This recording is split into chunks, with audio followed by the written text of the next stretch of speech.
everybody. Welcome back to OTW News, where the show is going to be epic as usual. We are here today. It is May 16th, year 2023. It is 8:05 a.m. here Eastern Time, Montreal, Canada. Welcome back to the Grand Rising Show, everybody. Number 22, open panel. And today we have an interesting guest with us. We will be discussing the contradictories in religion today. And I would like for you to give a warm welcome to our guest and co-host for this great broadcast today, Mr. Freedom Grower himself, Mr. Dick. Dick something. Dick Grower. Anyway. Hello, sir. You're muted. Zoom muted. You mute. No mute. No sound. The ear thing. No, Sigo. Well, ladies and gentlemen, we are already having technical issues this morning. I don't know what is going on. Let me check. Maybe from my end, edit mic setting. Let me see. No, everything working good from my side, Mr. Dick. Oh, that's better. A little better. Why is this doing this? Test. There you go. Howdy. He is alive. He's alive. My name's Dick Meister Lockhawk. Thanks for having me on, OTW, and characterizing me as a interesting guest of sorts. Cool. Appreciate it. So we'll go for a little shout out in the chat. See who's with us. We got Freedom Growers in chat. Christos blew my Leopold. eardrums out on your Good Morning Vietnam. Thank you, sir, for giving me absolute assurance of disability in my later years for not being able to hear correctly. Oh, I didn't know it was that loud. Well, at least it woke you up. We got cult member number 6. Didn't. I'm still asleep, but I'm working on it. I got to get some tea in me. Yeah, right. I was up early and I went to collect my client. He owed me money, so I had to go see him real early this morning. So I'd be back in time to start the broadcast. So now that I got my money, see, the money is here. Look, I collect all this money. Look, all of this. You shook him down. You got all your fiat notes there. You're all set up with your greenbacks. They're all green. Everything is green. It's all green. Everything, all the money, all green. God, what pathetic slaves we are. We're so fucking allured by that sparkly little fucking pieces of paper. It's like we think it's not even paper. It's plastic, dude. It's fucking plastic now, man. If you put this in the freezer, you take it out, you can snap it like a twig. Yeah. Something not right about that. I feel like I'm in a Monopoly game of sorts and finding out that I am. It is a Truman Show, and we're all Trumans. Yeah, and that's exactly why today we're going to kind of prove that through all the contradictories in the Bible, right? So we're going to fucking decode that today. We're going to rip through it. Lies. We're going to destroy it today. Me and Freedom today are going to destroy the Bible. That's what we're going to do. I don't know about that. But I was talking to this guy at Oracle yesterday, and he was trying to quell some of my fears about the technology. Because, I get pretty deep on that. I'm talking about self-assembling nanotech and drones flying in, surveilling me, and cars becoming prisons. And, basically, he's like, Man, you watch a lot of sci-fi movies. Well, no, this guy did, and I don't. So he was talking about Battlestar Galactica and all this. He was offended because I didn't know all the hip sci-fi movies. And he said, how do you, does your mind work this way if you don't watch all the movies? I said, because, dude, we're like mid-script. What are you talking about? The transition's happening. You're going to have robots flying all over your neighborhood before you know it. Said, oh, no, that's never going to happen, man. You're way out of proportion. You're blowing this way out of line, man. I said, dude, your car's already a robot. So, I mean, what are you talking about? Like, you're just getting a slow transition and you don't feel it because the water in the pot's getting turned up, 1 degree at a time, and you're getting boiled, dude. Absolutely right, man. But this is the funny thing. So we had this argument about this. Just got to tie this story up real quick because it dovetails into what we're talking about today. But we go outside because he works at Oracle, but he was like an IT guy for a school. He has a part-time job. He would come in and help do this stuff. And so I was there doing a chess club thing. And the guy pulls me aside and he's like, have your kids walk ahead for a minute, if you will. And so they walked ahead and he's like, I didn't want to say this in front of him. But he goes, I noticed you mentioned the Bible a few times. He goes, the Bible is just propaganda and a control tool, right? That's, for a guy like you that knows all this shit, you should know that that book is being used to manipulate you and influence you and narrate your life. He's like, don't be stupid. And I said, all right, dude, thank you very much. We got to talk more. I said, we'll go down that rabbit hole next time. But I said, good advice. And I said, I can tell your synapses are firing and you're thinking and you're paying attention. So yeah, man, it's a fucking trip. And coming back like to what you were saying about the technology, I mean, my woman's got one of them Hondas that drives itself, right? So you press a button and you can let go of the steering wheel, and it'll literally just drive itself, right? Man, hold on a second. I gotta let my dog back in the house. I'll be right back. Yeah, I'll have to deal with that pretty soon here. So, my issue with all these contradictions, because the Bible is ripe with contradictions. I mean, thousands of them, literally. The ones that probably irritate me the most, that are the biggest stark contrasts, to me, are like in the Gospels of Jesus. That stuff is just totally different recounts. People will do such mental gymnastics to try to justify this stuff and tell you that there's a perspective that the authors didn't give you. So we can justify this stuff by considering things that aren't there. And, all fine and dandy, but we're talking about a perfect, inerrant, infallible book that the Most High created to be the perfect expression of his intentions for our lives and how we go about directing our lives. So it's very disingenuous to me when people go to those levels to try to justify what are obvious contradictions in the storylines, to just hold on to some kind of belief structure or crutch, if you will. And I understand a lot of them will say, look, you're new to this. I've done this for 20 years and I'm a seminary scholar and I know all the different seminary terms and I can tell you how intelligent I am with my vocabulary. And, you don't have that research into it.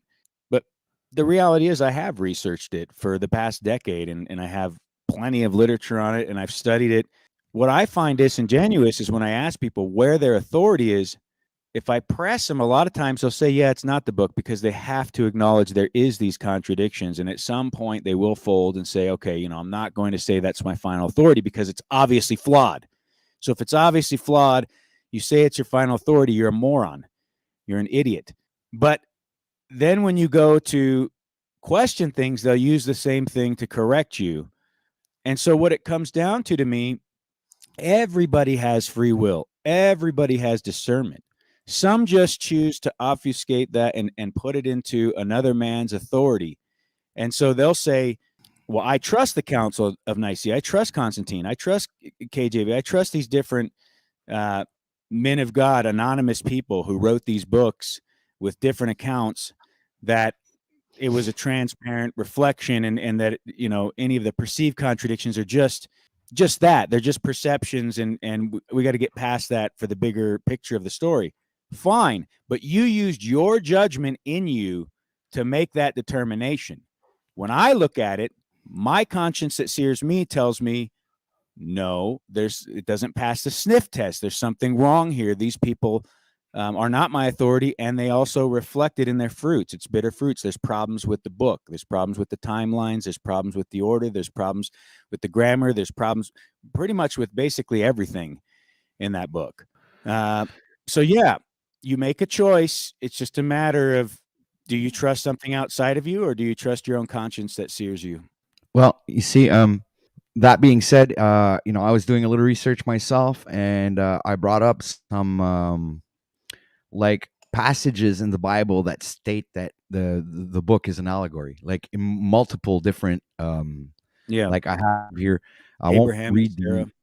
We have John 10 from verse 1 to 16. Then you have, and these are just like where the places where it says in the Bible that the Bible is an allegory, or the stories that are written in the Bible are. There's Ezekiel 24, 3 through 14. Then you have Galatians 4:24. You have Isaiah 7:14. You have Galatians 4:21 to 31. You have Hosea 11:1. Acts 9 1 to 31, John 1 1. You have Ephesians 6 11 to 17, Genesis 1 1. That's kind of strange, though. They put Genesis 1 1, but I do understand most likely because of how it's written. They have also 2 Peter 3 and 8. And though there's, look, the list goes on and on and on. I could do this like for like Well, 10 minutes. Genesis has a lot of contradictions in the timeline.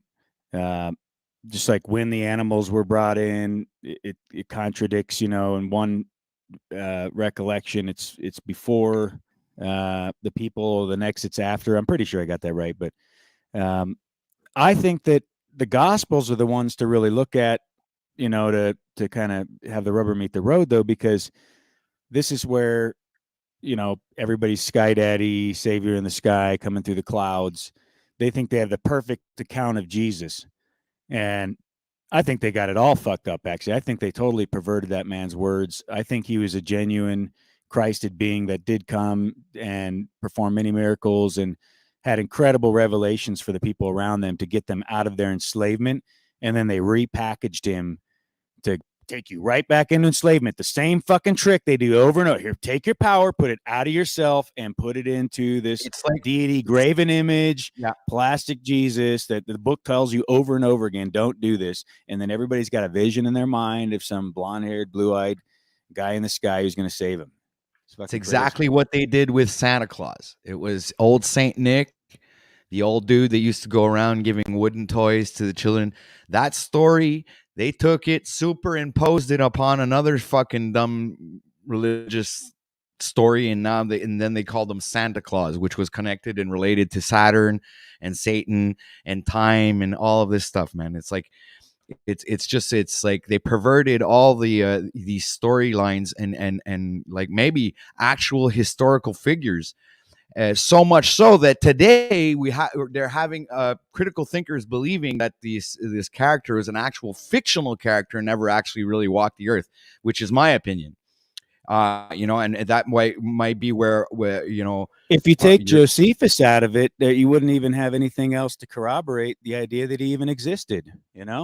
It's like there's very little historicity for this character.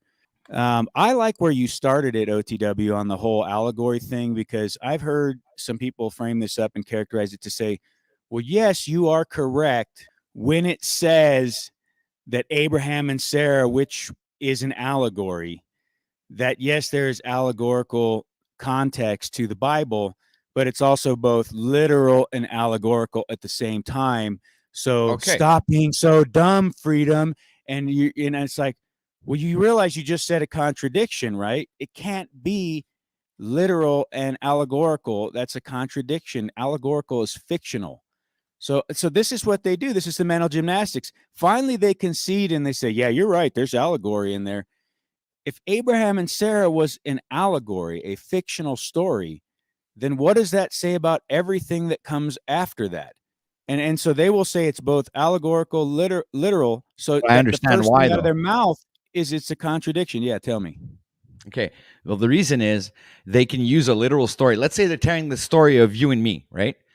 And they can underline like an underlining theme within that story. They can hide an allegory within the story that they're telling about you and me. So it could be a real story, but they fucking I get they that. twisted it to make it. I see where that's done in numerous places in the Bible, and I've seen people make those attempts. In this particular case, it says Abraham and Sarah, which is an allegory.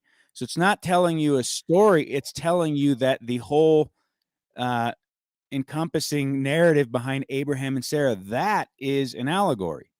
But you're saying, but no. Hold on a second. Wait. Hold that thought. Because what I'm thinking now is you're right. Because if that story was an allegory, then the whole literal storyline that posts that story would be also a fiction, because the original story didn't really exist. So how could the rest really, like, it wouldn't be following a logical timeline, in my perspective. And right? I'm not even saying they did exist or didn't exist. I'm just saying the book says that they're an allegory. Like, you cannot fucking deny that. So if it says it, either the authors got it wrong, they misremembered, they misinterpreted, they misstated, something went fucking awry. And if I'm just taking it at face value and you say Abraham and Sarah are an allegory, well, yeah, you can say they were literal and they were real, but then they're an allegory. That doesn't fit into the box that you painted, OTW, I because believe. that is a direct Yeah. contradiction. It's not a story that's fictional within a literal No, you're right. non-fictional story. It's just You're either right. it is allegory or it isn't. And if it is allegory, well, that derails the entire Christian doctrine. Bible, That the derails whole thing. Yeah. everything that these people are espousing and fucking spewing. So, but it So doesn't yeah, take we away can my literally faith, and it focus. doesn't take away the value I get from the book because I read it and I get tremendous value regardless of whether that's literal or allegorical. You're absolutely right, man. And this is, I guess, this is where it depends where we put our focus on, because if you really think about it, we focus on just that part of the scripture where it's Abraham and Sarah, and you can literally deconstruct the whole Bible starting from there. So this is actually like a focal point where if we focus all our attention on that, you can actually like decrypt the rest of the Bible just by using that first story. Because think of it, if it's an allegory, then anything that's being said in the future in the Bible, whether it be in the Old Testament or the New Testament, is if like that story is referencing Abraham or Sarah, then that story that's in the future most likely would probably be an allegory as well. Because if they're referencing Abraham and Sarah in that story, and Abraham and Sarah are an allegory, then you have some um, evidence. You have some evidence and palpable evidence to prove that the Bible is actually an allegory in itself. Yeah, and sufficient evidence at that, man. I'm sure we can make a like a thesis. Is that what it's called? A thesis or something where you like Why be do a so ambitious, OTW? We could just ask ChatGPT and it would put it together for us in about 2 seconds. well, maybe not 2 seconds there. It does take a little bit of time to type. I'd say a few minutes. It's pretty convenient Um, to have a robot do it for you. I wonder if we could ask Chat GPT to give us the significance of the allegory of a scripture. So we type in the scripture and say, what is the Yeah. allegory of that scripture? There's a lot of ways we could utilize it with this discussion. You know, this is the other thing that is disingenuous. So these fucking clowns will say, "Oh, he Googled it. Oh, he didn't have every data point. He's not a perfect seminary scholar with every definitive word in his mind to be able to articulate all these approved religious doctrines of white men and ivory houses and glass fucking towers where they sit there and they direct you into how you're going to interpret, look at all these things, and then they say uh, that you are not being genuine. You don't want to have a conversation about these things. You don't actually care about the truth. You're just trying to derail the conversation.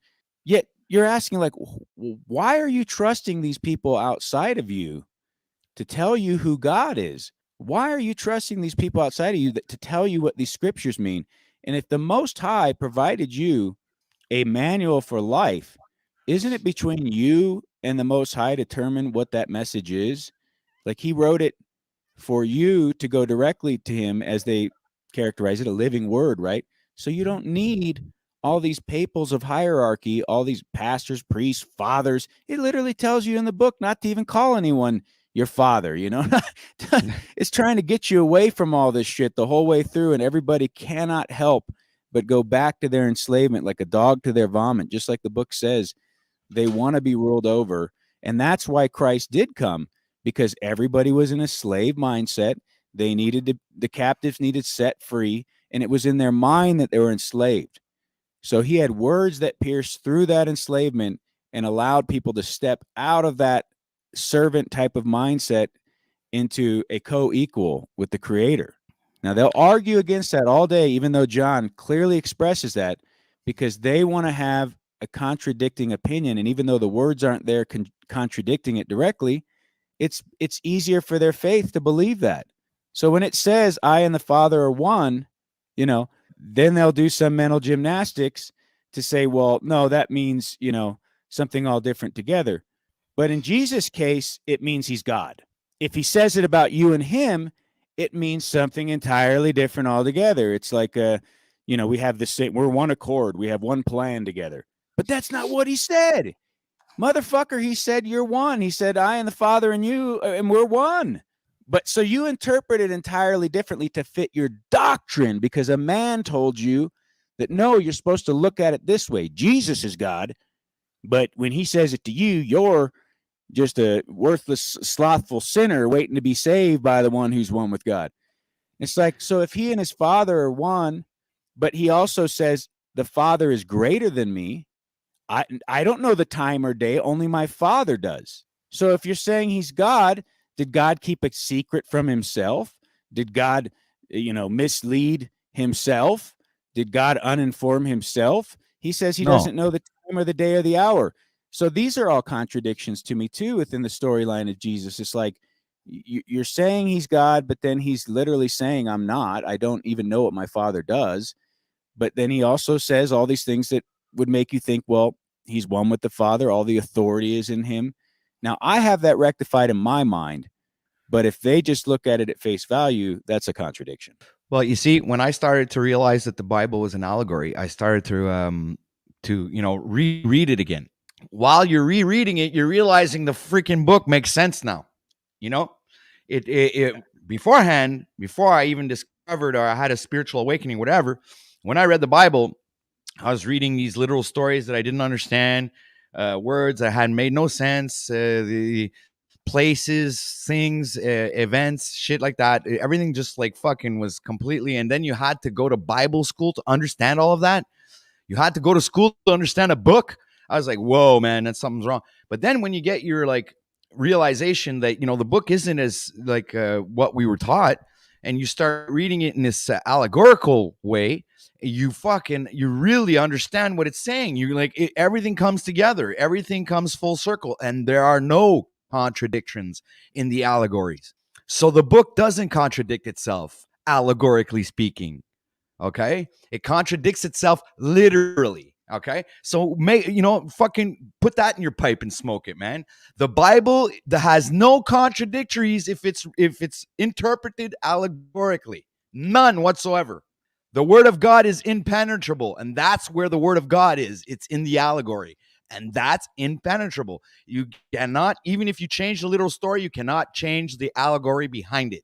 Yeah, I don't even know if I agree with you on that, but I'll flow with it. I think that even in allegorical terms, there's contradictions because we were talking about that on my broadcast, which is, are the contradictions there to expose a deeper meaning? I think that's what got us Yeah. to orchestrate this broadcast and I'm willing to look at that with you and try to extrapolate that if it's there. But I think there will be some cases we look and we just say, no, it's just it's literal contradiction. It's allegorical contradiction. It's just fucking misremembering. It's multiple accounts of different people that, told the allegory in different ways. And, we're fucked if we want to try to say that everything is inspired by the hand of an infallible, perfect God that wrote this in an orchestrated way that could not be questioned. No, the book itself tells you to question it, test all things. Rightly divide the scripture. Why do you have to rightly divide it? Why do you have to test it? What? Because you have to find the truth within it, glean the gems, take the extract the things that are worthwhile and get rid of the bathwater. With any literature, it doesn't matter if it's a Bible, Nag Hammadi codices, emerald tablets, any of these sacred texts that people espouse have value. If you come to it carte blanche, like I'm just going to accept how another man tells me to fucking read this book, you are going to be duped because that's your ultimate power, your free will, and you're giving that to someone else. You don't think that's corruptible? That's why we're in this situation, is people gave all their faith to the money, their currency, and then they siphoned up because it was too corruptible, and now they control your ass. So anytime we do that, we go outside of ourselves and give it to another man, we're taking our accountability away, our response ableness away to do what the Most High expects of us. Because, and how do I know that? Because people will say, how do you know this? In my own internal meditation. I don't need your confirmation. I can see I have a conscience that sears me. I know what good, right, and true is. I either respond to that or I don't. You get what I'm saying? Like, that's And the authority. If yeah, I deny that, I'm fucked. Because now you're it's right. between me and God. It doesn't matter what the book said, the pastor. I have violated the truth that the Most High gave me if I don't honor the small, still voice in me. Doesn't matter what anything outside of me says. So that's the part that is not the contradiction, is the one that you can actually see, observe, and live by. Well, I found a way to actually decipher the like the truth repeats itself. Okay, so it's like a ripple in the water. When you drop you drop a drop in the water, and then it ripples out, and the water creates these little waves. But the truth is the same thing. It creates this wave. So that means that when you're reading, and I'm going to correlate this directly to the scriptures, is when you're reading the Bhagavad Gita or the Quran or the Bible Bhagavad or Gita, the yeah. Mormons, but whatever they're called, all these books, okay, what you have to extrapolate from them are what resonates together. The same message that's being passed on from one religion to the other.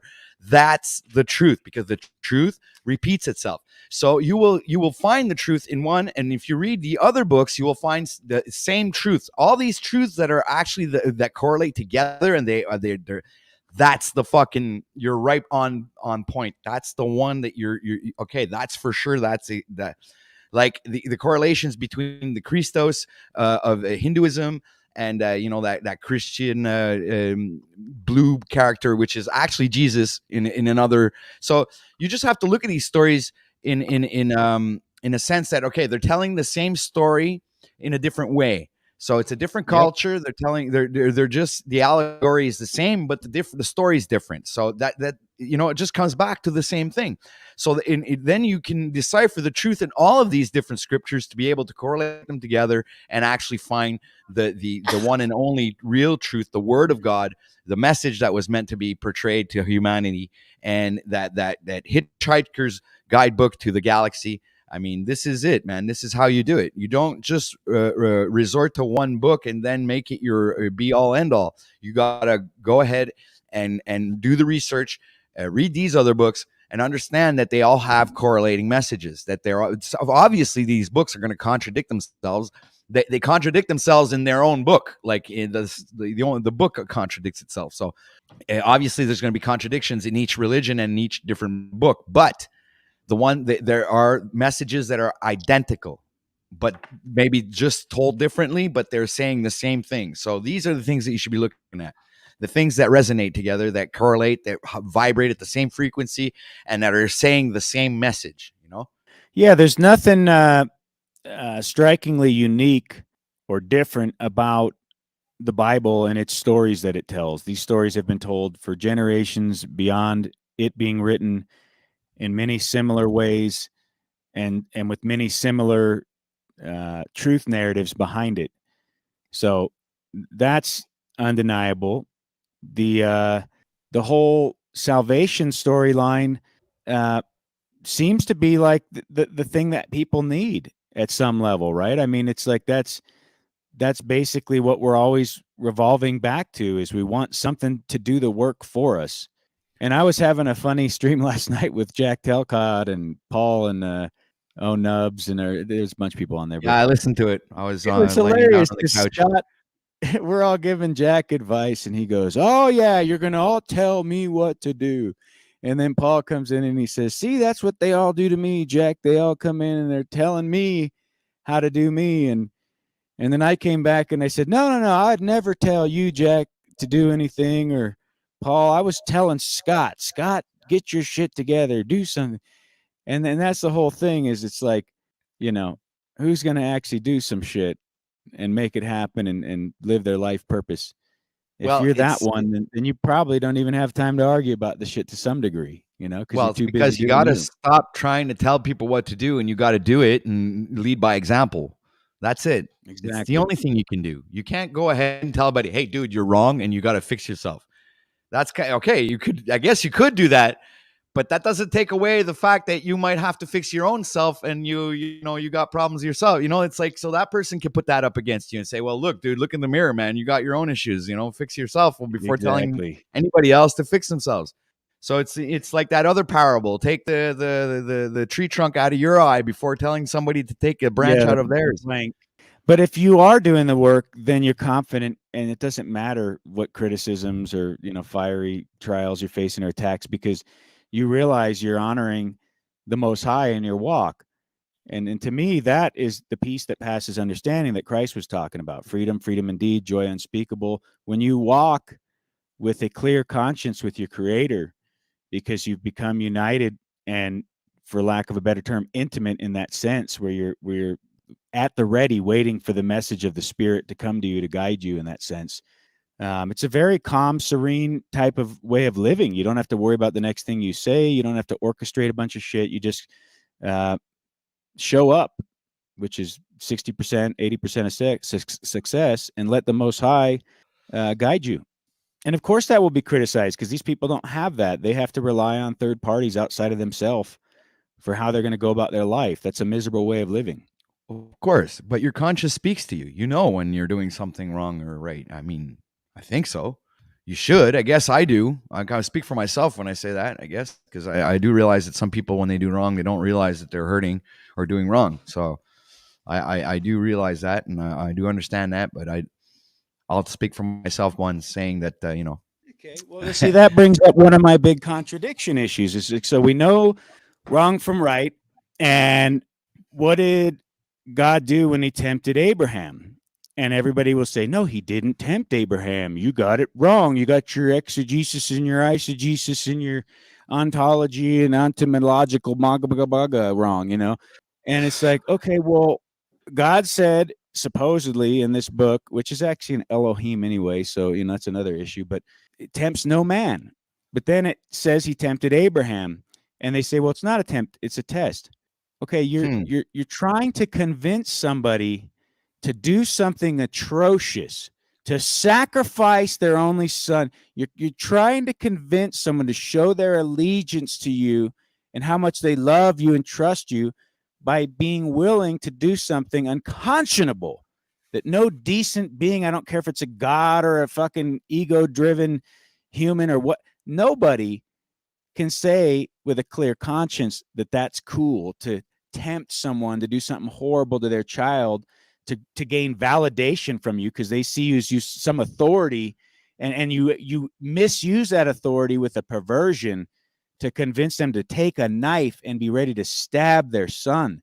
This is horrific, unconscionable type of behavior that, to my conscience, tells me clearly it does not pass the sniff test of morality in any circumstance. And then they'll say, well, no, it's just a test. No, He tempted him to do something bad. And that's why the author in KJV said tempted. So it is a contradiction. He did tempt Abraham.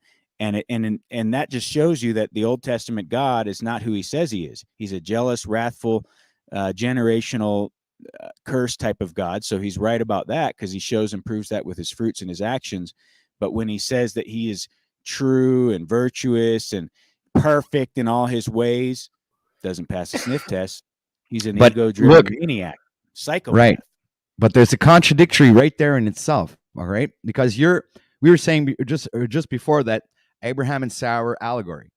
So that means that the child never really existed, and there was no real actual sacrifice asked for. No, I'm corroborating what I said earlier. There's an underlining story that we're not understanding there. That's for sure. I'm corroborating what you said earlier, which is that there are contradictions in the allegory.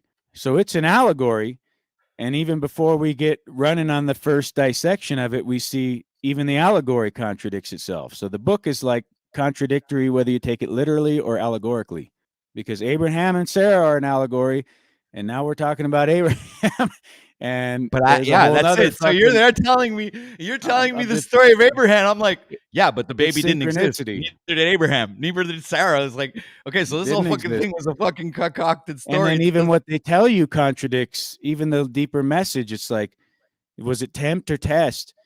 If it's test, it's okay, and it somehow fits into their narrative that God is virtuous, and it's just everything else that doesn't feel right and that runs cross-grained to your conscience, is forgotten because, well, it's not a contradiction. He said test instead of tempt. What are you talking? Your God told a dude to go up on a hill and be prepared to sacrifice his child. Well, this is isn't that would denote some kind of loyalty? Like, let's say you're trying to indoctrinate people, and you want to have them so indoctrinated to the point where we want to make sure that you're so loyal that you're even willing to sacrifice your own child for us. Because they're teaching these things in fucking churches and shit, in schools and theology and whatever. So I mean, if they're teaching these things to people, so they really need for their followers to be absolutely loyal, right? So they're using one of those stories. Maybe they fucking put it in there. Who knows? Just to get people to fucking understand the depths of what loyalty is, right? Yes, and to not take us down a rabbit hole too far, I'll try to make it brief, but there's this thing that's been an epiphany I've been having where, okay, Wizard was saying that the word was never even supposed to be written down. It was always a living word in our heart, right? We told it through stories. The accounts of Jesus, some people argue is 50 years after his death, 200 years, Matthew, Mark, Luke, and John. But a lot of these gospels were told as stories for at least a generation after he died. And so to me, it seems pretty clear the Bible is when a lot of people became literate, right? So that process of being able to hear God's inspired word that would promote you and convince you and drive you to know how to read these literature works. You would learn to read just to read the Bible, right? Because that's how important it was. You wanted to hear what God had to say. But this is my point. They controlled us with these books. And this is what that guy who was the IT guy I was talking to yesterday was saying, basically, is that this is all propaganda and control. Well, now it's being taken over into the AI, and there's a loyalty process, from my view, being played out right now that the technology is playing on us to see, who is manipulatable, who will toe the line, who will give up their critical thinking to take the liberal agenda, Chat GPT, or the augmented intelligence authority narrative and just flow with it and go with it, right? And it's the same game, but now the authority will become, instead of a book, because they had us bound to a book, they had us in the framework Oh of shit, the man. images, The and now, neon god. The neon god. yeah. So there's new boundaries within the spirit, the formless. It's black magic. It's the silicon, Dude, you're sand giving me and production. goosebumps, man. Yeah, dude. And Damn, that's fuck. that's the new God that they have for us. The new graven images, worship the Chat GPT, because once it won't be called that, right? Whatever they want to call it. I'm not trying to say the final label. I'm just No, saying the this Chat GPT is a incarnation, stepping stone. It's the first step. dude. Well, The actually, first it time you stems from. save a loved one's life because it tells you how to do a procedure you wouldn't have done otherwise, you're going to trust it for everything, or a lot of people will. Well, It'll be yeah, their but authority. even I've played around with it, and even I understand that I have to have my own critical thinking. That I do realize that the information that it's giving me is probably a bunch of bullshit anyway. So because it's following up onto the confines of their parameters of programming. So that means that the information that it's using to fucking spew it out to you, it's programmed. Who cares? It was made by a human being. It was made by you, a guy like me and you, an IT guy, a fucking programmer. So the Yes. parameters that are programmed into this application is made to go get the information, let's say, from Wikipedia. All right, this is it. And Wikipedia is also a very sketchy source of Of course. information, man. So this is it. Yeah. So you have to realize that It's when the you're using information highway. GPT, yeah, you always have to stay critical, even when you're working with something that everybody thinks is fucking all super intelligent and everything, and it's got all the answers. It doesn't. It's just it's like a parakeet. It's the mimic. It's not real. Yeah, but It's it will not be real. a real authority for people. There's no question. The artificial intelligence is already becoming that. I mean, it's very quickly being what people look to as a final decision maker. And the reason, from my vantage point, this is happening is there is a mass awakening, right? All information is available. The information age of Aquarius, however you want to look at it, whether it's an astrological cycle or some kind of just bigger picture sequence of how reality unfolds.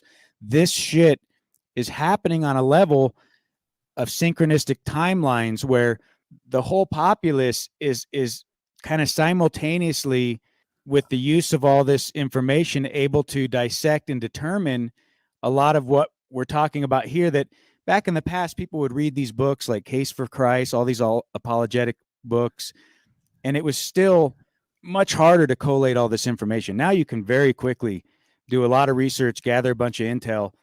And so many people come to that same conclusion, right? That, well, I'm just giving my authority to the man again by trusting this book. I'm not trusting God. I'm trusting a man. I'm trusting men to be my authority to determine what truth is for me. There you So go. now, but this is real important.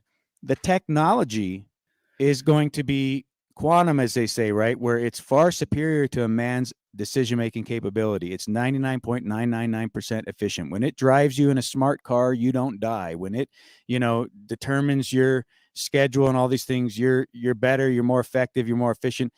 So the more it does things and improves our life, right? Improves our health, all this stuff. We are in that slow transition where we say, well, it's better than a man. See, the man approved the book and we see his errors now, right? We can use discernment. Anyone with a functioning brain cell can see where man misremembered, man. But Chat GPT never gets it wrong, man. Chat GPT, AI, augmented intelligence, it will be able to look at all these scripts and tell us where they misremembered, where they got it wrong, what Yeah, actually happened. but it'll still push the narrative that that we have, that we live on a globe, and that there's outer space and all this stuff. They won't. If you, that's the whole thing. It's not going to tell you Exactly. the truth. It's not going to tell you the truth. So why would you even, it'll tell you the We'll narrative view it that as they want to superior push. because it'll collate information so fast that it dazzles you just like a dollar bill. It's a sparkly trinket.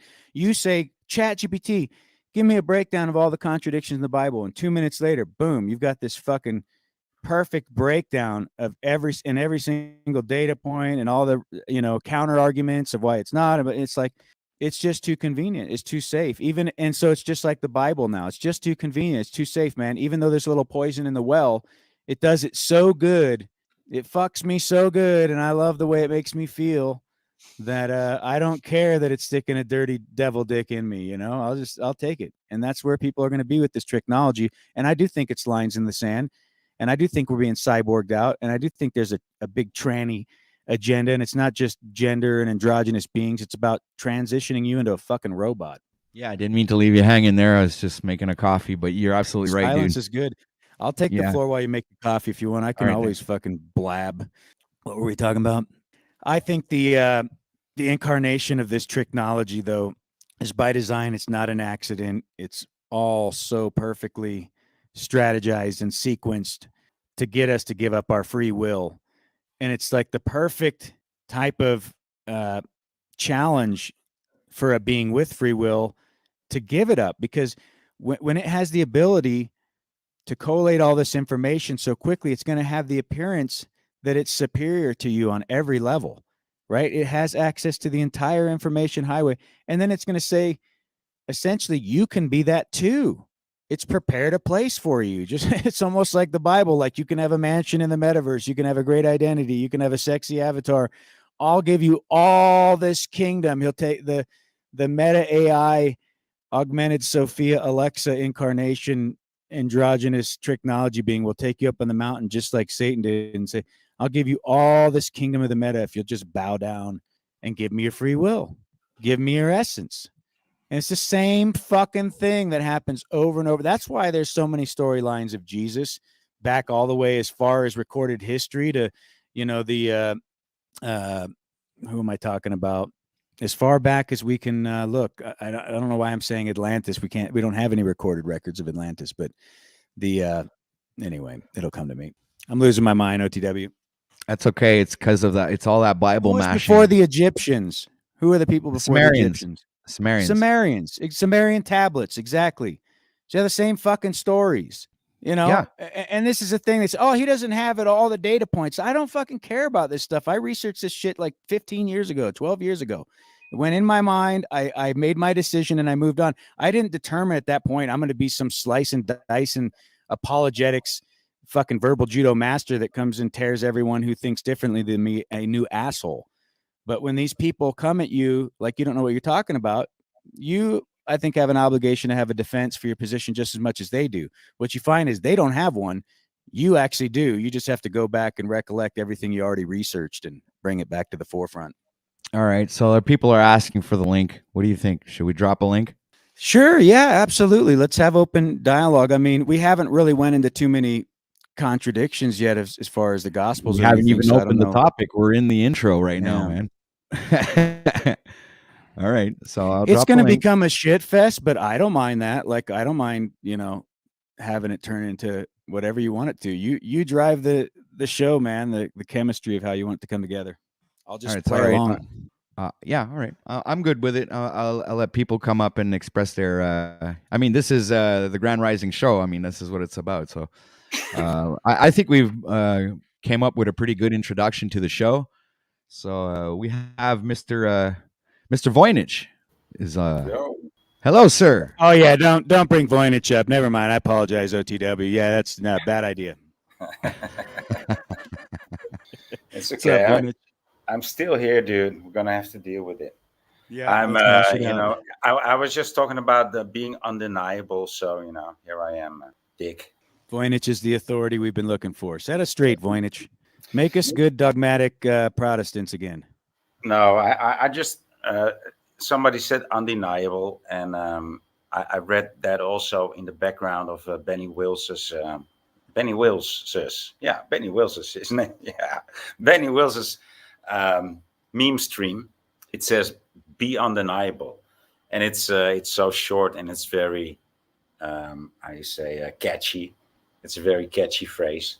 I've been doing such work. I've been cleaning up the sidewalk that belongs to the flat that I live in.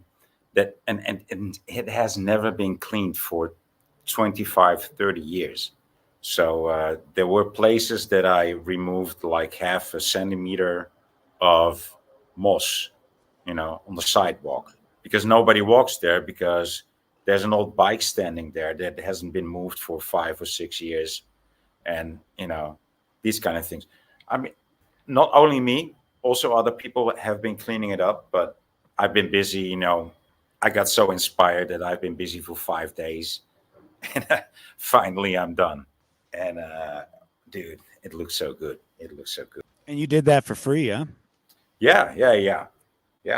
That's Well, fucking awesome, dude. I love that. Yeah. Well, Great. there's a new, how do you say, committee in the flat, and there's some more young blood in these committees, and I've been putting out these buckets of flowers, right, and that became something new. I mean, now these buckets are real plant boxes that look pretty awesome, if I say so myself, and also I also cleaned the sidewalk. New, how do you say? I didn't only clean it, but I also how do you say? Treated the You joints. Treated yeah, the you joints treated with it. Okay. treated the joints Sealed it. with You new sealed it. sand, right? Sealed it. Yeah. So that's quite some work, and yeah, feels good, dude, and it feels good. Yeah, it really feels good. I mean, it was hard work, but I felt so inspired to do it. Like, oh, come on, man, let's do it. I mean, it's been such a sword to my eye, right, for years already. So I was glad that somebody finally arranged a pressure cleaner to do the job, and the whole neighborhood started. They did parts, but well, I got inspired at that moment, and I finished it. For the last 4 or 5 days, and everybody was like, "Well, when do you think you're gonna finish?" Well, today I'm finished. Today I'm done.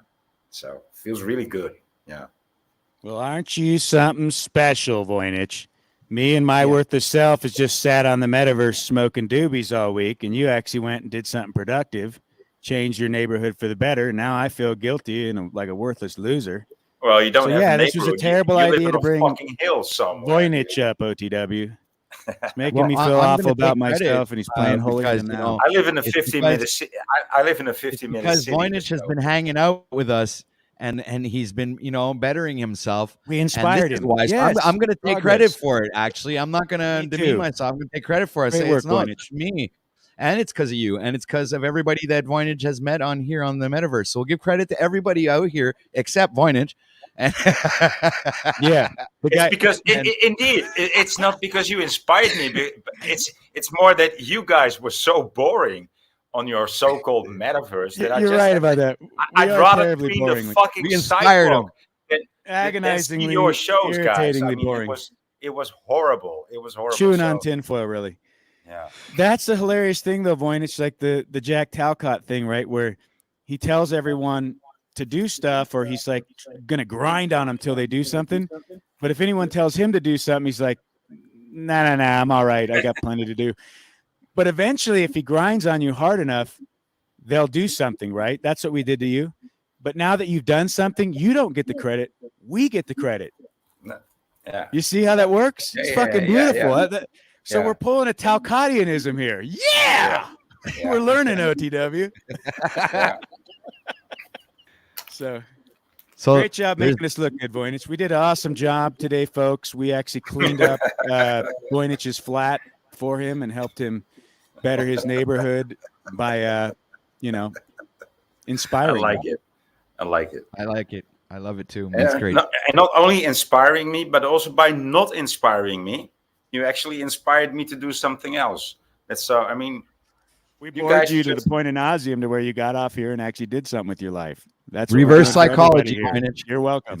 Yeah, it's reverse psychology. How We're do you really do? good at How it. do you guys do it? How do you do it? It's low level genius. I mean, really, when you're Yeah. operating on this level, it's kind of Like your a God master thing. was Captain Hindsight, wasn't it? Yeah, and it's also because we don't believe in the literal scriptures, so maybe it gives us an advantage, of on our cognitive abilities, right?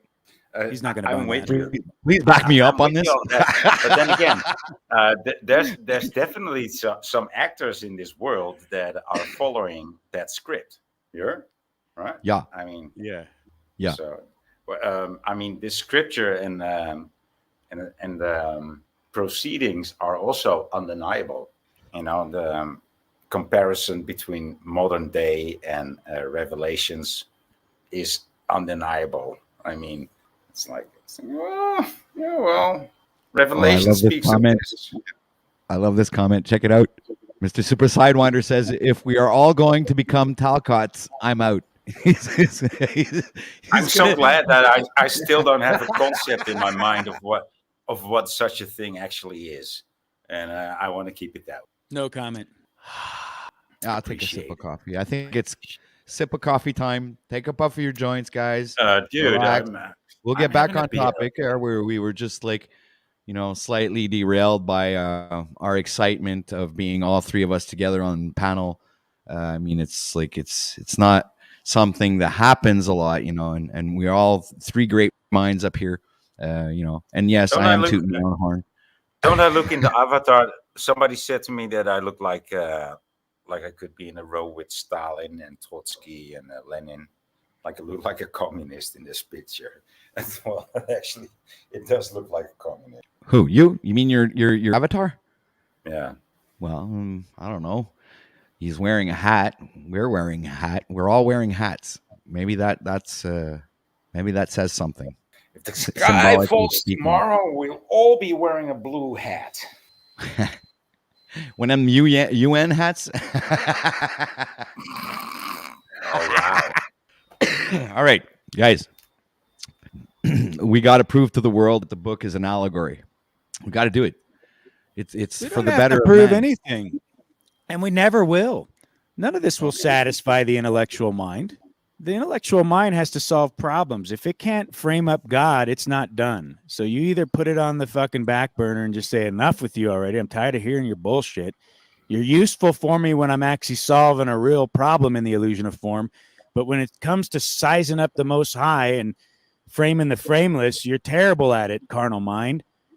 And I'm tired of your fucking shenanigans. So just take a back seat and let the spirit drive. It's like the Bible says, we live after spirit and truth, not after the flesh and worldly desires, and Yeah. possessions. So we're in the world, not of the world. But they can't see that because they don't have eyes to see and ears to hear. And I'm the dumb one. I'm the ignorant one who doesn't see the true value of these words.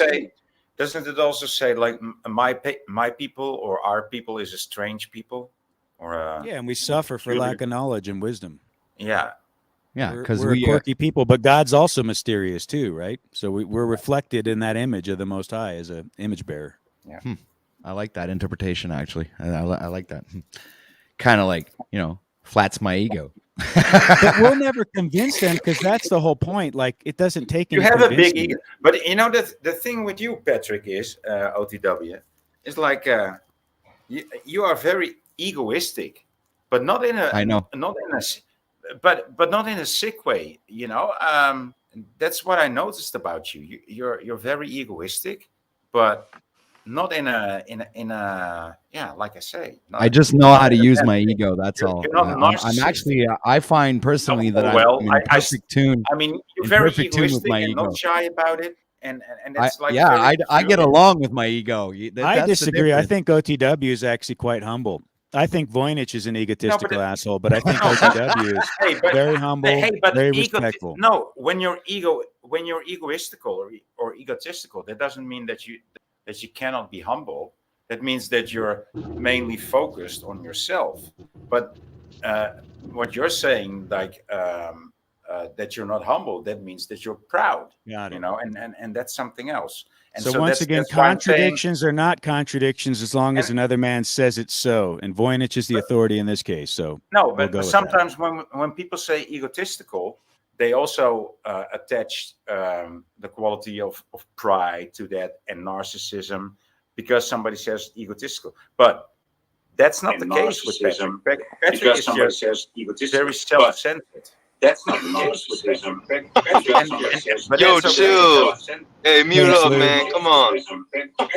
Fucking, amateur. At least you did it over Voynich. But I like that about you, not something Patrick. I important. mean, it doesn't make me feel or make you feel weird. And, it's not narcissistic when Patrick does. Christos, can you hear me? Hello, Christos, can you hear me? Ground control. Do you guys hear something? I just wanted to know, did you take that flashlight out of that giraffe's ass yet? I just heard a llama farting. Am I right? Welcome, Agents of Chaos. Thank you for distracting and taking us off topic and making the conversation impossible. It wasn't me for once. Much appreciated. Listen, placing a flashlight into a giant giraffe's ass can be very spiritual. Lou, with lots of experience sticking his phallus in animal-like orifices. So I'm having a lot of these situations where I'm getting like Better behave, Lou. intuitions before something You happens. know how I am with Ontarians. Hey, you know what's weird, Sorry, guys? Christos is talking. Everybody shut up. Christos Hey, is a talking. couple days ago, Shut up. like 2 days ago, I was thinking about how I've never used one of those things and I never will, and it's mad corny. And I was just thinking about how Joe Rogan used to sell them and shit.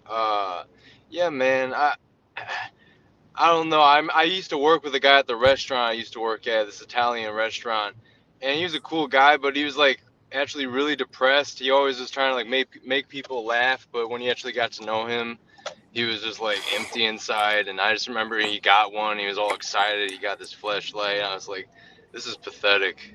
Are you about go to make a fucking jerk confession? off? Go jerk off. You're gonna fucking use a fleshlight or some weird.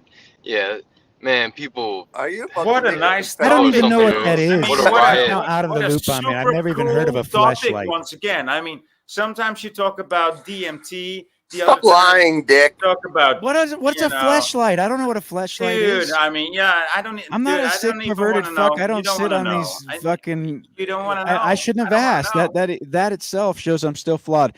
What about in a thought experiment? He had a tremendous question. Is this about that? Yeah, it was. Can about you that. highlight his question if you think Yeah, it's can just Austin come up? allegorical? Talk about Oh yeah, agency. I'd Austin love would to be have you great to have come up up. here. Yeah, I'd love that. And Yeah, I like this highlighted question his comment. because Go it ahead. exposes this weakness that people keep pitching to me, like, just let it all go then, freedom. It's not any value to you. Just stop talking about it. Like, they want to brush my views under the rug, even though allegorically I find all this value. Whereas when I looked at it as literal, I was living a lie. It's like this contradiction, and it was painful to face the fact that the book is telling you all this contradictory type of storylines and narratives that even morally run cross-grained to your conscience. So then when I look at allegorical, all of a sudden I see the deeper meaning, and it has this tremendous, profound revealing to me. And then people say, walk away from it. Like, the fuck is wrong with you people? I have the gift now, and now you're telling me walk away and don't talk about it. Anyway, I never understand that. But I get where you're coming from, Dick, because I believe it's the same thing. I mean, once you start understanding the actual message that the Bible's, trying to give, then now you're considered like crazy, or you I shouldn't talk about it, right? You shouldn't even have a thought. You don't even deserve an opinion on it, OTW, because it's not an Orthodox or Protestant or some kind of Catholic influenced doctrine of man, one of the approved religions. So because you see it, I haven't talked differently, about it. Because the first time I started talking about this, Dick, all right, I went into a church. I wanted to test this out, man. All right? So I walked into a church, and I went up to I sat down, I went through the sermon, I looked at the pastor lie at everybody, and then they invited me to have a dinner. So I sat down at the table with them, and I started eating. And the pastor looks at me, and he goes, "So what are your thoughts on Jesus Christ and all this stuff?" And I go, "Well, you don't really want to know. Let's just have a lunch, and we'll not talk about this. It's not a good idea. It's not a good topic. We don't want to go there." And he goes, "No, I'm serious. I really want to know what you were." So I'll quick in the story. It ended up they were chasing me out of there with pitchforks and fucking clubs and shit, and throwing rocks at me. I'm exaggerating, but they actually chased me out of the church. Everybody, the whole church, every single human being in that church chased me out of there with my girlfriend at the time. So that was like a crazy experience. Yeah. And what exactly did you say, OTW? What exactly did you say to them? I told them that it was an allegory, that the story of Jesus was just it was talking about the Christ consciousness. Okay. I hear what you say, because I just blurted it all out, man. I went on a monologue for 3 or 4 minutes, and then all of a sudden people started standing up, man. When I saw people started standing up, I said, "Okay, I gotta go." I just need to apply one of my classics to this. One doesn't, whether it's allegorical or real or historical, one does not exclude the other. Whether it's allegorical or real, they could both live together. These explanations could both live together. I mean, I'm not trying to please all sides, but that's actually true. That's right? the definition of a contradiction. No, it's not. No, sure it's it not. Is. An allegory is a fictional storyline. So no. That's something else. Fictional is something else. Allegorical. It's something else. It can be allegorical. It's kind of look. And she's here. Historical too. She's there to confirm my story. That's my ex-girlfriend right there. Look up the definition of allegory, OTW. But what I'm saying is, they do not. I mean, what is our authority on what the word means? Now we're playing verbal gymnastics, the verbal judo. Like I study Hapkido, you study Wing Chun, so we can't communicate. They can both be true at the same time. Sort of like OTW. That's the definition of a contradiction. There's not an absolute then, so it's absolutely anything you want it to be at any moment. No. It can be real and a lie at the same time. You're wrong. No, you're like wrong. Like OTW's story. It can be real and a lie at the same time. Because you have a different definition of allegory than me. That's really the crux of your argument, boy, is you don't think an allegory is like fiction.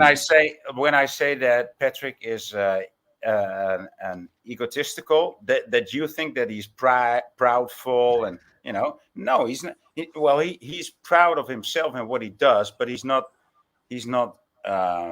how do you say, he doesn't have hubris, right? So he's not. What's the opposite of egotistical? Altruistic. Altruistic? Are you serious? Altruistic. Humble.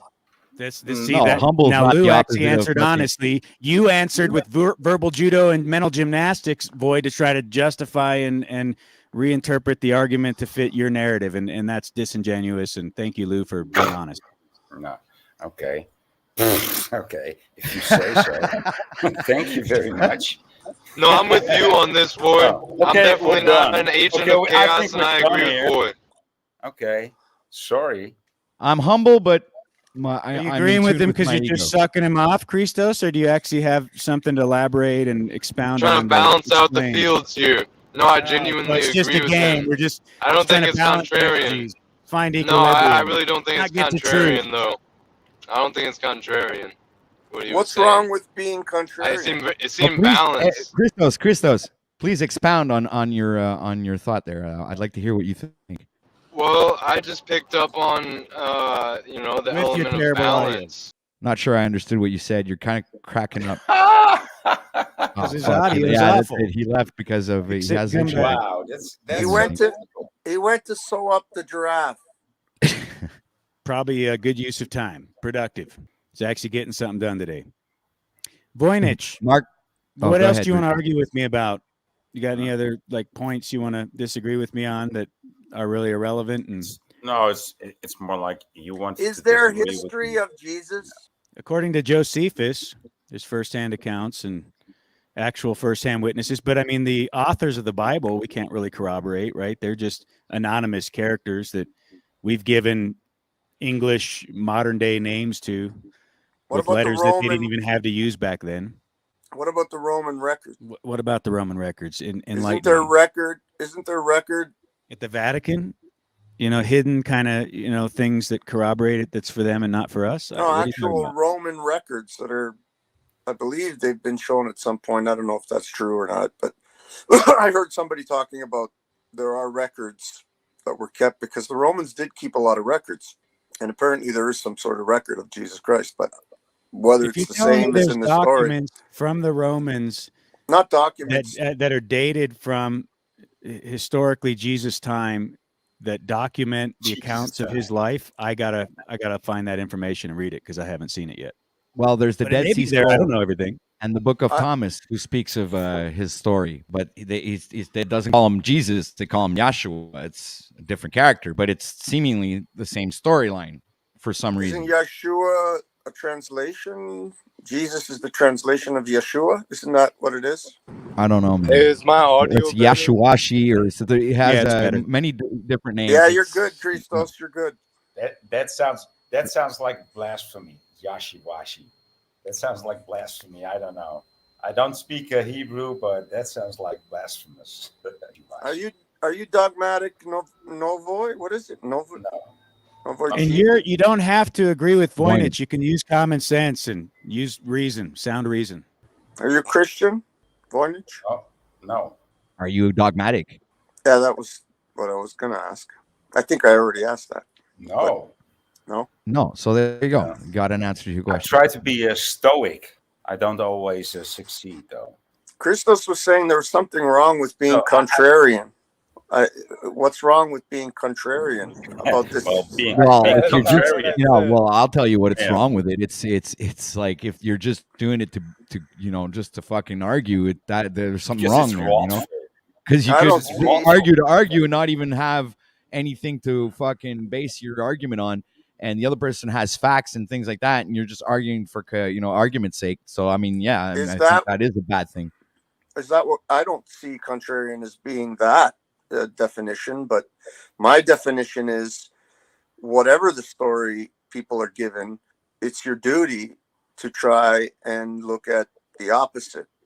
I believe, Yeah. right? That's To be I like contrarian that is definition. to see all points, to counter the points, to find the truth is until to you counter. But that until you doesn't get- necessarily mean that you're a contrarian. I'd say it's more like being inquisitive. I don't know. You're asking questions. You're being like an investigative reporter. You're going through the material, the research. You're checking the stuff out, and you're making to the best of your abilities and a logical assessment of the facts that you've gathered, and you try to interpret it the best that you can. Because I mean, how else can you fucking? I mean, being a contrarian, I believe, has this little arguing aspect to it where the person likes to just argue for no reason. That's what we put on it, but I don't think that's No, its but original. that's not what a contrarian Yeah, defines it's not. as. I think, like, how else can you find the truth without countering the arguments presented Yeah. to you? You have to counter the argument Yeah. in some form or fashion in order to dig deeper into what's real and what's not. Like Jack Well, says, if this here's is real. here's a good example. All right, Here's I'm a going to good example. capitulate. I'm on Voynich's side now. Whatever definition he has for words is the authority. No. I want to give you an example. Flat Earth and the globe believers. All right. This is Okay, a good example. Flat Earth. It's a Do different meat perspective. versus vegan. Do meat versus vegan because I'm here. All right, meat versus vegan. But that actually, I find that doesn't really resonate with the conversation, because I find that Flat Earth has a better way of doing that contrary kind of thing. Because first of all, the people that are saying that it's flat, they're not making a claim. Okay, they don't have to, the ones that claim that this place is a globe, they're the ones that are making the claim. So they're the ones that have to prove it, right? It's flat So as far as a we flat can earther, see. you're not a contrarian, right? You're just No, not following the script. You're realizing that there's Stating more facts. information out there that's not being, That's the definition of contrarian, isn't it? Oh, well, sorry. Then maybe I have a bad definition of what contrarian is. Then You're Can I countering just address the globe, isn't that? Sorry, go ahead. No, I'm being a complete asshole. I'm going to go be a chat whore and argue with Yurt down in the chat because I want to address what he's saying. So I'll be back. Fuck Yurt. Tell him to come up here. Yeah, yeah, I'd like for I you don't to know. come up here. No, but you shouldn't understand contrarian with recalcitrant is the word that I'm looking. Do you know this word, right? Recalcitrant. Somebody that will always disagree for whatever reason and make an argument for whatever reason, more or less narcissistic, recalcitrant, That's just a person that's just not well adjusted to being with people. We all seen those, right? That they'll disagree with something that they totally believe in just to disagree. Yeah. I don't think that's the idea that I'm espousing about being contrarian. I see it as a positive thing, but I think that over time, society has placed this negative connotation to being a contrarian because they view it as that guy that's always disagreeing just to disagree. But counter is the root word of contrarian. It's the counter argue, counter the argument, I guess, right? I'm not good with all this etymology. In the end, with the goal of a contrarian is to come to an absolute. Exactly. To an absolute, right? You would define or you would identify as a contrarian to come to an absolute. You just not to the end that you want to keep on playing the devil's advocate, but you want to keep on countering your argument without having another party in the room, so to say. So that's how you come to the truth, to an absolute, to the truth sooner. Yes. If you're a contrarian, you're also a contrarian to yourself. Exactly. I wanted to say that. You took the words right out of my mouth. Yeah. That's our duty. I see it as our duty. It's reconciling the paradox of the flesh and the spirit. To be contrarian, maybe I'm not using the right word. I don't know, but I get it. But maybe nobody else gets it. To counter your own beliefs, to falsify your beliefs if you can, right? Because maybe not all our beliefs can be falsified, but if you can come to a point where you can definitively falsify your beliefs, then you can arrive at the truth more directly. Yeah, but if you don't even try, you must reject that belief that you had. Right. If you don't even try to reject, or not reject, sorry, I think falsify is the right, to disprove your beliefs. If you don't even try to disprove your own beliefs, then you're failing to reconcile this paradox that this world, this life, whatever you call it, this fucking simulation is. You're failing, right? Yeah, well, we are all the scientists of our own life, right? Right. The creators, yeah. Well, I'm a scientist. We are the scientist of our own life. Everybody is a scientist. Everything has been Mhm. some people's science is just wrong. Maybe I'm thinking something different. When I hear scientist, I have a bad idea of it. But I think Yeah, the idea of science is fine because science only means to test, yeah, to exactly. see, Yeah, have an exactly, hypothesis exactly. and Yeah, to test it. yeah. I believe that's all science is supposed to be.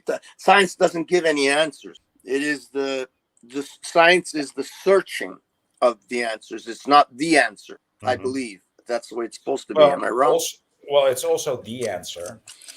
That's also part of science. Knowing several answers or several conditions. That's also part of science. Like when you uh, set up an experiment in a laboratory, that's also scientifical, right? The approach of it, like, oh, I'm going to do this and I'm going to do that. I don't know what's going to come out of it, but I know that I'm doing this right and that right because these conditions are controlled and that condition is controlled. So that's also science. No, that is the science, from what I understand. Unless I have a wrong understanding of science, the Yeah. science is the actual experiment that you're conducting. It's not the conclusion. It's not the conclusion of the experiment. It is the experiment itself Yeah. that is science. That's what I was taught, or what maybe I was taught wrong, or maybe I understood wrong, but that's what I understand science is. It's the experiment itself. That's why they always put theory in it. It's the theory of relativity. It's the theory of gravity. It's the theory of X, Y, or Z. Mm. Because it can always at some point be disproven, and if you don't keep your The open to being formula. right, We want to know the formula of A, B, and C. right, but the formula is Well, we always do. given a name. It's always said that it's a theory. It's because to say it's a theory is to keep it open to change, open to possibility that there's a missing component, there's a missing number, there's a missing Yeah. something. Yeah. Right? So they add Yeah. that theory of relativity rather than relativity, period. Yeah. Keep everybody just on this. That's exactly what the on loose, but that's what on they do with loose the screws, Bible too. right? It's the same thing. And To that's keep it on one the of the pivot. topics that I would like for us to redirect ourselves in, because it's actually something that I was interested in talking about. Oh, And come on. Can't we talk about fleshlights? no, we I'm got. just kidding. Yeah, I'm just I just kidding. want to shout out to, holy shit, man, what's that name? Hot boxing in okay, Your mom's car? yeah, Unboxing your that's it. mom's car? Yeah. Shout out to her. Oh, she's finally here. How's she Creating doing? a homestead in Colorado. Shout out to you, RT. Shout out to Yeti Life. Shout out to an She's thought 18 experiment. years old now. Mr. I think Suicide she's 18 years Minder. old. Oh, I Oh, can make. Bob's Revenge. Oh, I can make dirty jokes to her now. Oh, Mark she's 18. Basket. who's 18? Lori Chavez. Christina Vergara. We got Come up, ladies. Come up and talk, ladies. Mr. Miyagi. Benton. Benton, what's up, Benton? Cult OGL. I hope I got everybody. All right. Much love. Much respect. Welcome to the show, everybody. We got 31 people watching right now, so make sure to hit that like button. Share this out to the world so they can chime in on the conversation. Today, we are talking about how we're going to correlate the allegories in the Bible to the contradictions. And this is what the main topic was and is going to continue on today, because I want to get around to it. We have only skimmed the top and the surface of the subjects up until now. We've only done an intro. We had a couple of panelists come up here and express their opinions on various topics, but we are coming back to the conversation. So, Freedom, put your camera on. Thank you. Nice Okay, picture. read. Is that what Bible is that from, Voynich? No, That's it's not a real Dante's, Bible, but Dante's Alighieri, isn't it's it? about it's about stories in the Bible and some pictures to it. So I thought It looks like Dante's Inferno. The pictures in there. it's What's it called? Gustave Doré. Oh, okay. It's I have no clue. It's an interpretation of the Bible, more or less like a children's book. Oh, good, because I don't know how to read, so that's perfect for me. I love all those That graven explains a images, though, lot. for That me to get a explains a vision lot. of a deity in my mind that I can Bad. worship. That's beautiful. Yeah, Yeah. that's really helping me like illustrate in my mind some visuals of golden calves and, Right? sparkly trinkets that I could do rituals with. Thank you, Hey, Voynich. hey, Rick, I mean Dick. Sorry, Rick. Dick, That's my okay. a People call friend me of Rick mine, too. I've been called that a number of times. Tricky Dick. Well, a friend of mine tried to draw one day because he's been trying to get into this subject about the Bible, not to be dogmatic or anything. He's trying to learn, like you are, and understand. And he drew this. I gotta find it. It's somewhere around. He tried to draw this picture of I don't know which part in the Bible where it says it had 10 heads, and on each head it had 10 horns. What is It's in that again? Is that Revelation. Revelations, right? And so he drew this. He tried to draw this picture of it, and it was so bizarre. Like he says, so this is what you're talking about here. Oh, we had a good. I got to find that picture and show it to you guys one day. When you think about these things that says in the Bible, it's like crazy. That's what makes me realize it is allegory, and it's designed to be allegory. It's designed to inspire thought. I don't think it was ever written to be the truth or the like, like science. We were talking earlier when you weren't here, Dick, about how science is the experiment. It's not the conclusion to the experiment, right? And I think that's what the Bible is too. The Bible is all the elements of the experiment. It's up to you to decide what the conclusion is, and whether you want to put theory in front of that conclusion or absolute. Yes, so the empirical method, you're looking for demonstrable ways of corroborating what you're investigating. So when it comes to the Bible, the only way you can demonstrate and corroborate what it's saying is to put it into work within your life. And so people get all caught up in the sauce of literal, storylines, and they argue about it all day long, but faith No, but without they do works more is than dead, just man. argue about it. They literally come on panel and they persecute you. They fucking True. throw rocks at you, man. True.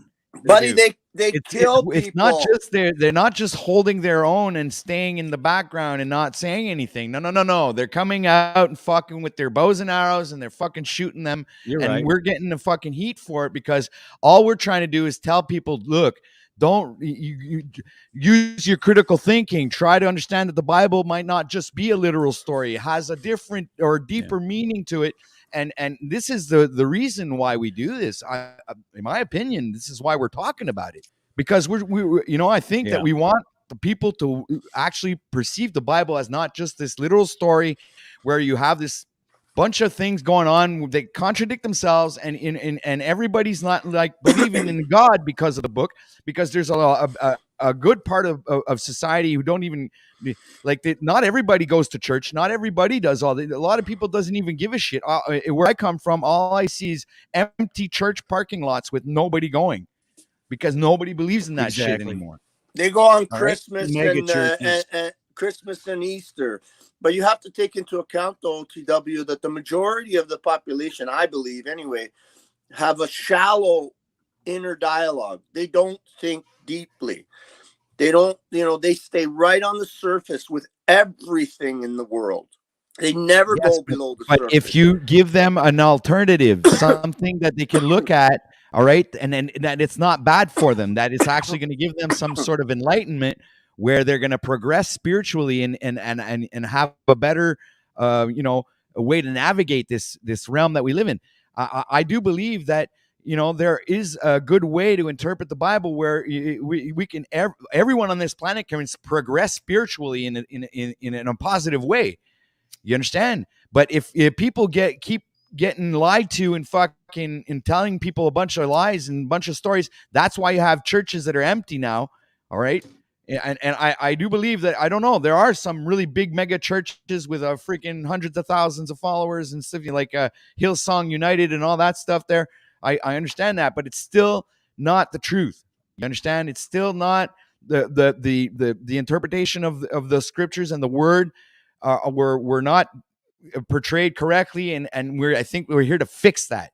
We're here to fix it, man. We're here to freaking help people understand that there's a different way to interpret the Bible, and that there are different ways that we can navigate this realm, and not just in this literal sense and believing in a bunch of tooth fairy stories.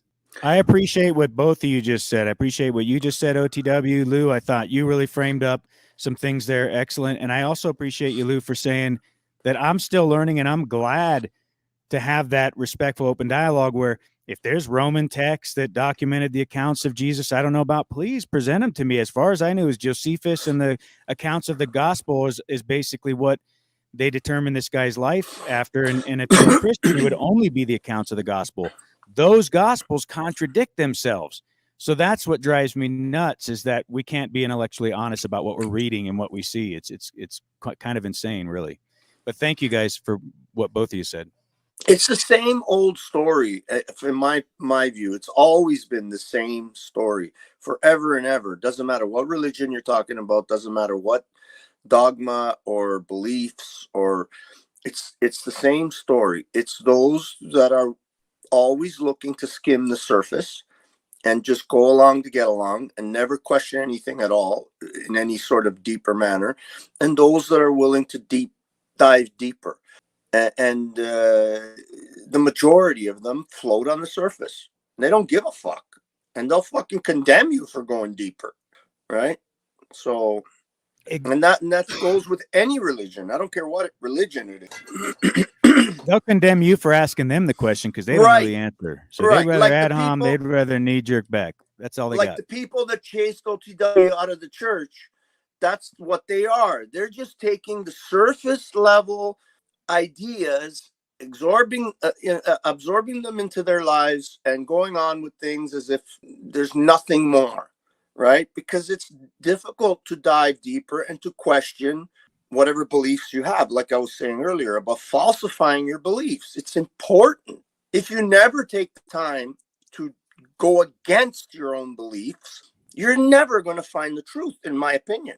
Exactly. You have to be willing to be convinced otherwise, and you have to be willing to change if you're going to have an intellectually honest conversation. It means you're not dogmatic to the point where you're saying, I know everything, I'm rigid, you can't change my mind. Yurt can come up here right now and he can change my mind. If he presents something that genuinely is compelling to me and intrigues me and is factual, he could potentially change my mind. What's up, Yurt? Yeah. Can we stop calling him Yurt? Can we call Austin? him But that's can we, no. What can name we do you call want to him be called? What's in the name, Yurt? Tent. Yeah, I don't care what you call me. A yurt is much more extravagant of an idea. A tent is more. All right, fuck you, Lou. Lou, you've been boring, and everyone's shutting off anyway, so you can just be quiet. Okay, sir. Please, sir. You're all right. I won't beat you up too much. Forgive me, sir. Yeah. So the conversation is one of my favorites. I've spent a lot of time, like all you gentlemen, investigating these things, looking at them from all sorts of angles, and I've just come to a position where I think it's hubris to say either way. There's obviously allegorical elements, but to say there's no historical basis at all would completely divorce it from history and our personal connection and all that. And even in the conversation that you guys were just at, and Lou, please, the mute. Jeez, you've been here. Your daughter's a huge YouTuber. You're a whole family of YouTubers, Lou. None of us are saying there's no historical relevance to the good book, to the Bible. I'm saying there's cases where it's obviously apparently presenting it as allegorical. And even if later what's being presented is literal, it just shows there's contradictions, that the genealogy, and it also, that's another place it doesn't line up. If you look at the genealogy, it's crazy. Like the bloodlines and where all the different characters came from, there's all kinds of ripe with contradiction. But that kind of illustrates what I'm saying. Again, it's like some of it could be true, some of it could be allegorical, but the fact that any of it is presented adamantly by the book itself as allegorical, when it says Abraham and Sarah are an allegory, you obviously have to take from that if they're an allegory, that disputes everything that comes after it. So the Bible either misinterpreted, miswrote itself, was a contradiction, which shows it's, not inherent to the Most High. It's not a perfect book of God. Or it is what it says. You take it literally as what it says, that it's an allegory, which would throw off the whole fucking book. So I'm not saying what came after that there wasn't a Christ being named Jesus who came. And I'm not trying to interrupt, but you're making a lot of complicated statements there, and then they're just being sort of one after another. So like you say, if it says Abraham and Sarah are just allegorical, it throws off the rest of the text. Well, why would that? That's true.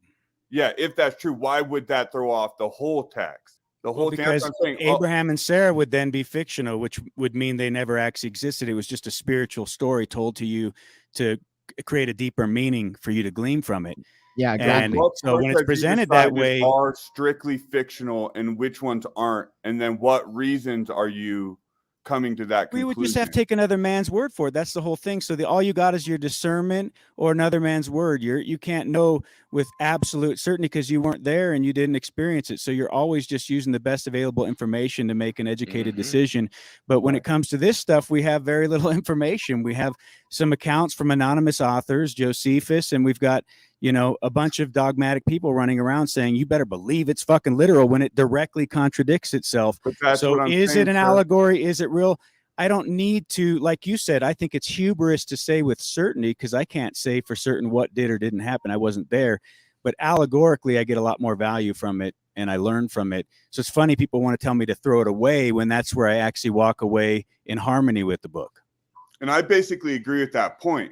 And I found a lot of meaning and significance for me by understanding and researching and reading and taking time and exploring those allegorical lessons. Same time, though, if we're going to say that ultimately it's our individual discernment and education and experience that allows us to come to our understanding of the truth, then why are we holding on to the ledge of the Judeo-Christian Abrahamic traditions? If we have all these questions, if there are so many contradictions and all this, why even hold on to the ledge if we know we're going to have to swim ourselves?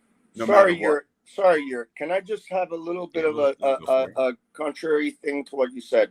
This idea of he's going to take me out of the conversation, so I can't answer. So by the time I get around to actually present my thought, it's going to be so fucking diluted and down the river.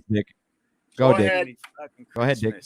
What were you saying again, Yurt? I don't even know what the fuck. Well, and that's my why point was. You know what? And here's the point, man. And this is why I almost don't even come up and join the conversation. I love listening to him, but it becomes so difficult to even track one thought. And it's not Lou's fault or your fault or my fault or anyone's fault. It's just the nature of having multiple people, the complicatedness, our own personal issues that are bringing the energy to all this. Because that's the other issues.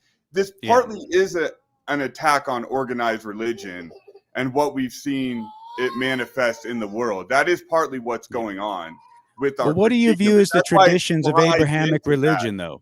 Because you were saying, what are these traditions like Saturnalia, Christ Massacre, the Ishtar, Easter? Like, I don't do this shit. I'm not in their cycles. I abandoned that over a decade ago.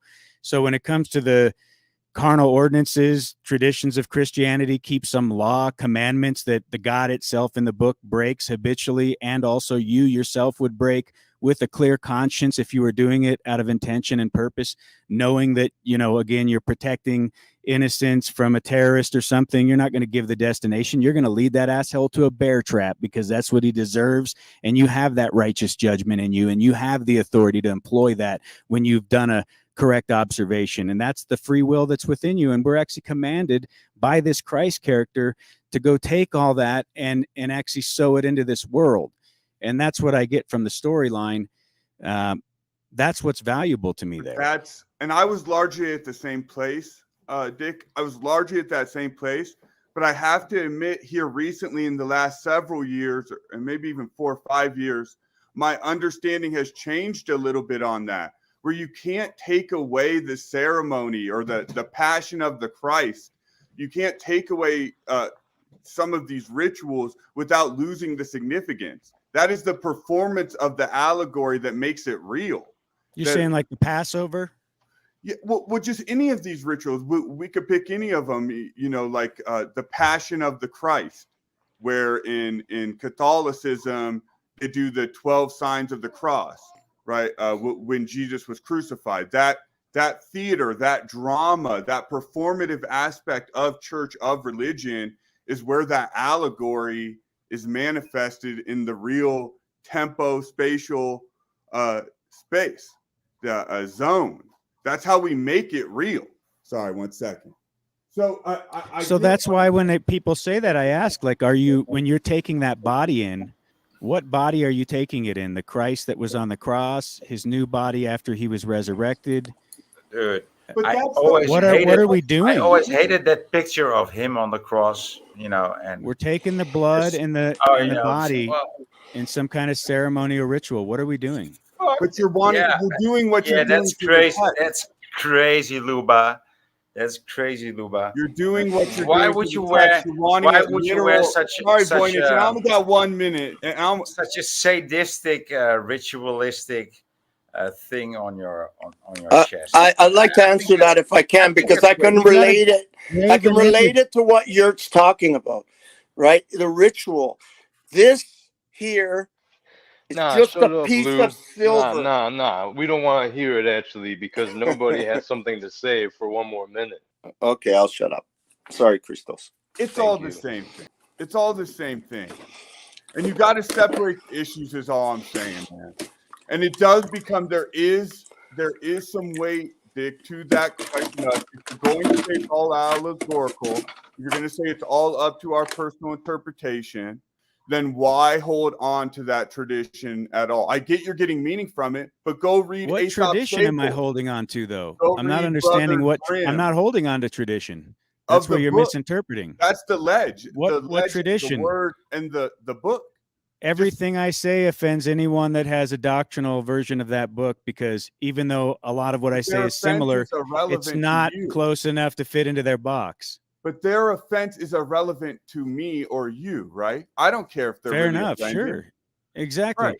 So, are we that's the having whole the point. discussion? If you Are do we these having the rituals discussion and you about find organized value, wait a religion minute, or about Gentlemen. the if you do validity the of ritual and you find value, that's between you and the Most High. To then say that I need to go to that same building and be an orthodox and put a label on and get up under all your ordinance, your carnal ways of looking at it. And I'm not saying you in particular, just anyone who wants to impose these rituals on me and say I have to embrace it the same way. I just ask some questions and the whole thing falls apart. I'm like, what are you doing when you do the blood ritual and you're taking in the body? What body are you taking in? People don't even have an intelligent answer. It shows me how ignorantly they're just following along with the process. They're sticking up a graven image of some dude all bleeding out with a crown of thorns when they're told specifically in the book not to do these things. And they do it all day long and justify it as tradition. And look at these little idols of their savior that's coming in on the clouds. And it's a direct contradiction. They can't see it. So I pointed out, they don't like that. But like you said, I don't care about their judgment. I'm calming my ways with it. I'm just going to keep presenting the obvious, and everyone can sit there and go, and they can do their because that's really what they're doing. They don't like that I'm poking holes. There you go. In the Right. shallow, weak foundation Wait a of their second, belief gentlemen, please. structures. Can I All right. talk, Hold Christos? on. Hold on a second. This is where I want to bring this full circle, because the reason you were saying here is the reason why we're having this conversation is because these dogmatic believers come and attack us directly on panel and in different places. And this is why we're having this conversation, because what we want to do is, they're coming at us with their dogmatic beliefs and not even be able to back up anything they believe in with scriptures in the book that they don't even read, right? And we're the ones actually taking the time to research what's being written in these books and bringing it a step further and talking about these things and actually trying to make sense of all of it, and while these people are persecuting us. All right. So this is the reason why we're having this conversation, because we want to put these things up into the light, out of the darkness into the light, and have people realize that, there's not just a literal interpretation of the Bible. And these people need to read their Bible and reread it to understand that maybe the literal interpretations of it are maybe a little bit, wrong. Okay. That's all. Right. And what Can I talk, Christos, please? And I'm sorry, Lou, and I'm going to be out of here, and so I'll stop hogging the mic. No, man. So I'm gonna Lou, I'm gonna do something to you. I'm gonna do please something to you. bring Whether or not bring it's recognized, lubrication. I Please. appreciate I'm very- I appreciate I'm having very Yurt up here, and sensitive. I really like to hear what he has to say. Okay, And but bring fucking I lube. am I'm prejudiced sensitive against. down there. I'm a prejudice against you.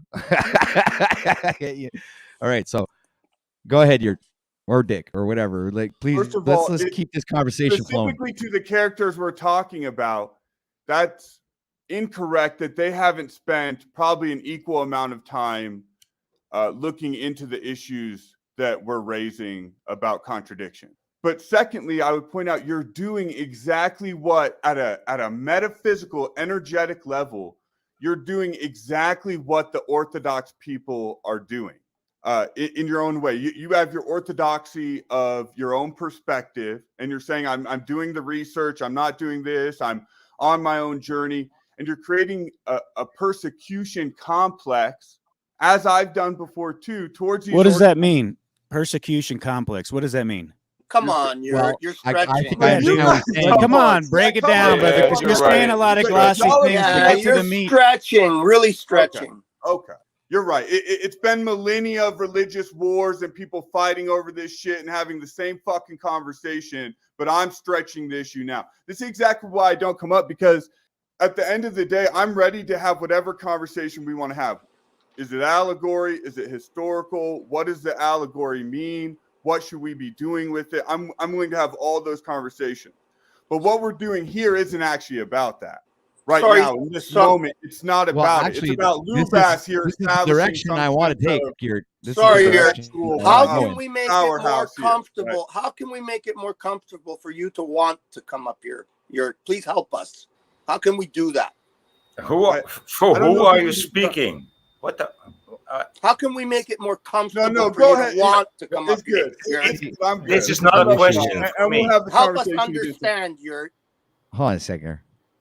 I'm gonna fix this. And the funny thing is, I think you and Lou agree, actually. Yes, I don't know where there'd be any divide there. Like, you guys were actually the ones on the same side of that argument of he's holding up the cross and the traditions and the rituals, and so I don't even know what's going on here at this point. Christos didn't let me speak, so I didn't get out what I wanted back to to the say. ego issues, right? Lou's actually just offended that he wasn't given the mic, and that a schmuck like me is seen as of more value in what I have to say than him. There's power dynamics. That's what he's really That's mad what's about. going on. Yeah. And I understand why he would be mad, because he's clearly a man of let me power explain. and intelligence and learning and wisdom. It's the presentation. It's all about the presentation. Look, all I was going to say about this cross was that this cross is just a piece of silver. I don't worship this cross. This is just a symbol of my, and I don't even want to say that I have faith.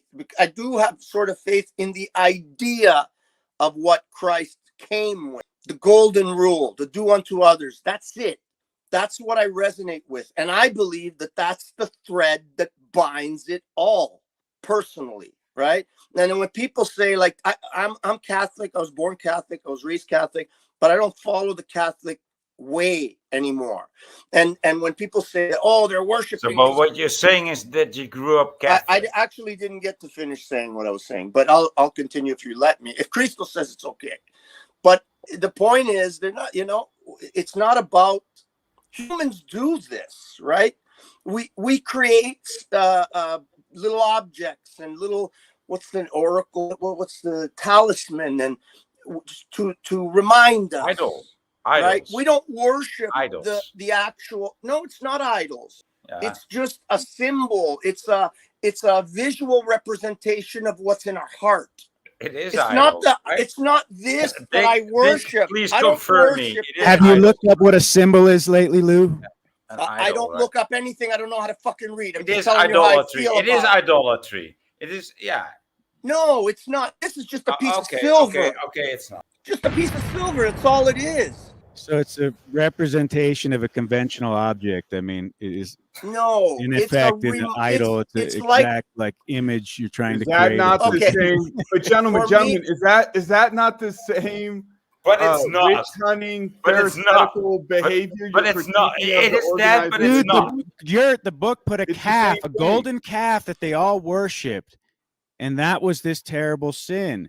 And now the Christians walk around with a graven image of their creator done in silver that they can look to all day long.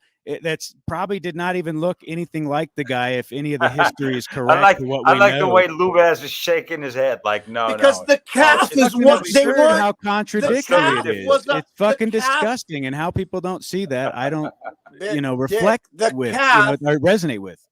The calf wasn't what they were worshiping. The calf, yes, it was to the exclusion of God was the sin. It wasn't because of anything other than, it wasn't because of the actual gold piece. It was because they excluded God, they stopped worshiping God, and they worshiped the calf. That's not what this is. So we can draw graven image interpretations of the creator all day long, and that's totally fine. Okay, because we're doing it after the correct Orthodox or Protestant baby Jesus view, because the Catholic Church, wait a minute, the Catholic Church said we have God framed up right now, so now we can draw an image of the God that we approve, which again wouldn't reflect anything of history or anything that we actually know that, backs up the books, but that's okay now because a man said so. I don't worship this piece Please of silver, explain. Dick. I don't worship anything. Really. Can I just one short sentence? So like there's baby Jesus and there's dead Jesus, right? There's Jesus on the cross and there's Jesus and baby Jesus. Like, well, then there's the risen Jesus too, right, with the new body. Yeah, and then there's that. But I mean, what's in between? I mean, the guy lived to be like 33 years old, or so the story goes. So what's up with that? I mean, yeah, all allegory. No, he didn't. Opinion. He lived. What they said is he never died. He lived. He always was.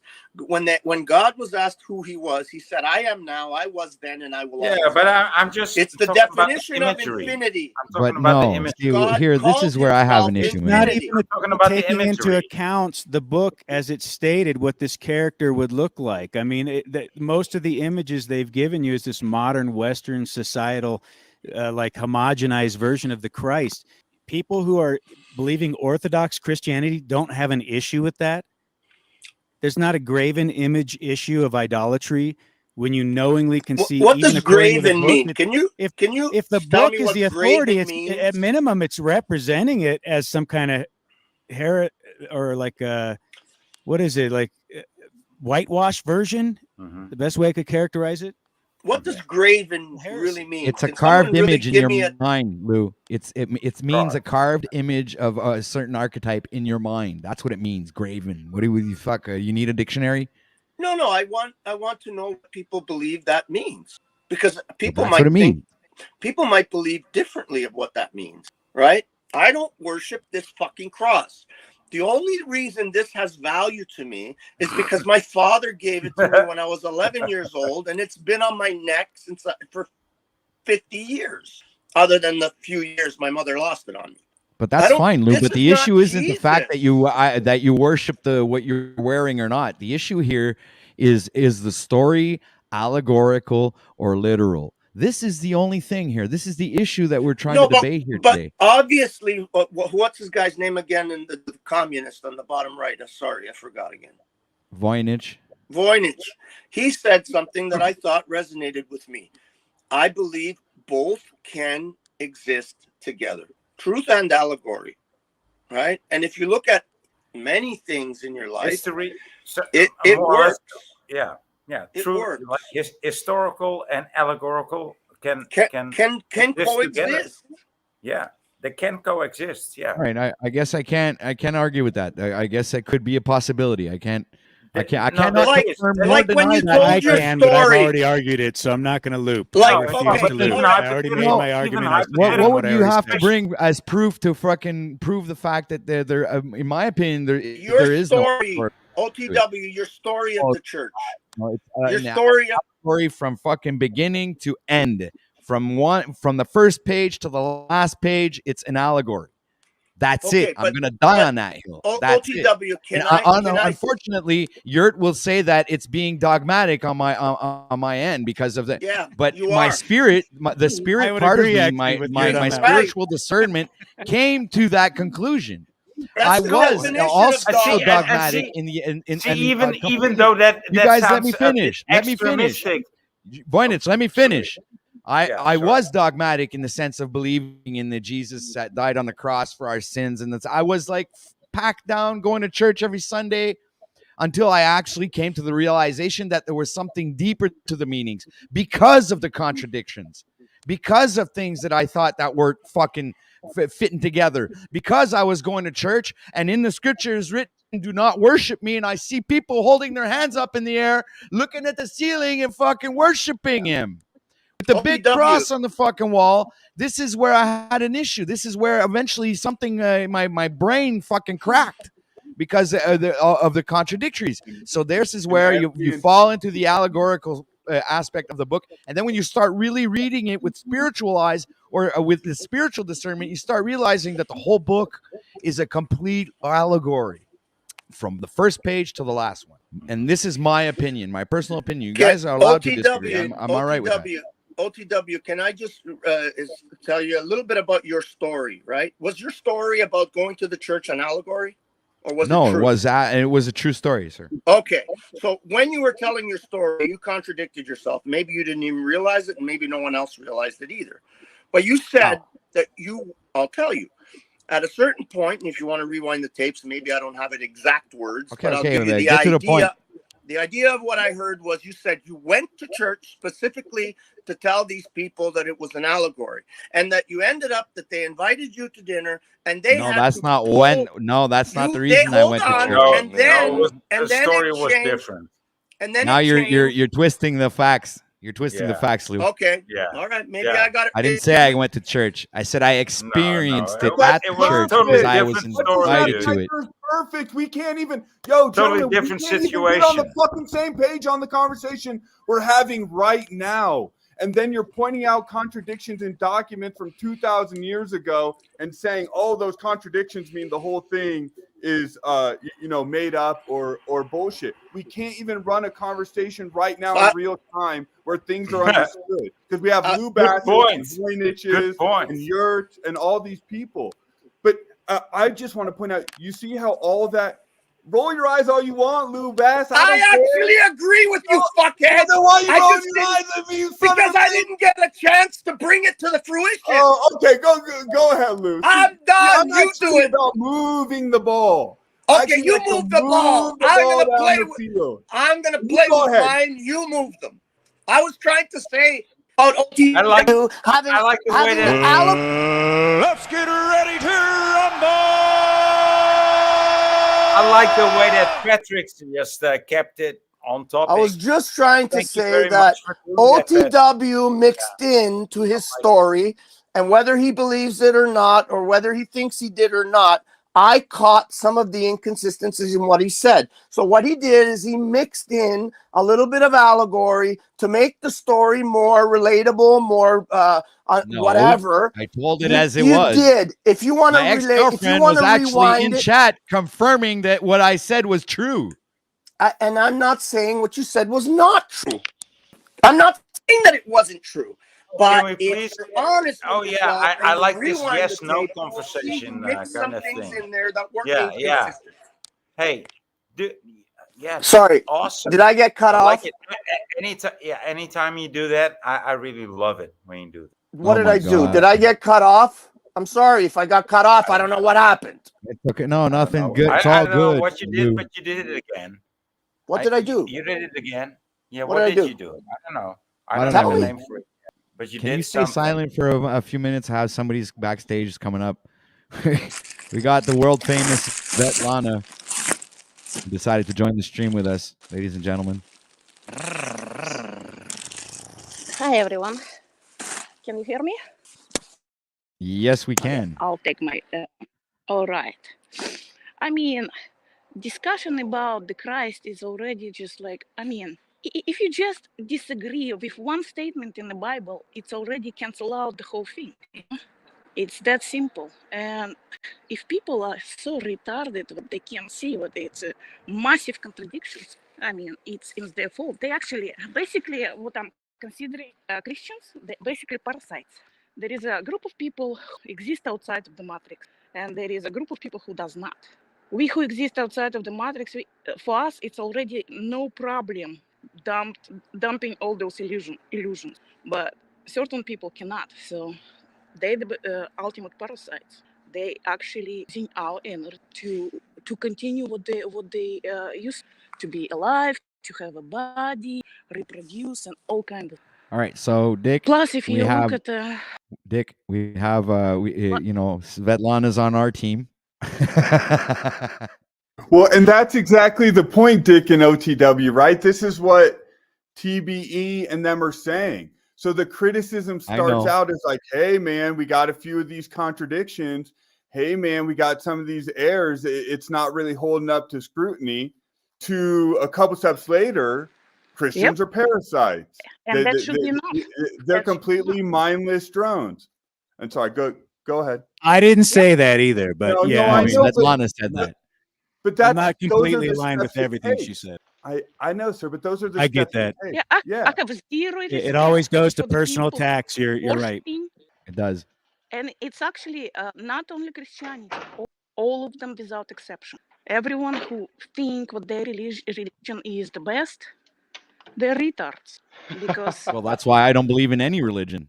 Just like that's language, like one of the things. I don't believe in any religion. I try to take the information, and I look at it from a different perspective. I don't look at it as a literal thing. I try to take what's good.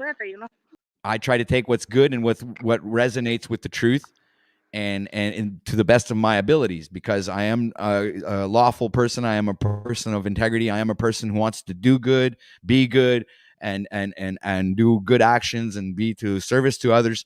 So in doing that, I take all the good aspects of those scriptures. Excuse me? Why do you want I'm to gonna have to put my others? earphones on. All right, I got my head.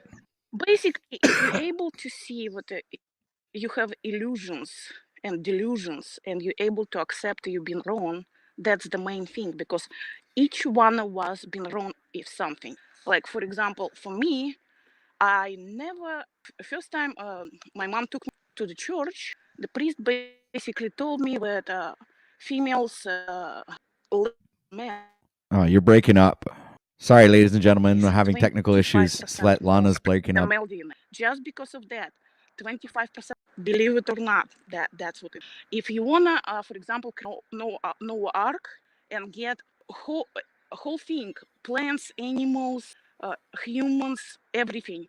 The only thing you need to save female DNA, and from this female DNA, you're gonna be able to create everything else.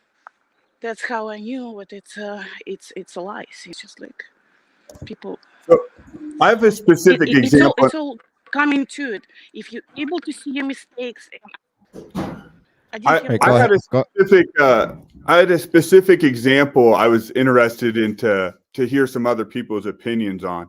So that Illuminati Aaron dude brought up Isaiah 45. I believe it's verses 6-7. I don't know if you could just pull that up real quick, or I could and just read it. But that's an example of that Illuminati Aaron was using that book and that chapter as proof for the claim of astro-theological interpretations of the text. Isaiah what? It was Isaiah book 45 verses 6-8, I believe. And it says something about the sun. The sun, here, I had it pulled up. I can pull it up real quick. But if we could just read that, and then I'd be interested to hear everyone's opinion. Is that saying God is the sun, or is there another interpretation of that? It's like anthropomorphizing the sun. Hey, can I address something real quick? It'll take 2 seconds. This graphics. Could you throw his comment up there real quick so I can just quick, Yes, hold on a sec. Let me come back. I think people are mistaking what an allegory and a parable is. They just need to go get their definitions right. And who is this saying that? Some quick research on it. Graphics. Who is it? 422. I don't even need the comment up. I'll just say here real quick. I disagree that an allegory is literal. I also disagree that the whole book is an allegory. And I also say, again, it's just my conscience that sears me. So I'm just saying my view on it. Doesn't mean it has to be anybody else's. I think these images of the cross and all this kind of fanfare and pictures in the child's Bible about all the characters, the white characters that created as God, I think it's all to get us to stay outside of ourselves. So we're not doing what the Christ said, or any enlightened character, a Buddha, all of these different spiritual truths are pointing to that. Go inside, find the kingdom, commune with the Most High. Even the Christ said, there's no need for an intercessor. Just go direct to God. And so I think that's where I pointed out as a contradiction, because if you're trying to seek the higher aspirations and the Most High, where are you going to find it? It's not in the building, it's within you. You have to go in your prayer closet, as Christ said, and spend that time with the Creator and get a revelation. And then you'll have something, profound. But it doesn't matter about proving it to someone else. It's between you and the Creator. It's an intimate truth. No one can take that from you if you've dwelled with the Most High. It doesn't matter what anybody says anymore. It doesn't matter what religion they are. It doesn't matter if they can corroborate it or not. It can't be corroborated outside of you, because, like the Bible says, who can know another man's spirit but God? Only you know if you're right between you and the Most High, and you're following what's been given to you. I would like to welcome Mr. Wizard to the stream. And just real quick, here's a scripture, and I just want to know from you intelligent folks, does this support the astrotheological hypothesis? Well, let me read it. Well, I can bring it up on the screen if you want. Hold on a sec. Give me 2 seconds. I'll share screen. And I had it up, and we actually got to start at verse 5 to 6 and a half, essentially. Okay, so and I just have it up right here. Verse 5. I am the Lord, and there is no other. Apart from me, there is no God. I will strengthen you, though you have not acknowledged me. And here's a part they're claiming proves or implies astrotheological interpretation.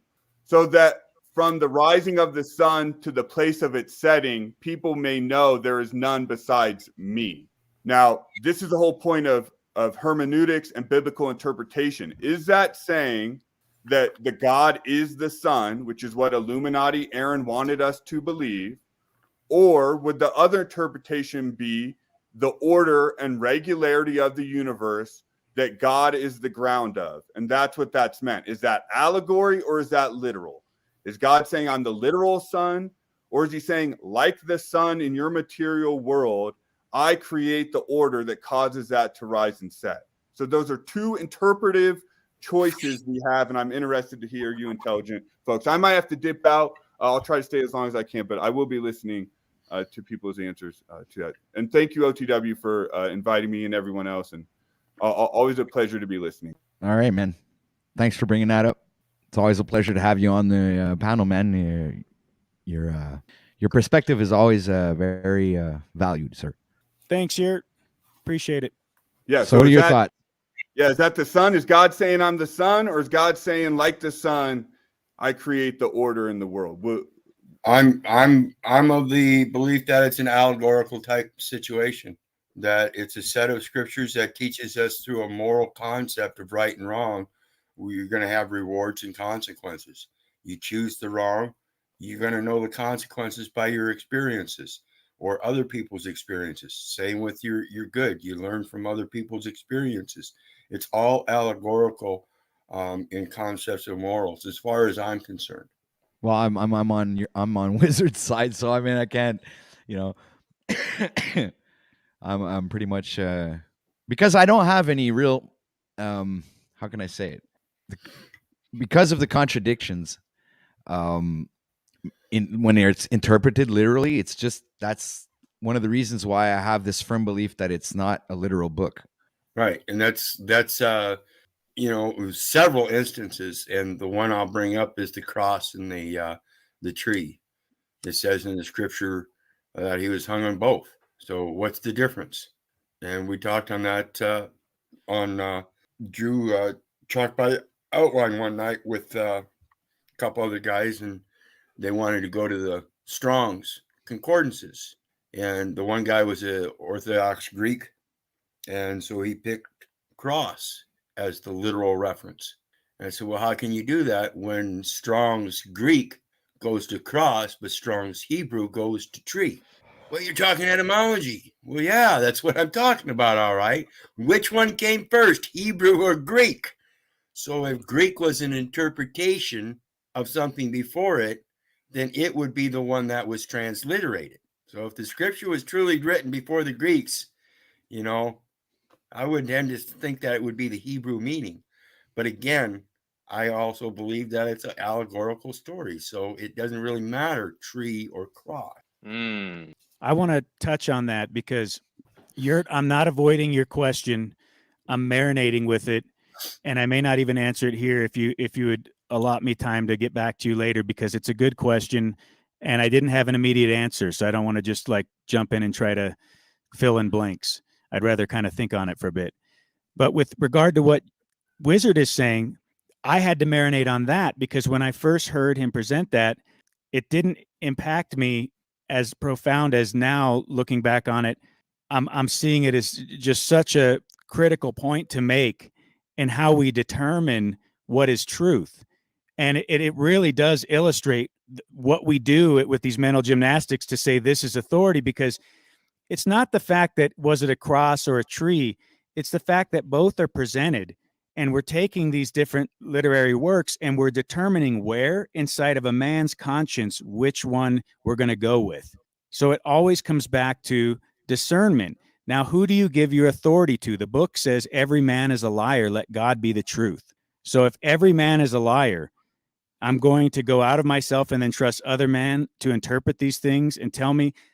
The least I could do is go direct to the Most High and say, what is the spiritual significance of these words for me, and what do you want me to do with what I'm reading here?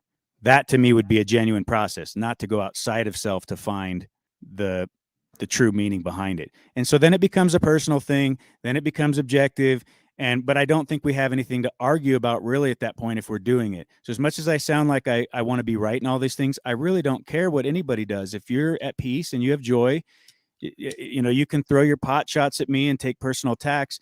It doesn't penetrate. It doesn't matter. I hope you have peace and you have the gift that Christ came to bring, which was that freedom from condemnation. If you don't have that, I'd say go back to the well and circle the wagons and figure this thing out. Yeah, and Dick brings up a good point there, the discernment, in that the Bible tells us we're not supposed to trust another man. We're not supposed to be shaking another man's hand. We're supposed to be discerning this stuff for ourselves. And this is where the church and the state really has no separation, because the church is the one that's bringing the literal word of law in this book and purporting that it belongs to the community, when in fact the community is a state situation. And that's, again, that goes back to the Great Fire of London in 1665, where that fire destroyed the church and its records. So they decided at that time, well, it would be better to hand the records over to the state. They have better ability to protect them than we as parishioners and clergymen do. All we've got is this little building. They've got vaults and banks and all this, so they can keep those records. And that was the beginning of the realization, if people looked at it, that the church is the one that's running the state, or they're at least contracting with each other, and people don't realize that the Vatican is actually the center of commerce. That was its original intent as a Vatican built on St. Peter's Basilica. See, they call it St. Peter's Basilica, but no, that's the Vatican. They pretty much literally destroyed St. Peter's Basilica to build on top of it. And it's just, it's a commercial center, and there is no separation of church and state. And this is known through the First Amendment. The Congress shall lay no or make no law respecting the establishment of religion. Well, isn't that a law? Respecting the establishment of religion right there. I mean, it causes you to review or respect religion in one sense or another just by mentioning it. So just by mentioning separation of church and state causes you to think about whether there's really a separation of church and state. Because if there wasn't any need to say separation of church and state, it would be because people already know there's a separation of church and state. But because people are seeing that it's church and state together, they make mention that it's separation of church and state. Really? Do you think you're being bamboozled? Do you think you really need to pick some stuff up and start discerning for yourself what's really being said, like Dick was saying? See, that's what the scriptures are about, is self-discernment, not listening to some preacher tell you what it means. They're misinterpreting it wrong. Obviously, it says you shall go to your closet and pray in private. Then why the fuck do we still have eons and eons and eons of people going to a church and praying in public? It's just fucking blasphemy.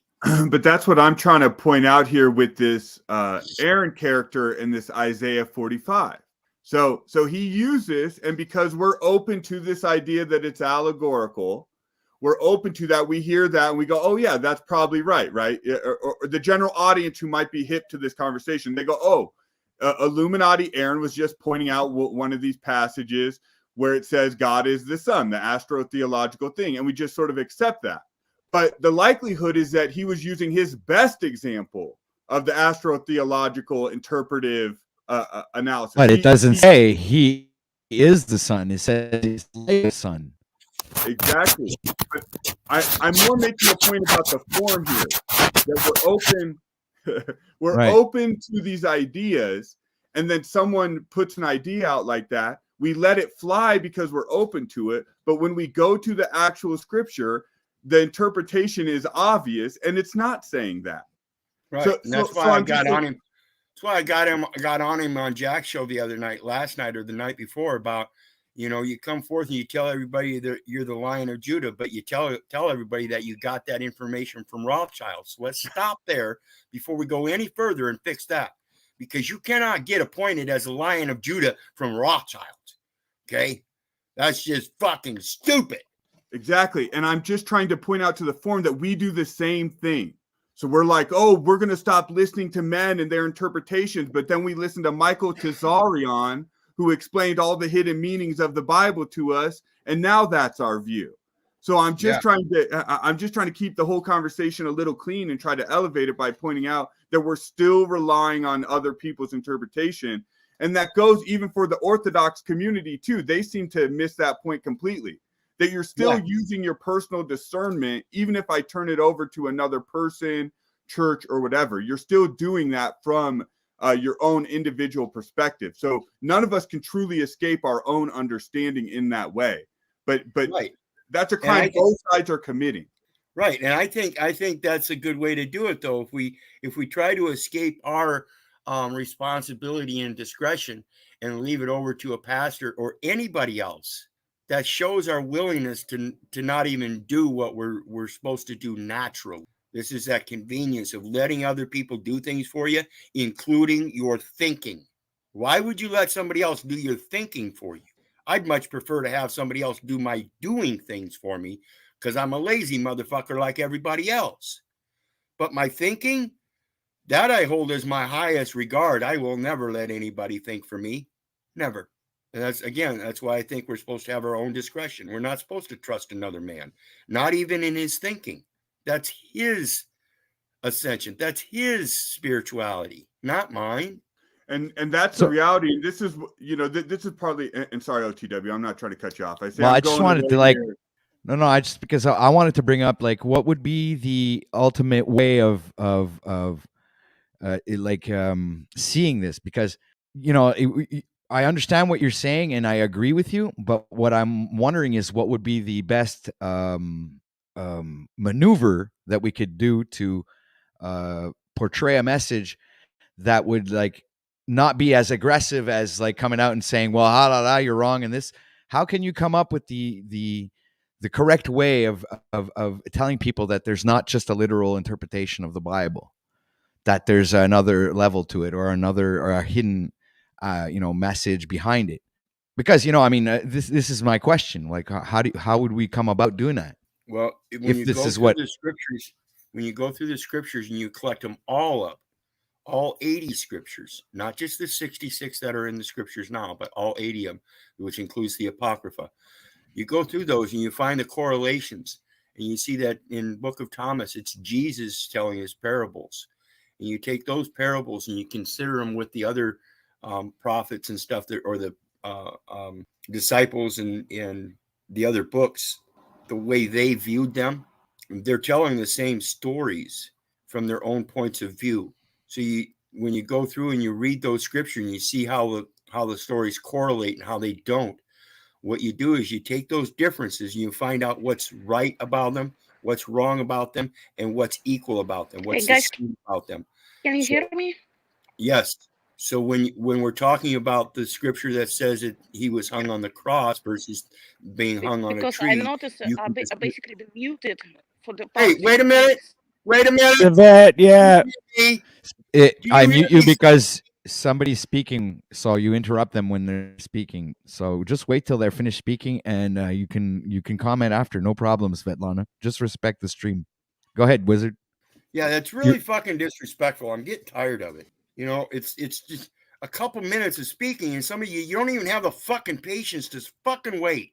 Religions for slaves. That's why so much is in the All Bible. right, I got it. Completely Sorry, clueless. Svetlana. All Completely right, clueless. she doesn't get it. Go ahead, Wizard. You were on point. I was fucking vibing. I Hi. Yes, can't believe somebody's that fucking drunk on a fucking Monday morning. It's pretty fucking ridiculous. Fucking grown people still ain't learned. You got a time to speak, and it's when somebody else isn't speaking. So when we're talking about the scriptures and we see all those differences, again, that's for us as indicators that it's not a real, true story. It may be true in the past. Jesus may have been real, but he's not true now. He's not real now. So we can only take it as an allegory, because if you try to put proof positive in it and can't find it, I mean, goodness gracious, you're going to find the 3 9-inch nails that they used to hang him on that cross or the tree? Are you going to find them embedded in a cross or a tree? Are you going to find the tree? Exactly. Where is the proof other than a story, which we know can be real, but are not validated yet? But then they're going to tell you, Oh, oh, and they but go what with the about the strong Shroud of streak. Turin? What about the Shroud of Turin? And no. That this is the argument they come up with. This is no, that's like okay. What can you say after that? I was like, anybody could have put a piece of fucking material and said, oh, just Jesus was wrapped in that. Yeah. But no, they have like all these science to, scientism proving that it. And I love it, OTW. And your question about how do we actually address this? I think essentially you're addressing it in the best way possible with this conversation. And I went on this whole journey, man, and I still consider myself technically an atheist because I understand that term. But all that said, there's something compelling in the Christ story that's obviously drawing folks like yourself, like myself, towards it, that is challenging us in this way. Like I think almost why would you identify as atheist though? I mean, you see the creator in you, don't you? The technical definition of atheism, right? Yeah, maybe I misunderstand it. What's the technical definition? The technical definition. Svetlana, Jamie fucking Christmas. The technical definition. Okay, go ahead. So there is a God as a truth claim. It's the responsibility of the person making the truth claim to provide the evidence and the reason for belief in that claim. So therefore, it's not the atheist. The atheist position is just, I've not been shown the proof and evidence for the existence of God. It's the same thing with the Jesus. I can't point to the nails. We don't have enough historical evidence for me to say, yes, that person 100% historically existed. But the point I'm just trying to make in the whole thing is something is compelling me. I'll just speak for myself. Against all that logic, against all that rational thinking, against all that common sense, to still believe in a historical personhood of Jesus at the end of this long journey. And I can't explain it in a logical, rational way and prove it to anyone else. It's a compelling on the heart, on the spirit. And it doesn't allow for the space to say there was no historical Jesus. It doesn't allow for that at the end of the day. Interesting. Yeah. And that's exactly what I'm talking about. When you watch the movie Frank versus God, that was actually written or based on an atheist, a congressman or senator from Nebraska that went through those kind of situations. And it was basically questioning the entire community of spirituality, saying, well, if you believe so much in this God, then where is your proof? And the only proof they could come up with is that they all agreed that there was. They couldn't prove it, but everybody in the world agrees that God is omnipresent, omnipotent, and omnipowerful. You know, he's ever present in everybody's life. Everybody agrees on that in one sense or another. So why not use that against them? That's their belief system. That's what Paul and I do. We're using a belief system against those that believe by proving that their belief is false. Yeah. It can't be proven. That's true. And there's an ego part of the carnal mind that says, no, you're wrong. I can incontrovertibly prove, whatever you're saying. And really, if you're being intellectually honest, that's not the case. There's a lot of mystery in the Most High, a lot of unknown. And then when it comes to proving God, you can only prove your relationship with the Most High through your spiritual connectedness to that source. And so that becomes something you can't really articulate or define. It becomes a personal, intimate walk, which I always go back to, because that's really where the rubber meets the road for me in my spiritual type of journey. It's between me and God, and I got to face that every day. But beyond that, I don't mean to impose that on people. If they find a better way of finding comfort in how they view it, that's their prerogative, and they're free to do that in their walk. And I'm not trying to stop them in that. OTW and I face some constructive criticisms, and I feel it as an opportunity to have that open dialogue and just expose and present where we're all coming from, to see, is there weaknesses, is there holes, is there things that we can glean from each other, or grow in the refining, the sharpening iron of our minds to see a better picture of the Most High, perhaps. But I think it all comes down to our willingness to do that internal work that we're usually avoiding, and that goes back to my irritation with the graven images and all this kind of nonsense that we were talking about earlier. But, I think it happens with the cosmology that we're presented. We talk about that a lot, OTW, with the nature of reality, the physics. They're all religions and lies that we think we can prove, that we've never put to the test, that we couldn't even if we wanted to, because apparently we don't have the skills or the information or the technology. But at the level that we can, when we put them to the test, we realize it doesn't pass a sniff test. So yeah, you can't trust any of it. And like Wizard said earlier, you don't trust man. You trust the Most High. You trust God. Where do you find God? Well, we're in the midst of spirit right now. Well said, Dick. Well said, man. I love it. Where two or more gathered, therefore I am. Two or more gathered in my name. Well, and from my understanding, what I see, and this is such a trippy thought, is we're really in more of a Philip K. Dickian scenario with God than any of us really want to acknowledge. There's something odder going on with consciousness and our relation to the all, or whatever you want to call it, whatever language, cultural language you want to couch it in. There's something strange going on here. And the idea of a God-man permeating the space-time continuum is a pretty radical idea. And that's why these conversations devolve and spiral out and get so crazy, because we're in cognitive dissonance land. We literally can't make sense of the experience that we're going through. And so that's why people act so crazy. And that's why these conversations are good, but they sort of betray the problem of the whole thing. So, and I say Philip K. Dickian because he has these stories where like these machine head gods suddenly appear in the sky and everyone can see him, or the characters realize they're all trapped in another character's head and the whole story is taking place. I think we're literally going through that on a historical macro level. Like in some way, the Christ being, we're all wrestling with the Christ being and the message that he brought. But it makes no sense. The significance of Christ makes no sense if it's all made up.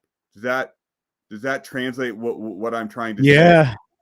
If it's a complete fabrication, its influence isn't proportional to a lie, right? Because we don't spend. This is the orthodox point, Dick.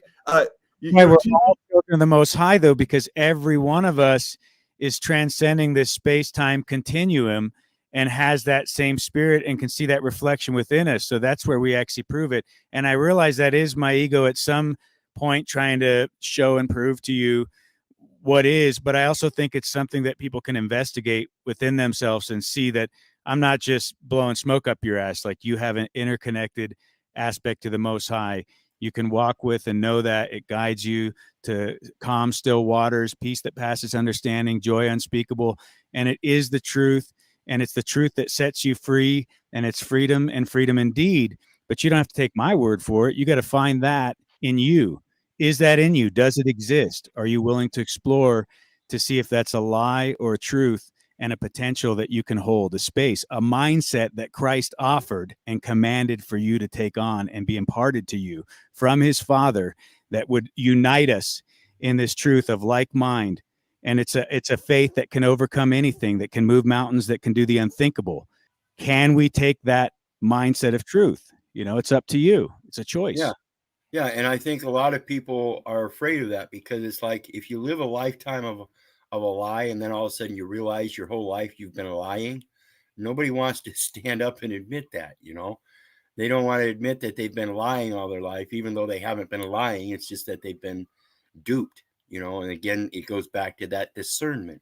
Nobody wants to take on the responsibility of discerning things for themselves.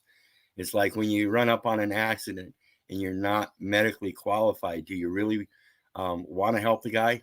Yeah, but can you? Is that a lie? Can you really help the guy? No matter how much you want to help, sometimes if you're not qualified, you need to step back. And that's or you'll what be people liable too. Right. And that's what I was getting at. And people don't want to be liable, so they step back. And that's blatant evidence to me that they have no discernment, because if they really had discernment, they would know the power within themselves to help in any case. It comes natural. Just like when I rescue little animals, it's a natural thing, even for men, to have that passion and care to let life survive. And if it's not, and it's having a hard time, no matter what their qualifications, they step up and do something about it. And that means if you don't know what you're doing to start with, by the time you get done, you better. And that means you got to start learning. Yeah, or prepare to help their brother, actually be strategic about how they can help their brother in his time of need. Yeah, it's coming to the point where we have kids trying to sell eggs to their next door neighbors, and they're getting police reports on it. Why? Because you're trying to convince the rest of society that kid is allowed to contract, so now you can go after the kid. No, that's because you think your laws are so powerful and that you can enforce them against anybody, as if though you were the Christ, as if though you were God. And that's just blasphemy, in any sense of the word. It doesn't even have to be commercial. You can't let a kid do what he wants to do in his spiritual sense of connecting with the neighbor and making a good faith exchange and say, well, that was a commercial exchange that belongs to us. Excuse me, you forgot the point of contracting. That kid couldn't be allowed to contract. Therefore, it had to be a spiritual exchange. It had to be with learning, it had to be with discernment. He went to his neighbor to sell eggs. He didn't go 5 miles away to sell eggs and set up a little stand. He was selling eggs to his neighbor on a regular, because that was the spirit of his thing, is helping out his neighbor. Not that he needed the money. He liked the money, and that enhanced it. But the true spirit, as a kid, he was doing it because he was helping his neighbor. Because if you think a kid really has a true sense of money, you're wrong. I was being trained into the monetary system through a paper route when I was 10 years old. I didn't comprehend it until I was well into my adult age, realized, wait a minute, I was writing all them checks and I was 10 years old. That's a contract. And then I started realizing what was going on. Oh, yeah, this isn't a spiritual world like I've been raised to believe. Everybody believes in the Christian origins and stuff, right? That's why they all go to church, right? Well, that's when I started getting into the scriptures and realizing we're not supposed to be shaking hands. We're not supposed to be trusting each other. We're supposed to pray in private. And all these contradict the exact thing that they do in the church. When you walk into that church, what's the first thing you do? You got a layman meeting you at the door, shaking your hand. Welcome, brother. Welcome, sister. shaking your hand right away. Come on in. We're going to pass that tray so you can give us some money while we help you pray in public. So you can go back to doing the same thing you did the other 6 days a week as soon as you're done with that 1 hour session. But can we toss another idea in here? And I just like to stir the pot, as always. So again, I'm understanding what you're saying. I'm understanding the criticisms. Those are my intuitions as well. But, you know, I look at my grandparents, well, especially, you know, like my grandma, who was a regular church attender. And this lady was just a gem of life, right? She had all her ducks in a row. Her whole reality was very put together. And so what do we say about that? About the order and the regularity and the goodness, the true goodness that a lot of these church communities or people that are church oriented, and we can even see examples of this today, and the good they are producing, because we don't really hear that much of that aspect either. You know, the flowering of Islamic civilization, you know, during the Middle Ages of European history, or whatever example. We could pull out a bunch of different ones. Church and biblical study, biblical focus has produced a lot of healthy things in life as well, healthy communities, healthy people, and all that. So it's those subtleties and nuance that get lost in the conversation and allow critics to come in and be like, oh, you know, this is demonic, this is yada, yada, yada, those narratives, because it doesn't acknowledge that other side of what church does, about what dogma does. It provides order and ground to society. Now we got a bunch of drug addicts, you know, miscreants.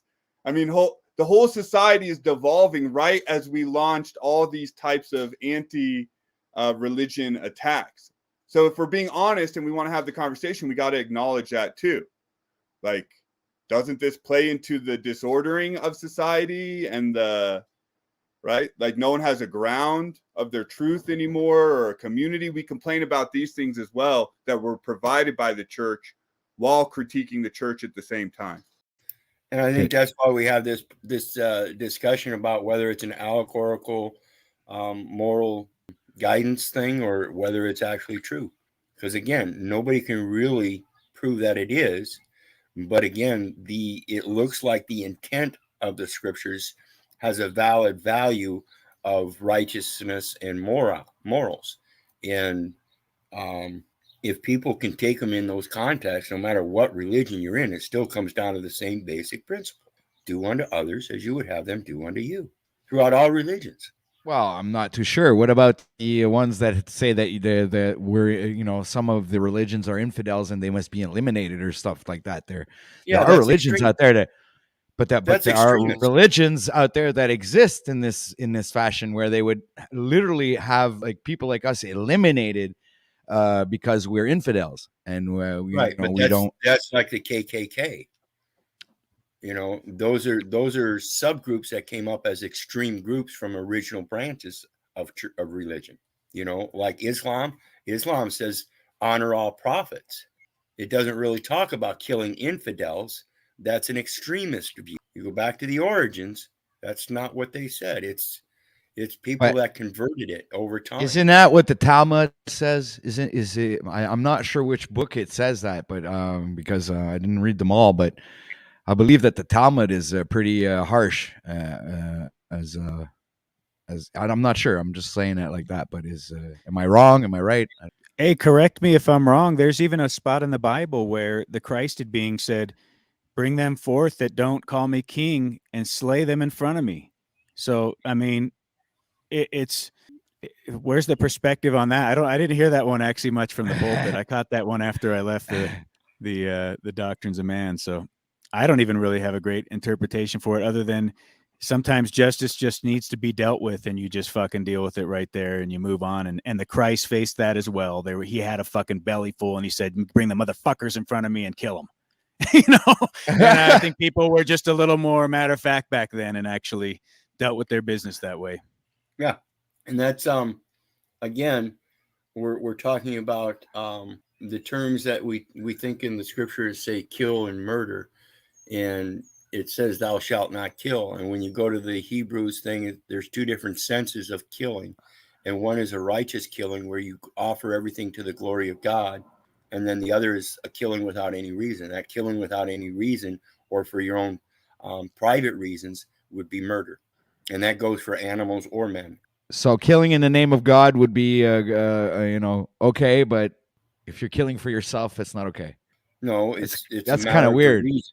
It's a matter of the reason. Again, the reason isn't necessarily to give it to God, but to give the glory to God that He provided for you. And again, God, in my sense, is the source of life. So it's not like a certain entity is providing you with something, but the source of life is providing an abundance so that you can catch a fish to feed yourself for the day. That's not murder. So if you have to have a fish, you get the fish. But if you don't have to have the fish and you get a fish and then just leave it on the bank or something, that's waste. And that's what we're talking about, waste.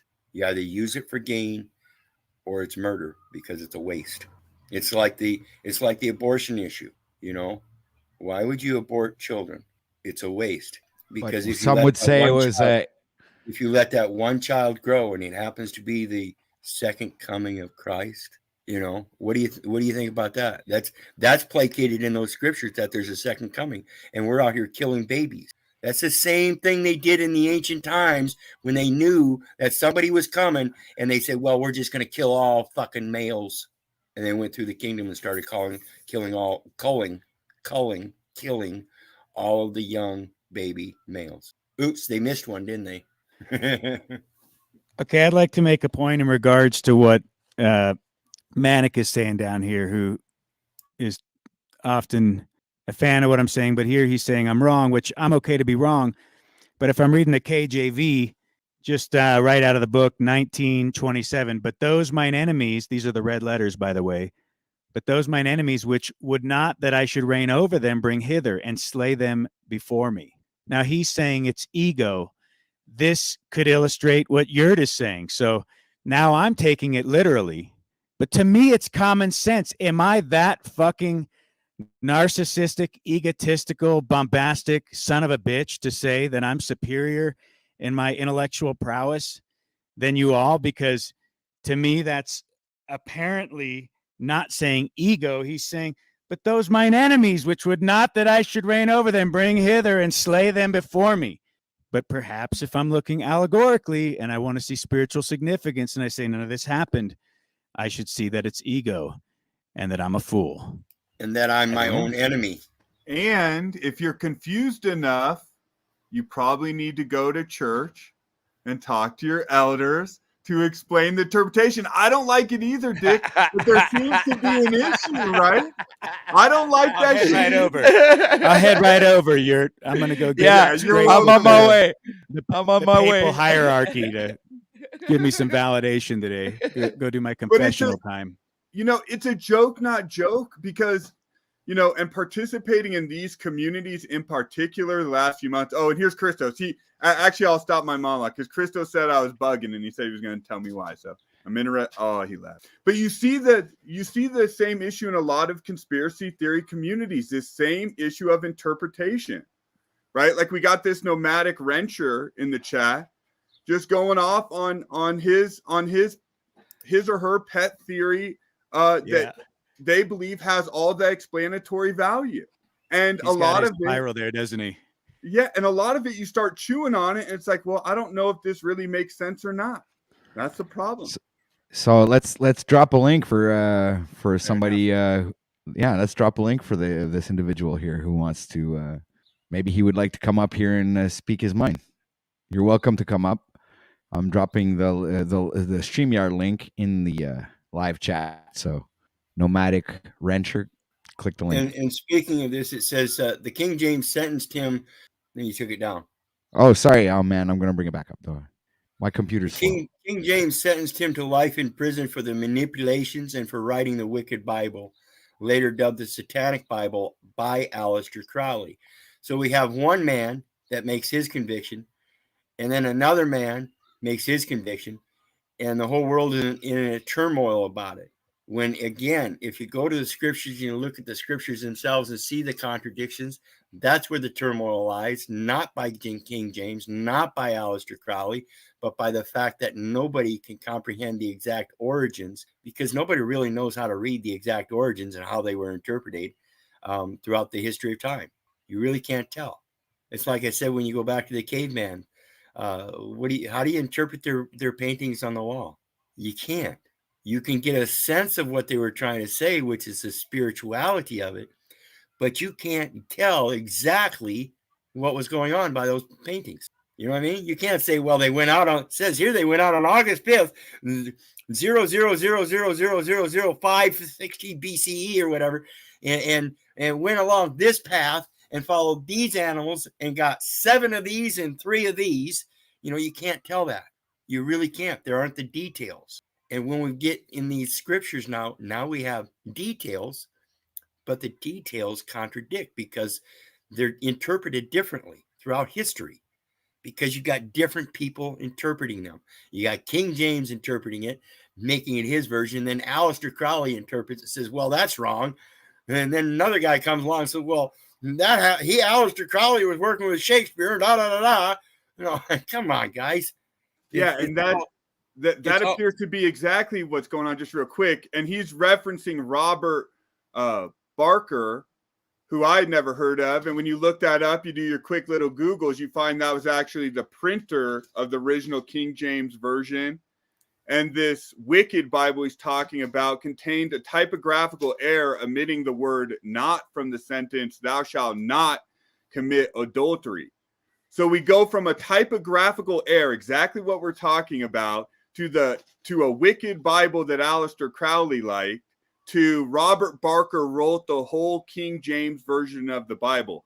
That's a series of claims, and you haven't proven any of them.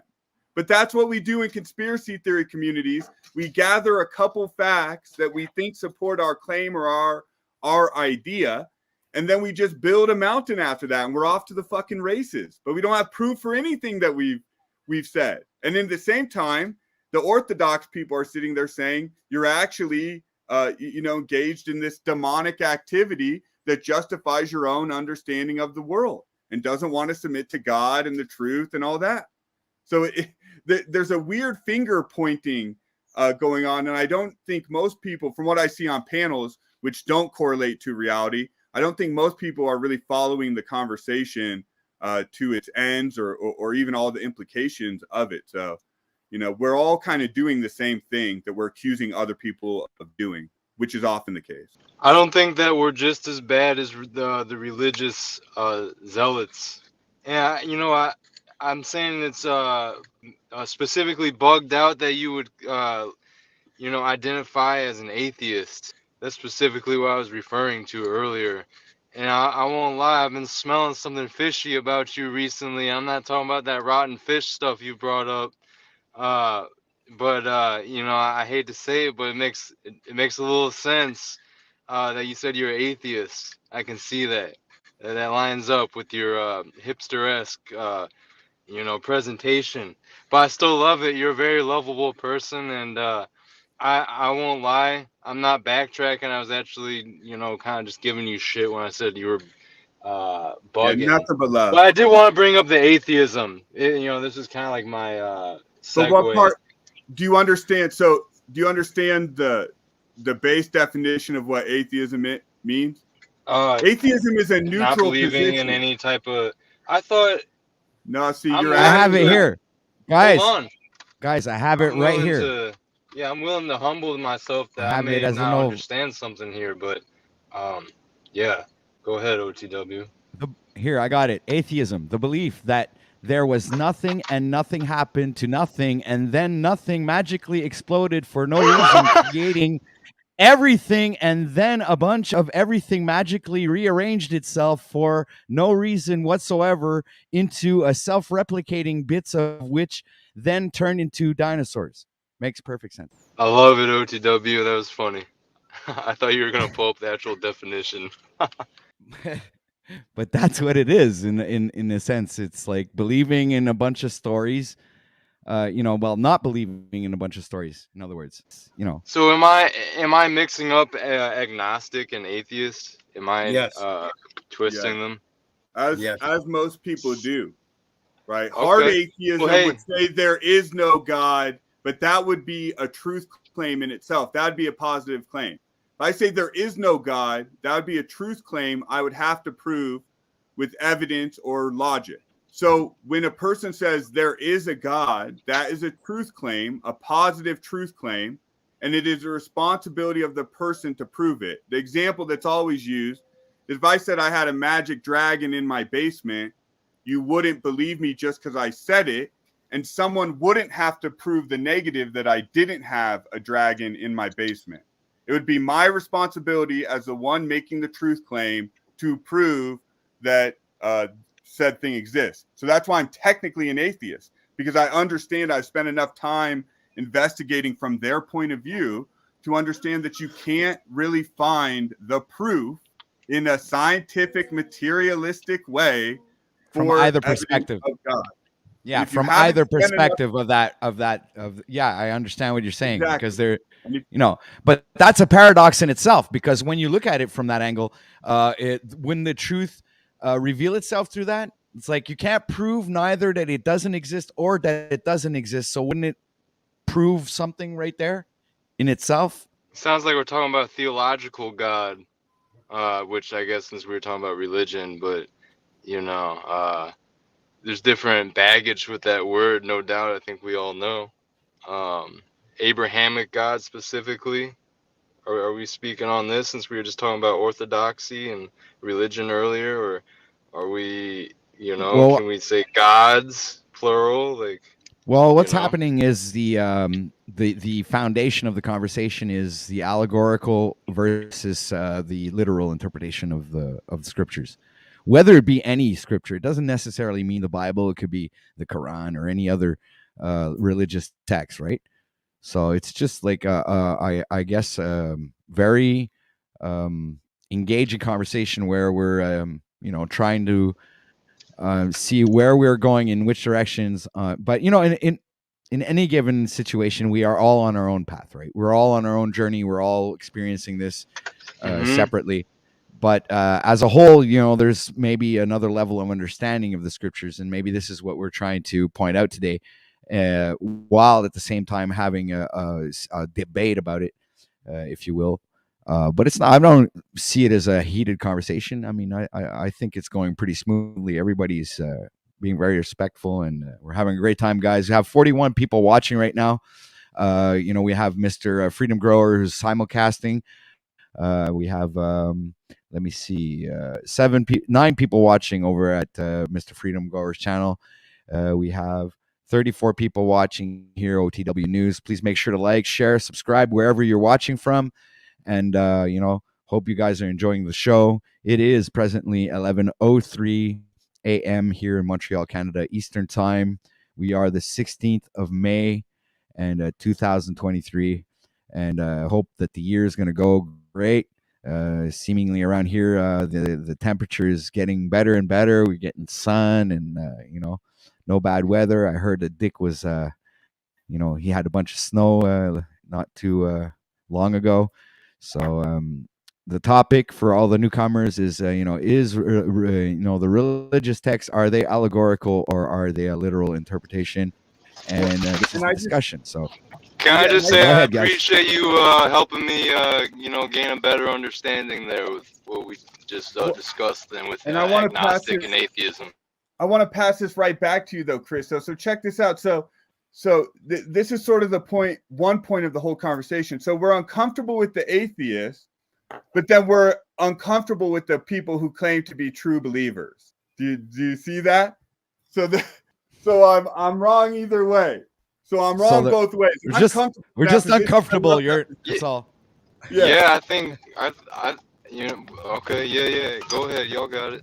Yeah, so you want a diluted version of God and reality that fits whatever your understanding is at the moment. And I think this is the whole point. Me or people?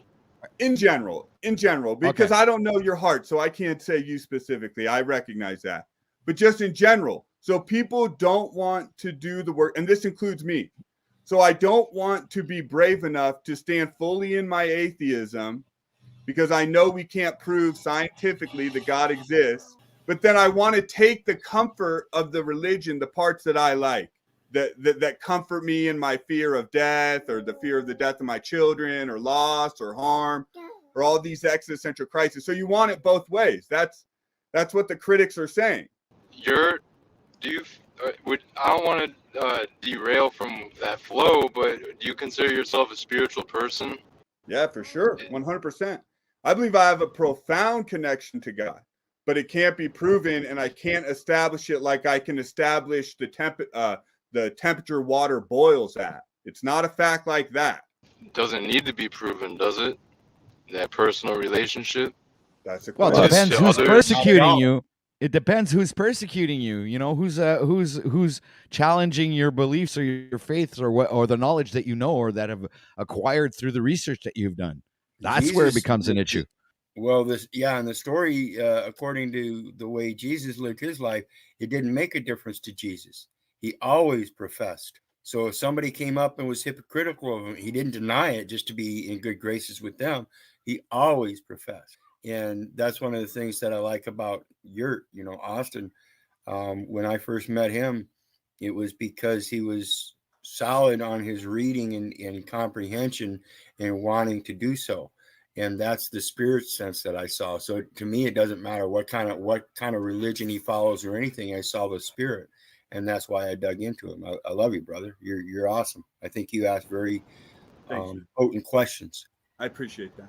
Yeah, I appreciate your interest / reverence, I think, for Eastern stuff as well. Just to let you know, Christos, your mic is, skipping. It's got that little and skippity skip. And that's the great thought experiment. And this is where the Orthodox people would just lose their shit on me. Because it appears, and just real quick, Dick, it appears this Godhead hasn't just penetrated the tempo-spatial continuum one time, and this is a Philip K. Dickian thing people don't want to accept. Apparently, it seems this Godhead is entering the space-time continuum multiple times. I in agree with different that. ways, and it's pretty wild. Yeah, that is wild.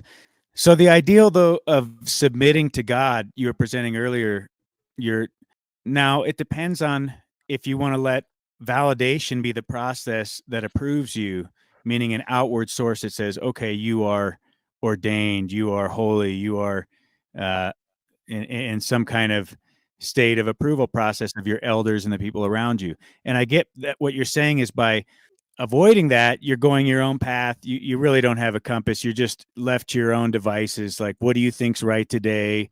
What do you think's right yesterday? See, that's where I think is the missing link in all this, though, is that you realize you were indoctrinated into perversion and propaganda and lies at every level. You've been able to assess that with your intellectual mind. You can prove that to yourself now. So you're doing what the word says, which is emptying the cup, right? And so all things become new. Your sin is as far as the east from the west. You have this new identity in the spirit.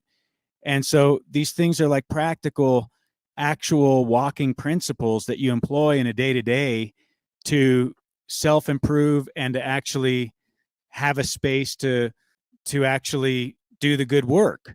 And so then you find, like, following in these footsteps, if you're at an infant level of spirituality and you need to eat the milk, as the word says, and before you can actually digest the meat, becomes a very viable process and fruitful and leads to just better decision-making, better life, better, wiser mind. And so you have a practical real world example of why you might want to embark on considering some of these concepts. And that's the way I look at it. That's my relationship with it.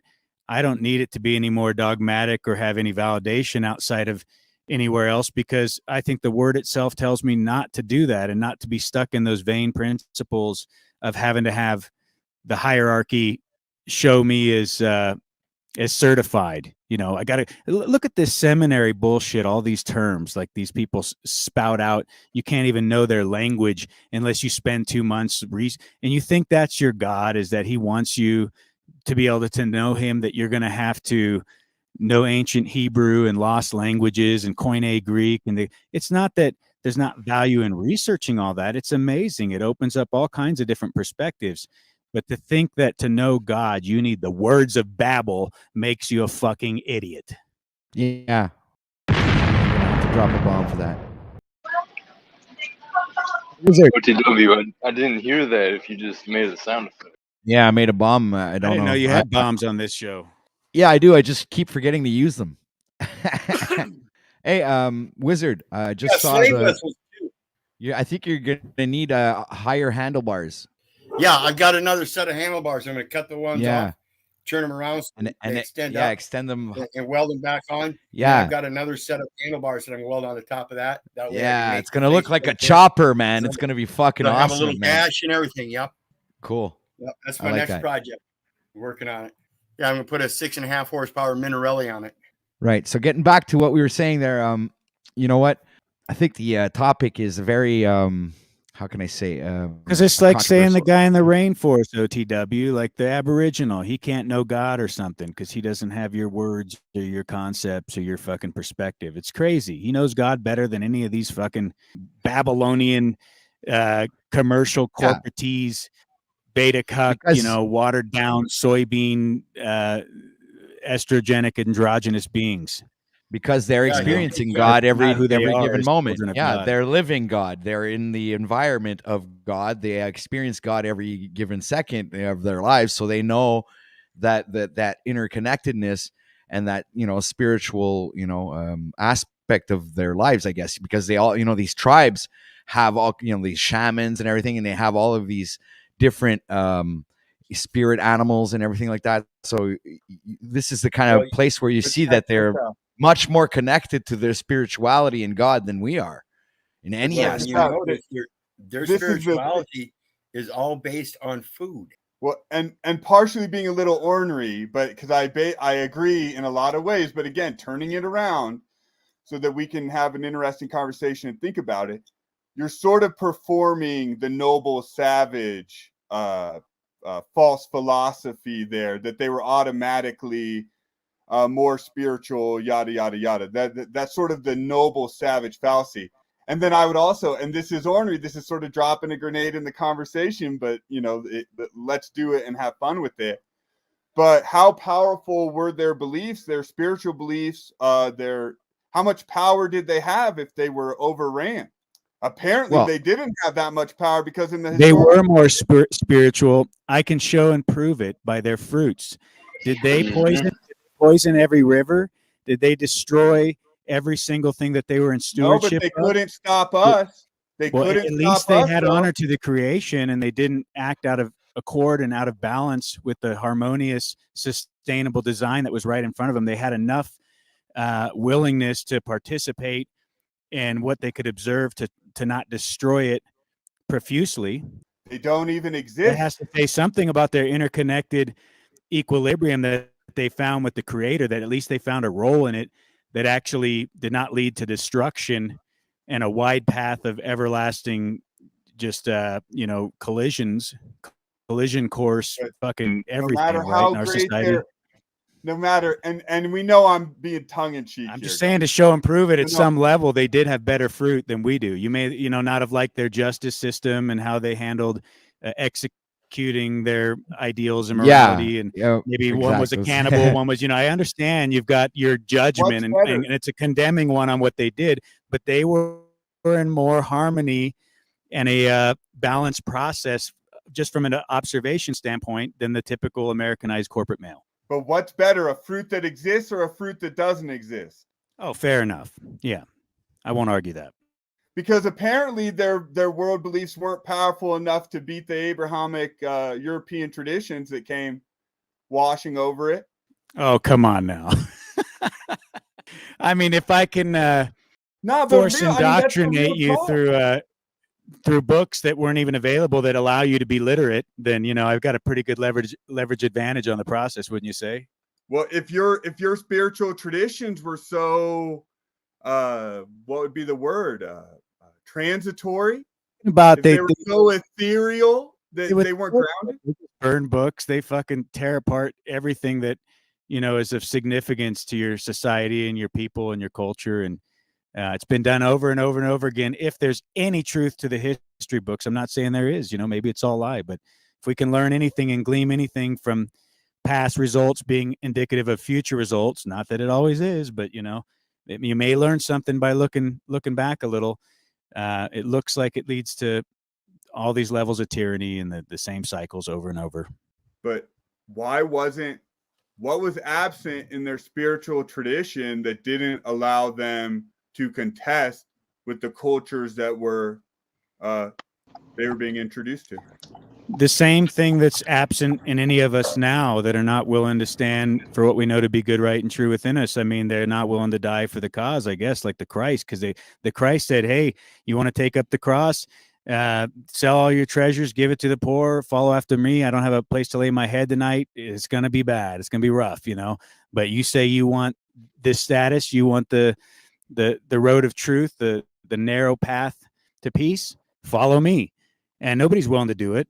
So, I mean, at that level, we're all a work in progress, but that's the significance behind it is there's layers to this shit. There's levels to it. How deep are you willing to go to find that next level of perspective of truth within spirituality? Because there's all kinds of different disciplines and work that we can do to really expand upon the basic concept of, am I connected to God? I mean, you can fucking astral travel. Now they're going to say it's demonic. You can go in Akashic records and get ultimate downloads. You can do plant medicines and open yourself up to the fabric of reality where you see the mechanics and the complete fucking synchronicities and opening Fibonacci sequences of everything. And it's like, no, it's all lies. Don't look at it. It's like, okay, well, then it's not real because somebody said so. And so everything I observe and experience is irrelevant, and I should just, bury it all because I seem to think there's synchronicities within the good book that point to these things, and it just validates my experience. Well, and it's like, say what you want, but apparently those Christians and the Jews, they know how to form up and get on code. At the end of the day, I'm just a guy talking to a fucking smoking bush, bro. And God's telling me little kernels of wisdom. He's whispering in my ear. I don't got any hand coming through the ether, penetrating through the fabric of reality to write on a stone tablet what's right and wrong. But there's a small, still voice in me that's kind of nudging me as I go along and saying, nah, proceed with caution here. Yeah, that resonates. And so I've learned to listen to that gut instinct and then try to tune it with the microgut biome and just the whole body chemistry and everything about our environment and the Wi-Fi and all this fucking shit and grounding. And it all comes into play to help that process of being a conduit for the Most High, being interconnected, cleaning that pineal out. Don't be afraid of the green tea. It's not that bad. The fluoridation, it's not synthetic. Love y'all. Hell yeah. Holistic. Man, I was going to say something. Now I completely lost it.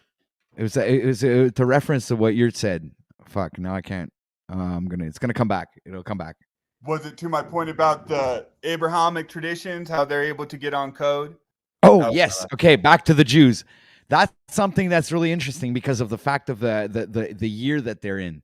That really piques my curiosity because of the year that I think they're year 5,700 and something. So there was no separation, like our calendar where we're in year 2023. And there's also, I think it's Islamic or is it Iran? Or is it? Well, they're in year 2000 something, 2,500 and something. So there's different cultures around the planet are not even in the same year. So, this is one of the contradictories that really blows my mind in the sense is like, okay, well, who's got the right date? Like who's, and up until now, the only one that seemingly has like the right date is the Jewish community. For some reason, they have 5,600 or 700 years.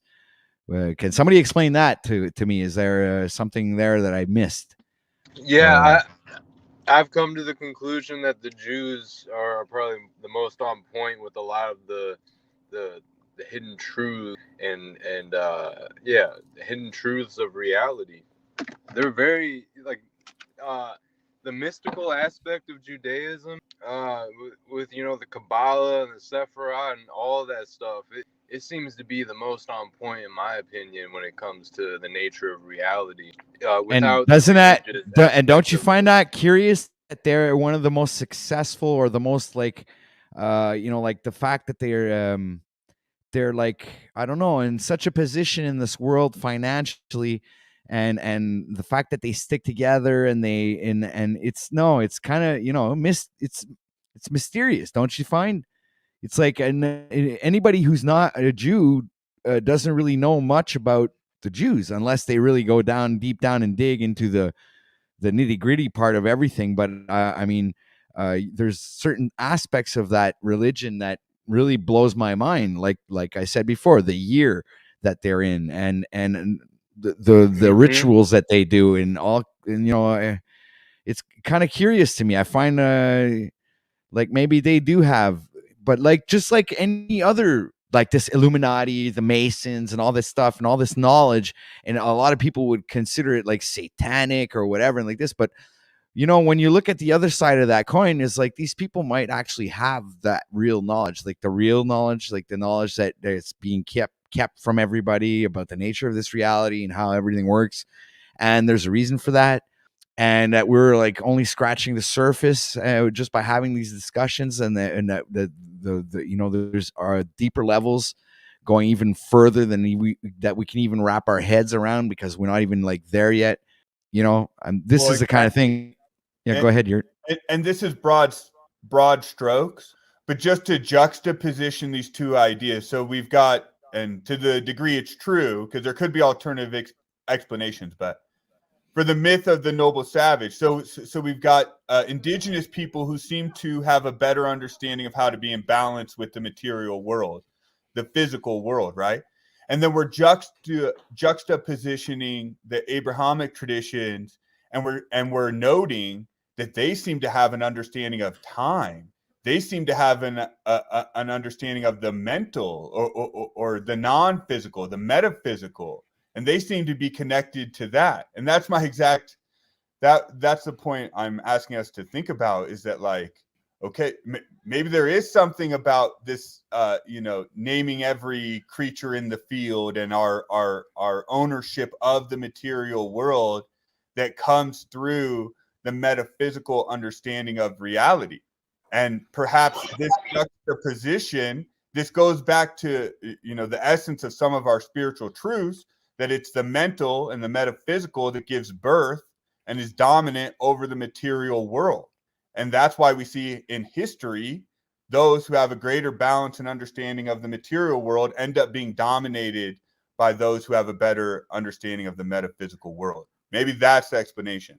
And here we are. And just to add the spice to it, is here we are trying to recapture a primitivism and a natural order that may be sort of a false errand or a false bill of goods, because it's having us look in a direction which isn't actually the key to our salvation or our transformation, however we want to think about it. That's more a thought experiment. I'm not so sure if I actually believe that, just for the record. No, but that's a good point though you're making, because you never really, in the deception there could be even more deception. Just saying, like, or even in the truth, perceived superiority of the Aboriginal. Why did they not sustain? I think is also the point he's making. Why, in a creator's grand design, you would make the best system be the outcome if there was something orchestrated. Actually, I'm imposing that on what he said, but I think. Oh, that's exactly it. That's exactly it, Dick. We idolize this worldview, but the worldview couldn't win the world. So it's a real politic. It's a discussion of power. Why did they lose their power if they had the better worldview?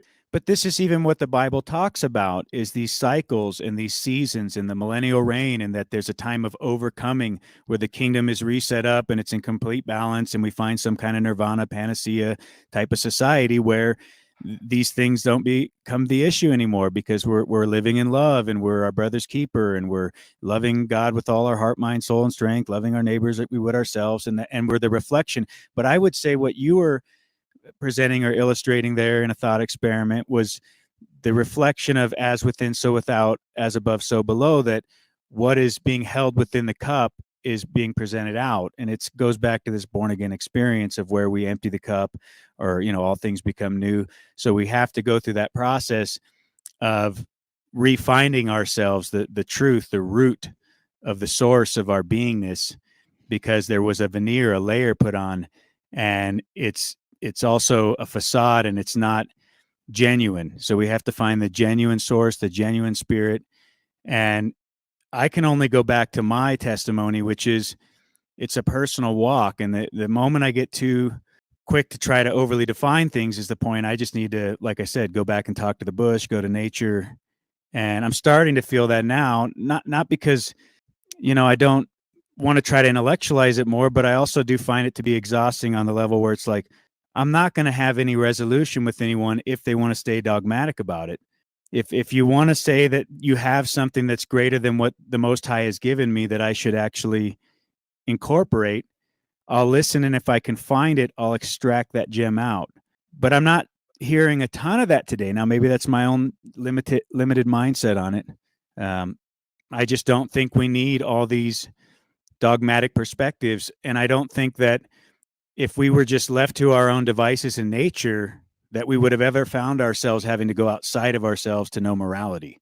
I think it was only through being taken into a synthetic, disharmonious, artificial, now augmented body, mind, soul concept that's being prepared for us, like another kingdom, an alternate realm. And I hate to always bring it back to this technology, but you got this fucking portal there opening up where everybody's going to live with the fake avatar with no conscience or apparent consequences to their decision making. So it's like some kind of hellish environment where the morality now can be explored to the most absurd perversions of self. So they are setting up hell for you. Who's going to stay back here and set up the kingdom of the Most High? The ones who see the reflection of nature, because that is prophesied. Now, is it a foretelling? Is it a script that we're following? That's up to you. But I don't mind embodying that cycle because I see them play out in nature anyway. So the season of harvest is coming. Don't despair. There's a valley, you walk through it. It's a shadow, it's mystery, it's a curtain, a veil. But then the awakening, the apocalypse, the great unveiling happens. And I think we're moving into that, which is beautiful. So don't fight the process. But part of the trip there, Dick, is that the people who cooked up the book and all that were closer to the state of nature when they cooked it up.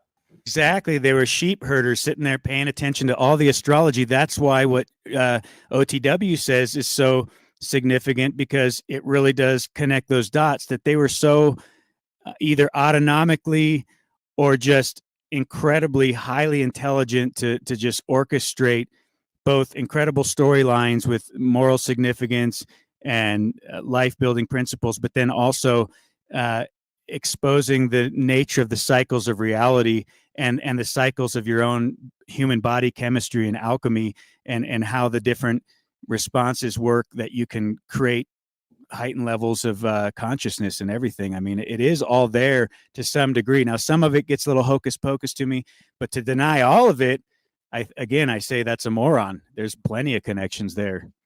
And OTW, because it's he's very passionate easy about to that, and I get a lot from it. Yeah, and it's easy to go ahead and transcend a story through eons of time by calling, let's say, one of the nerves in your brain Mark.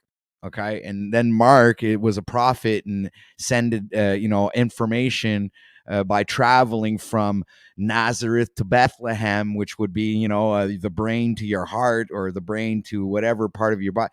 This is what I was trying to get at. Is a lot of these stories in the Bible are most likely connected to the biological aspect of your body, the astrological alignments in the sky, and all of these things are all interconnected, which I agree with Dick, which would be, or would most likely come back to the conclusion of these people back in the day who are writing these things, or would be the way that they would express themselves as artists, or as people telling a story that would be able to transcend time through eons, and they would actually be able to think about that.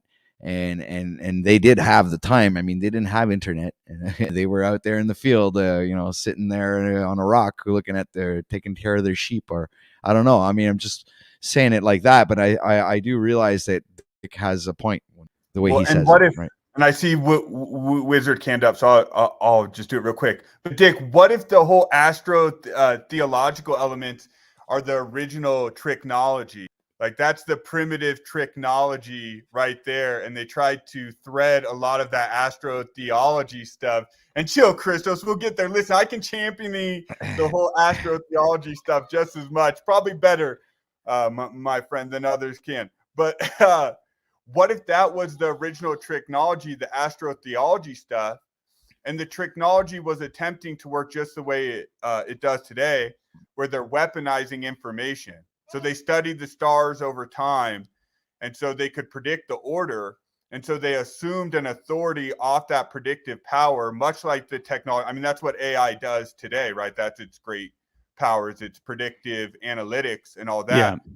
What if that was just primitive technology, the whole astrotheology stuff, and the Pharisees wanted to weave that stuff in there to dazzle and befuddle, much like today.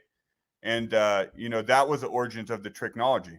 What do we think about that? And then, so now we're debating that when that wasn't even really the original intention.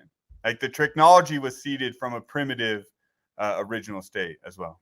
But it is based off observation too, the whole astrology principles. Now, I will say these cycles, what are they telling you? If it's synthetic, if it's a simulacrum, is like Archaics proposes some kind of augmented form of reality that's perhaps just a reflection or a presentation on a screen of toroidal fields to give us an illusion of some kind of reality, but it's just an illusion of form.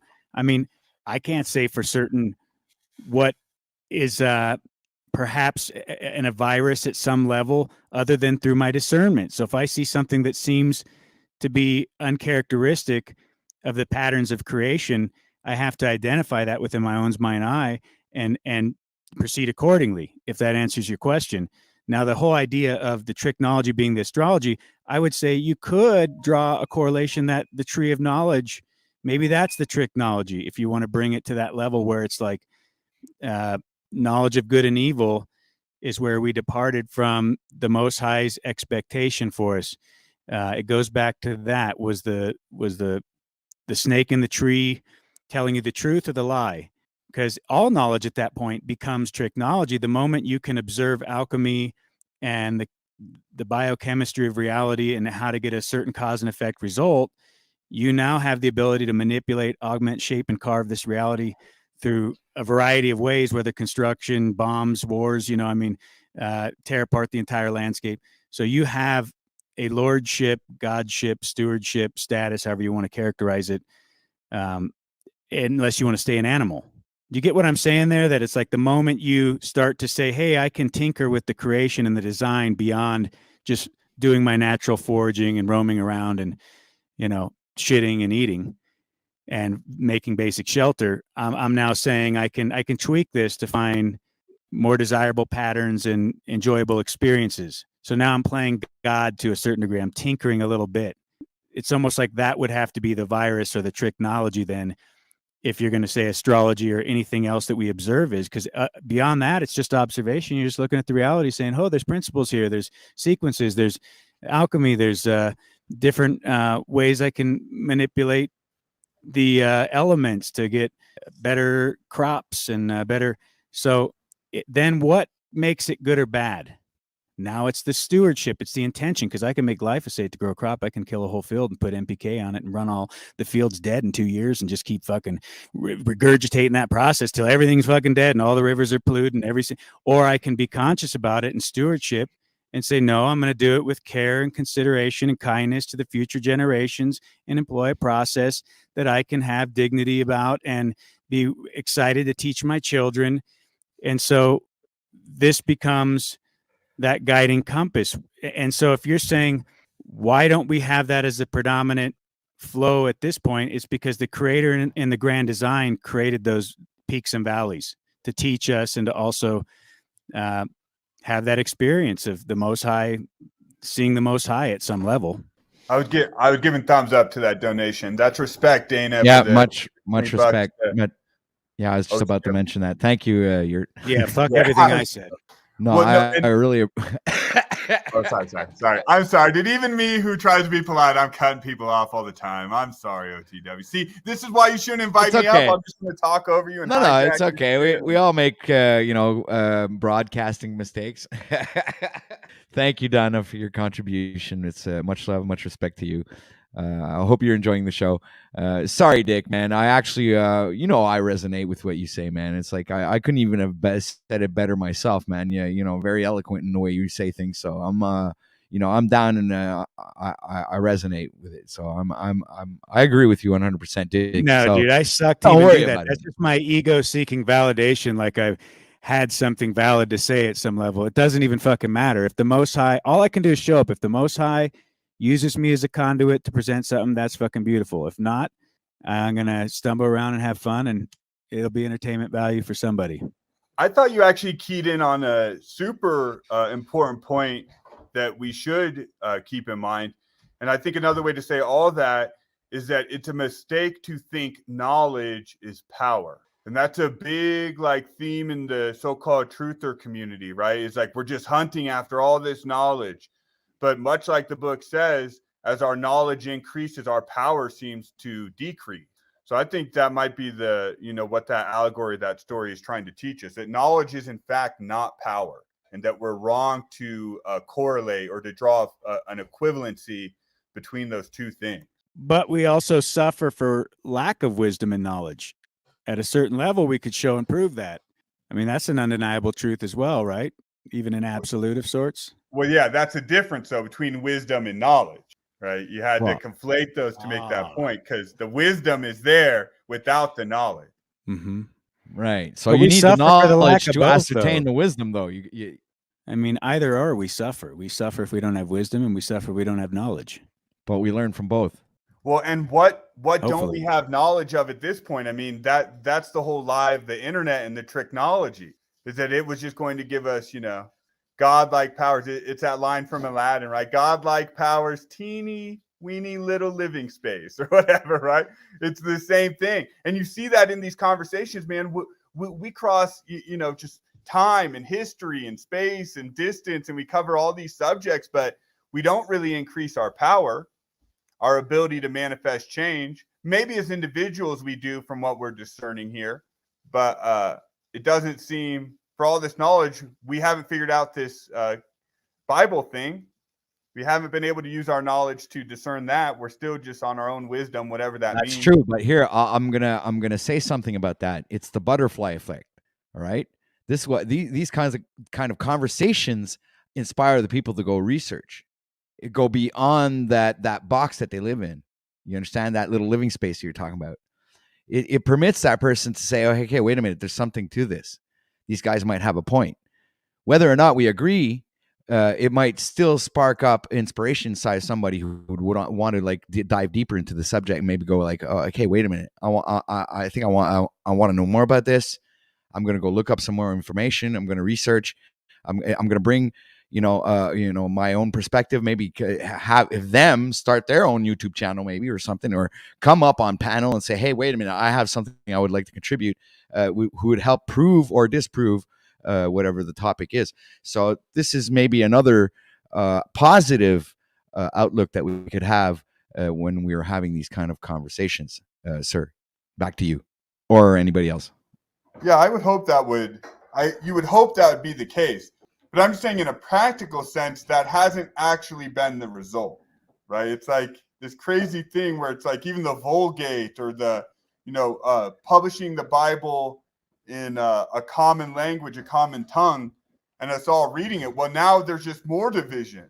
There's more questions. There's, I think Dick said the other day, 10,000 contradictions or errors or something like that.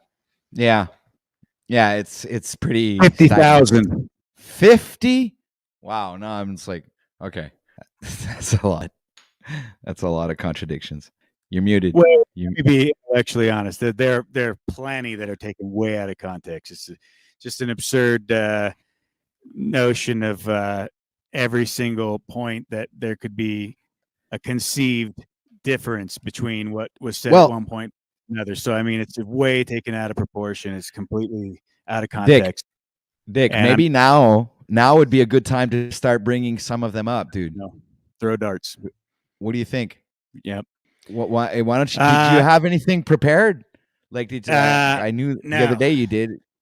What do you mean no? Let's see. So, but Dick, that's what's kind of jacked up, then, dude. You're sort of like showing your hand a little bit there, and I respect it because you're being intellectually honest. Well, But wait the a minute. I point was just about to go into a dissertation, Yurt, and Oh. break down the Okay. plethora of respect. I apologize. specific, significant ones that I think people should take notice of. Awesome. Dude's There you starting go. to stick up his nose. Okay, so in Mark's account, Jesus called on Andrew on the shores of Galilee. And after Andrew decides to follow Jesus in John's account, and he leaves his brother Simon, Peter, to tell him about Jesus. But in Mark's account, Andrew is literally sitting in the boat with his brother Simon Peter, and Jesus calls both to them simultaneously. And then, which was in John, it's Mark specifically says Jesus called Andrew after John the Baptist had been arrested by Herod and was about to be executed. In John, the account, this happens near the Jordan River the day before Jesus went to North Galilee. So you can't have it both ways. That's a direct contradiction and an absurd notion to try to do mental gymnastics and say that these two different accounts from anonymous authors coincide perfectly. It's just, that's nonsense. Now, is there a deeper meaning of allegory behind it, as OTW proposes, that we could learn, how this really teaches us that when it happened in Galilee, there was some significance. And then when it happened and where was it? At the Jordan River, maybe the river has some other type of deeper meaning. I'm willing to speculate on that, but to say it's not a contradiction seems kind of wild. Well, you see, in my opinion, the river would be the spinal fluid, the story of the spinal cord or the spinal column or the whole Christos thing. That's what that would reference. Every time they mention a river in the Bible, or when it it always, because, and this is instinctual, as I heard you say the word river, and boom, right away it goes like bang. It's the spinal column. It's like an automatic interpretation. That's like, it's almost not even. It's I don't know. I was gonna say supernatural, man. It's like when you're gonna be in danger or something, you have like this instinct where you dodge. It's the same thing. It was an instinctual thing. It was like an instinctual reaction to what you were saying. So I do believe that there's a spiritual interpretation at a level of inside of us that we don't even know that we can exploit. All we have to do is listen to the words. But this is the start of Christ's ministry, right? He had a gathering of disciples. It started with this guy, Andrew. In John chapter 1, there's this local preacher named John the Baptist, and he's chilling with this dude, Andrew, apparently. And John looks up and he sees Jesus and he says, "Behold, the Lamb of God." And when, Andrew heard this, he left John and he became Jesus's disciple. That's how that story goes, right? But in Mark, John's not even there. Okay. And Jesus calls Andrew directly. So, I mean, there's that side of it too. And then the other part that I just broke down about, John the Baptist, after he'd been arrested by Herod, he was about to be executed. That's not in Mark's account. So there's all these things where it's like the story's told in a totally different way, and it's happening in different places. And you say, well, it's just misremembering, or it makes sense. It was told over 50 years, a generation at least, before it was written down. But those are heirs of detail, not heirs of substance. Like, Agreed. I think the heirs of substance are actually where it gets super interesting and purposeful to me, because we know that the synoptic gospels, Matthew, Mark, and Luke, they say, quote, quote, they say that those were written in fairly close proximity, and John in the timeline is coming later. So when we start pointing out heirs of John versus synoptic gospels, that's more to be expected because of the time difference, right? John's writing later about events that happened before his awareness, where the synoptic gospels are supposed to be closer to the date of the actual events. So I know there are contradictions as well between those three. So, well, fantastic. But then we can't say it's the hand of word like it talks about, or the word, the hand of God, like it talks about, with God's hand coming through and carving in the tablets. It's not one of these works of divinity to the degree that we can say it's infallible or it's a perfect work of God. So we can concede that then, right?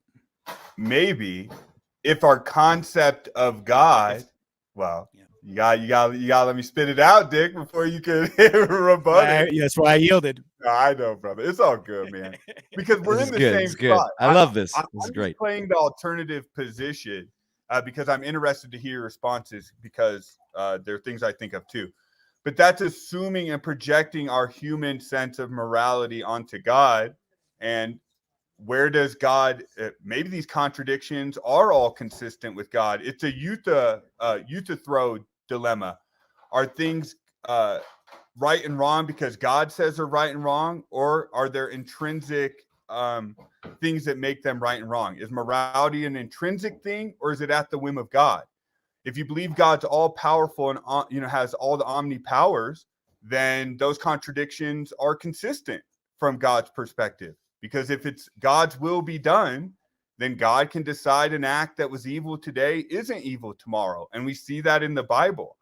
That's what I'm saying is like we humanize these contradictions and errors and issues, and we take responsibility for them. And then we want to use our knowledge and our intellect to buff out those contradictions. But what if those contradictions and errors were God's actual intent for whatever reason, which is sort of hard to understand? But there might is Europe breaking up for y'all too, or is it just me? You mean like cutting out like cutting out a little bit? But teeny weeny bit, but not that much. No, he's not but cutting out. But what I wanted to comment to that was like the Tower of Babel, like as if it was an intentional thing to make sure that everybody wasn't, resonating on the same frequency or something like that, right? Like when he intentionally changed all the language in the stories of Babylon, so people wouldn't understand each other. And is it, would that make sense, or is that is that too far fetched? Yeah, but look at the mental gymnastics I have to take to assume that a God that's almighty and perfect created perceived contradictions for the purpose of whatever, motivation that would be behind that. And that, that's just the nature of the divinity, is that it could do whatever the fuck it wants, I guess. But I mean, you have your own conscience that sears you. So if you had a connection to truth, to God, the morality that tells you, well, that's not the nature of an almighty creator, that doesn't vibe on any level. So that's just bathwater. I can just toss it out. I don't even need it. Yeah, but you're not acknowledging the aspect that human. So all we can do is take our human experience and then start exactly God of confusion. You tells me the same book tells you he's not a God of confusion, but yet I got to do mental gymnastics to take. I mean, this is just one contradiction, right? We're talking about the entire accounts of Christ. They all, are jumbled with different storylines. So, and I'm asking myself, if you're uncomfortable with all those contradictions, then let's let go of the Abrahamic traditions. We'll go with our worldview that it's been used to colonize and oppress and all those other talking points. Let's go with that, and let's just depart from the riverbank of our monotheism and our Christian traditions. Let's depart from the bank and go to the deep waters. But that's not what I observe, because even if I didn't have a book, or I had no tradition, or I had no pastor, or I had no building, or I had no doctrine, I had no label, I still between me and the Most High. I still have the conscience that sears me. If I couldn't frame it up with those words of Babel and I'm just in a forest shitting, walking around, if I have what God gave me, which is free will and the ability to make a decision, I have to honor that and be a steward to it. If I'm not faithful to that little that I've been given, then I'm going to have it taken from me. Be faithful to that, you'll be given much. You have to be honorable to that basic premise between you and the Creator. You have no peace. If you want joy, peace, real, lasting, sustainable, authentic joy, you better honor that conscience that sears you, or you're fucked. It doesn't matter if the book told you or not, but look at the agony and the pain and the despair that the Bible talks about in every sacred text of people who don't take heed to the small, still voice. So if you identify with that, you don't need a book to tell you that. You just see it in your walk and your day-to-day occurrence of everything you're doing. It's like, I have to honor this contract I made. I have to do what I would want to see done with this person.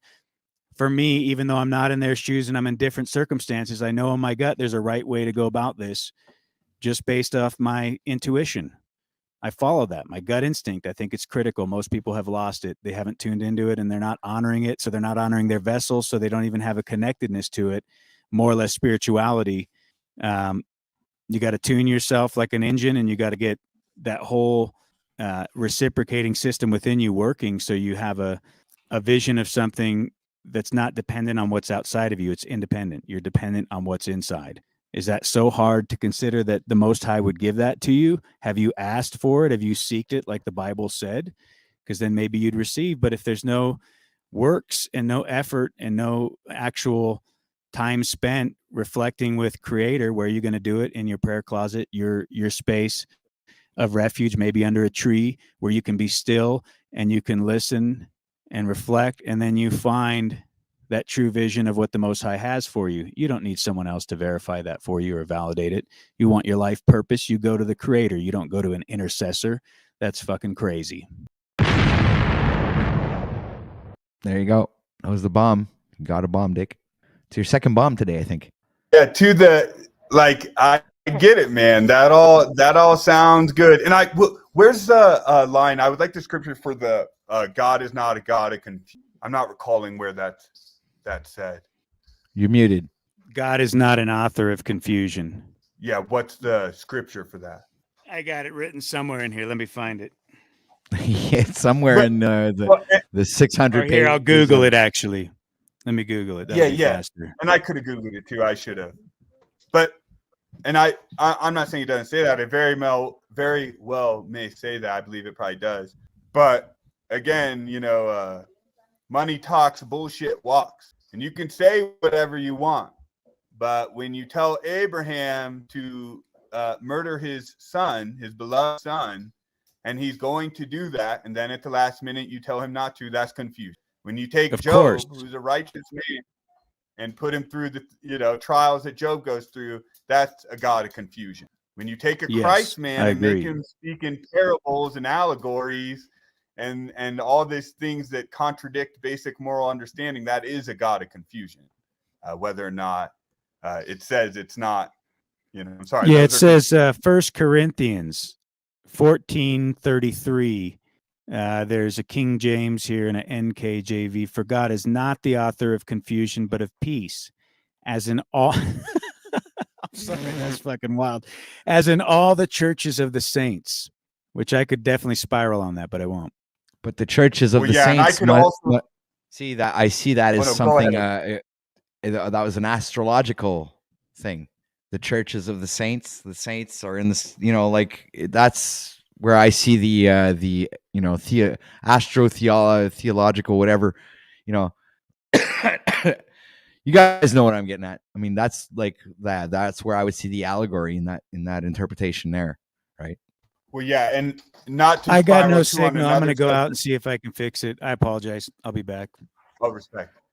Well, and not to derail even further, but that comes from Corinthians, which is a Pauline book, and this is a whole other conversation. But I believe there's issues, the Paul stuff. Which is a whole other subject. But I'll just give one more a food for thought, and then I got to go run some other things. But, I was thinking about this with my own children recently. This idea of don't do what I do what I say. Right. Right. We've heard it, we've heard that discussed before. It's like children won't listen to what you say. They'll do what you do type of thing. But then as a parent, like from the other angle, and I was actually talking to my children about this just the other day about something, that with children, sometimes it is do what I say, not what I do sometimes. And we understand that they're usually going to follow the pattern of your behavior. Yes. Right. We understand that, Patrick, right? We get that's how. But hold on a second. Wait. Wait. Let me speak from a little perspective from I'm a grandfather. So you're not a grandfather yet. So check this out. You're going to see your children raise their children. And then you're going to realize that, oh shit, that expression is no good. You cannot, you have to be the example and not the don't do what I do what I say. You really have to embody the do what I do, because I showed her one time when she was disciplining her son. I go, and he was like acting up and being, disrespectful or whatever like that. And I'm like, well, yeah, but you're teaching him how to scream at you, because she was screaming at him, right? So this is another one example. It's like, all right, so I'll scream at him, but you're just showing him how to scream at you. That's all you're doing. You're not showing him. He's not listening to what you're saying. He's listening and understanding and looking at how you're acting.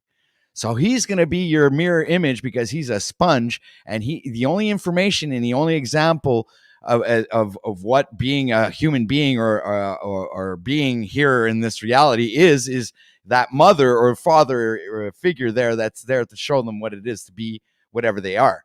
So this is where the issue comes into play, where yeah, you are responsible, man. You're responsible for what you do. Don't show your kids what you don't want them to do. So if you don't want them screaming, yelling, and fucking doing all kinds of these dumb things, then don't do that.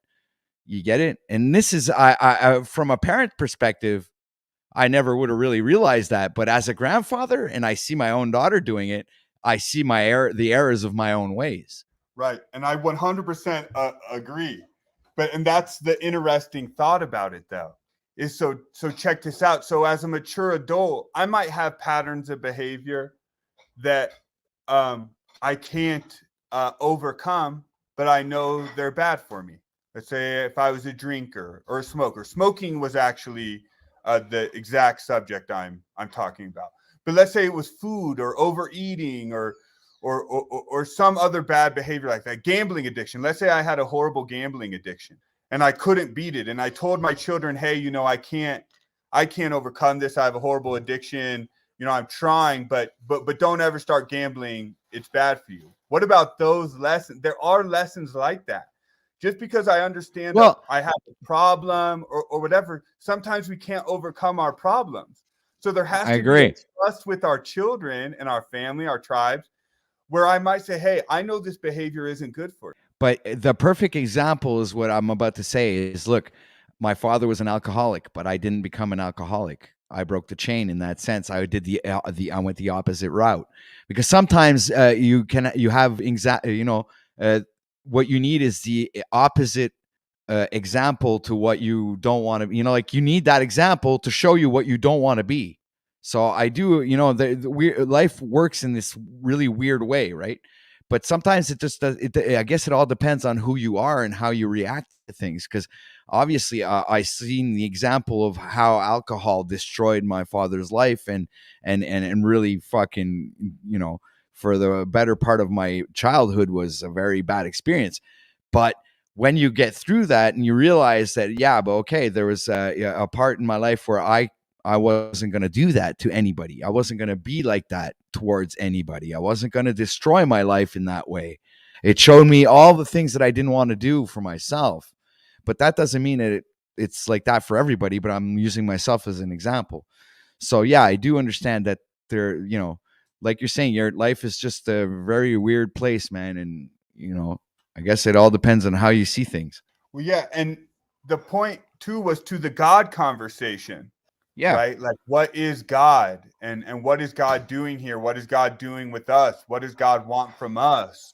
And I think there are examples in our religious traditions where some of the inexplicable, behavior of God is essentially a godlike example of what we're talking about. That God's going through his, her, whatever experience and is making mistakes, might have patterns of behavior that, and again, I'm putting this all in human terms. So I understand there's a flaw in that, but maybe there's an aspect of God that has the best intentions, like the knowledge of good and evil and Eden and all that. Maybe that was God starting out with his best intentions, and then his best intentions manifesting results. And this is a paradox, of course, because God would know what the results were, but maybe there's some mystery of all this to God himself. And I think that has to be the case because of the level of confusion, contradiction, and error that we see in human behavior as they go through these. I think there's got to be an aspect of God to that. We can leave that open. What does it say in Scripture? It says, Sorry, I didn't want to interrupt, but what does it say in scripture that we were made in his image? So wouldn't that kind of mean that if we're not perfect, then maybe he's not perfect? Yes. I don't know. It's kind of Yes. like the way I see it is like, well, we were made in his Exactly. image. Maybe he's like, he made a copy of himself and then he just erased his memories. Okay, go do something, and I'll see what you're doing, and I'll learn And from I think myself. I think we You know, see that in the story of the indigenous people. Like, why why were the indigenous people of the Americas, and this is outside of alternative history and all that stuff, which we can get into, but just surface level, why were they not able to withstand the onslaught of Western civilization? Why was that? If they had, the best worldview and all that. I mean, it's a hard thing to account for. agreed. Hey, OTW, Yeah, can you hear me? yeah. I'd love to hear Triple R respond to what Yurt just said. Is he in chat? No, Oh. no, but I could only imagine with how militant he gets about the Aborigines of the Americas at times. So I'll just leave it at that. Those who know. Well, All right, guys.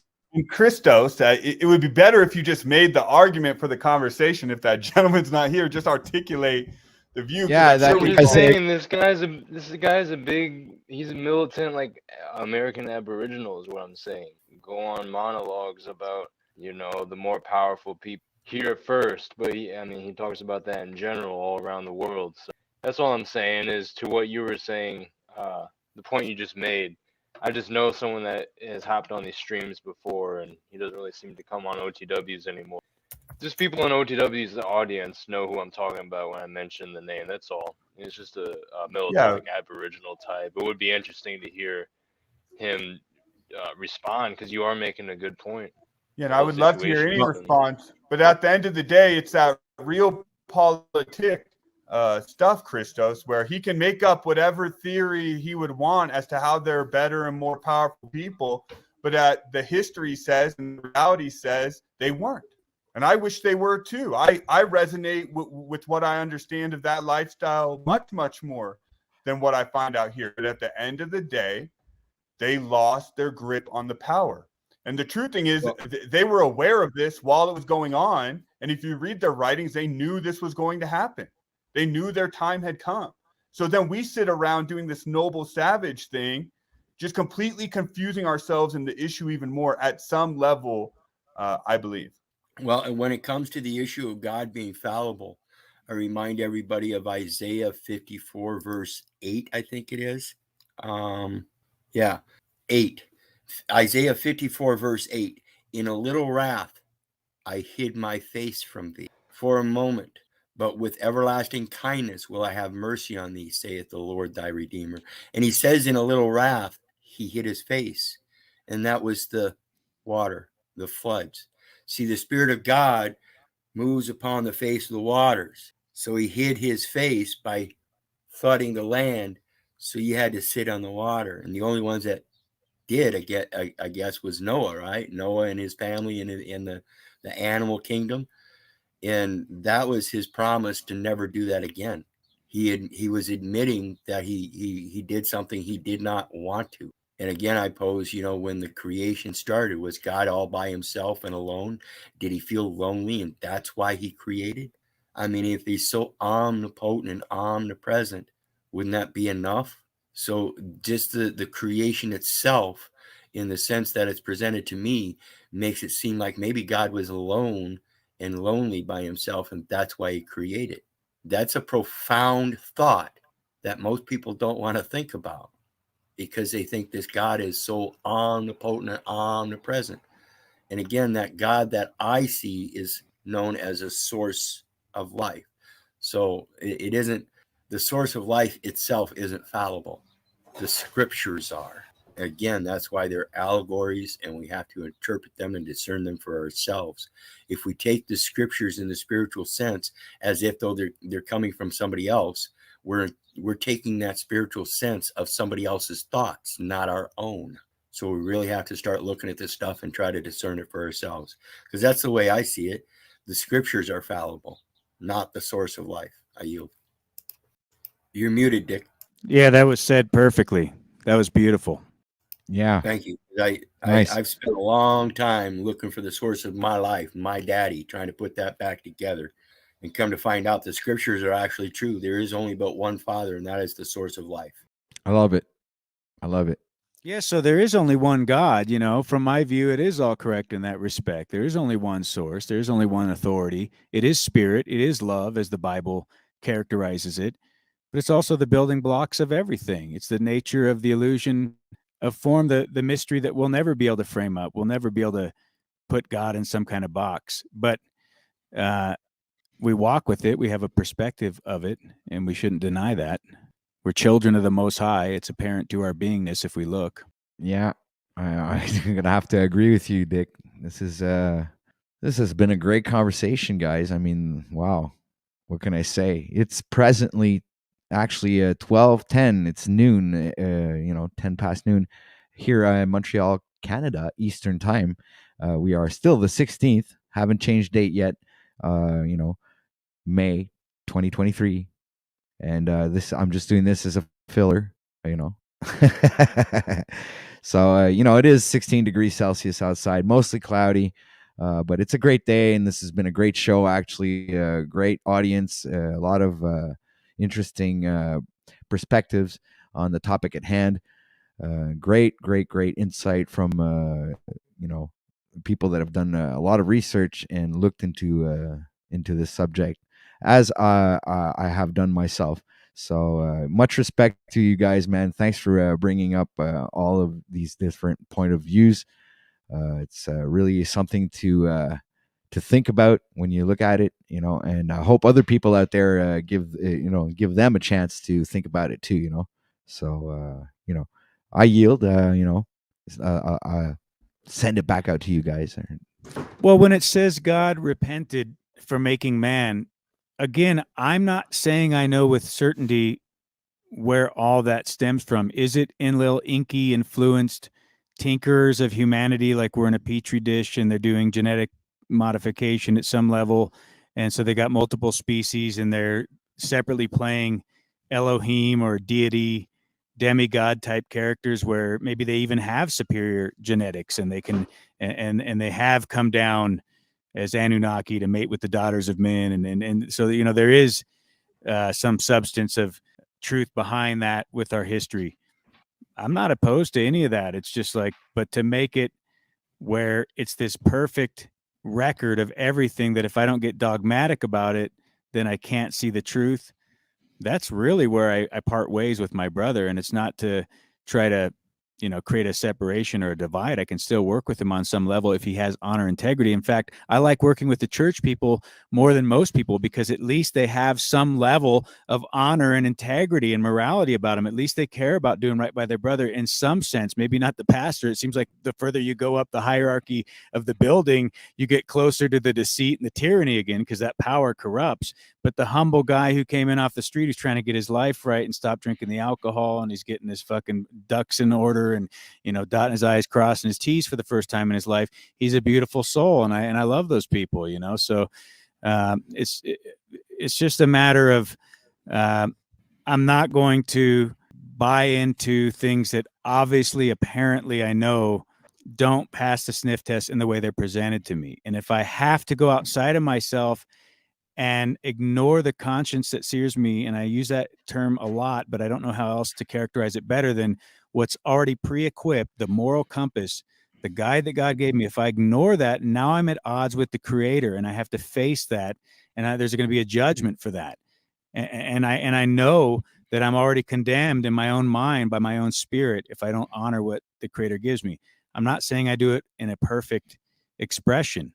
There is that walk of fallibility with the meat suit and the flesh and the constant, trying to refine and re-guide our ships to still waters. Because, right, we're all lost ships at sea according to this maritime law. So we're getting in the driver's seat and we're trying to figure out with our intentions how to project this spiritual entity, spiritual being in the direction we want to go and produce those fruits, plant the seeds of our intentions. So we're becoming like gods in that sense, that we actually do have the ownership of that free will and the full acknowledgement of the power behind that, which it is a power. people want to obfuscate that too and say that there is no power, no power in the knowledge of the wisdom that's foolishness. Actually, the more you grow in the wisdom and the knowledge of your reality and the nature of everything, the more influential, impactful in your words and your works that you're going to be. I agree, because through spiritual discernment throughout the years, you can relate this to the health, like grounding, or all of these products that we find in our day-to-day lives, and everything that we buy when we go to the grocery stores, all these ingredients that we can't even pronounce, like this is exactly what it means. And if you're able to discern, through the lies that are being told through like any kind of religious dogmatic belief, you can also discern the lies in any type of things. Just like when you're going to the grocery store and you're buying something off of the shelf, you can know for a fact that you're poisoning yourself if you use the same type of discernment. So I think that there is a level of consciousness, or how can you call this, a cognitive dissonance, or I don't know what it's called. It's this level of discernment that you can realize that there is there's truth in things that we're not aware of, and that we are being deceived, and that there are ways to get people to open up their eyes. So if that, there are different stepping stones to that. Some people may use the Mandela effect. Some people might use flat Earth, or some people like us will use the allegorical interpretation of the Bible. But we all take different avenues. We're all doing and striving towards the truth in that aspect, is that we are being deceived. Open up your fucking eyes, wake up, and look at the thing that you're missing out on. There's something more than just that little fucking box that you live in. This is what, this is my perspective on it anyway. Your thoughts? Well, and I just like to follow sort of the historical understanding of humankind. And just imagine how remarkable it was, whatever created this tradition, Peace Wizard, whatever created this tradition. So we had this idea of like man's heart being weighed on the scales of Anubis and all that, right? And a lot of these traditions have judgment built into them. And then we have this tradition that comes out and says, not only did God assume the avatar, but he assumed an avatar, a human body like you all. Like, think of how just like paradoxical and thought experiment that is. So God didn't just come into the world like Krishna to talk to Arjuna about how to conquer the world, that sort of aspect. No, the Jesus story, the Christ story, is God entered the world and had the experience of a man. And why did he do this? Because he knew human logic and reason, which holds some supreme value, that the human spirit was going to come to God, and we were going to say, yeah, you're judging us. Sure, you have no fucking clue what it was like to be a human being. You have no clue what it was like to have the parental relationships, et cetera, to go through our struggles. So then right in the history, the spiritual trajectory of history and of mankind, we have this new tradition which says that God became a man and went through that experience to account for that. It's like we couldn't have the history. It's like there's a necessity. There's a necessity to this spiritual development in the thing. It's not just some, because sometimes we're talking about, it's like, oh, it's made up or it's being used as a control device. No, it seems to have risen up from the human psyche, spirit, whatever you want to call it, out of necessity. And I would just add to Wizard, and I love when Wizard gets into the scripture, because I think that's where he really shines, even more than the legal, lawful stuff. When he starts speaking scripture, I really start listening. But he brought up the loneliness, and I think loneliness would be a human attribute, and it's fine for us to think about it like that. But I think the better word would be aloneness. It was his aloneness which led to the creation of the material world, not his loneliness. Because if I'm lonely, I had the thing and then you took it. It was his aloneness, his inability to differentiate between itself and others that led to the descent into the material world. He had no lonely. Lonely wouldn't have made sense. He was alone by himself, individual, singular, and that experience would be redundant. We would have to add in our things. That's why in John, the Gospel of John, chapter 1, it says, and the light comprehendeth it not, the darkness. It's trying to create a bit of dualism to explain from their perspective the need for the God being. So they're in John, he comprehendeth it not, the darkness. Well, what is the darkness then? Because apparently there was something outside of God's understanding. And that's essential. The mystery of all these mystery traditions is what we're trying to figure out in that. This essential question. And it's like God, Jesus, that's what's so powerful about Jesus. Jesus is like God's attempt to reach out and help us with that understanding. So the surface level goes and understand maybe things aren't what they seem. But I think there's a beauty in that if we set it in the historical understanding of God, from animism to, the Olympic gods to all that. They were not human. We couldn't relate to them. Jesus' tradition, it's actually relatable to us, which is powerful. Would you have related to Christ more? And I'm not saying this in any way takes away from anything that the Christed being did or said, because it doesn't for me at all. But would you perhaps relate to him more if he did have a marriage and a child? And I'm not saying that he even necessarily didn't. I don't know that because there are other books, right, with different interpretations and all kinds of different accounts just that differentiate, like the Gospels of Mark, Luke, John, and Matthew. So, I mean, when I read Gospel of Thomas and some of these other books, it's like, who knows what reflections might have existed perhaps on different timelines, different cycles. But do you get kind of what I'm presenting there? Yeah, 100%. And I would just point out the parallels in Genesis. The sons of God found the sons of man beautiful, and they went and got busy with them. So again, here's what happens in my experience with the Gospels and that whole tradition is the less you try to critically analyze it and find the holes and the contradictions and all this, but when you actually meditate on it and spend time with it, the meanings and the significance begin to exponentially multiply. And so you raise the issue of, Jesus's human activities, having a wife and children and all this. And it immediately brings to my mind that Genesis story about what happened. But that's even in the God myths too, right? Because we're faced with this paradox of Mary and God, right? Which brings all its own paradoxes and contradictions and all sorts of weird ideas that we could consider from there. So I don't know if it would make it more human or not. Short answer.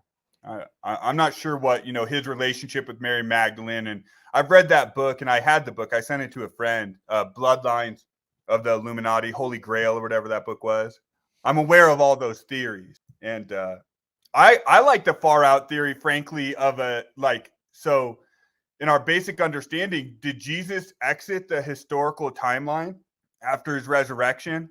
I think there's a lot of evidence to say he was poking around the whole time, and likely still is. That's a pretty far out thought. He's like an 800-year-old yogi sitting by some tea tree drinking a sweet cup of oolong.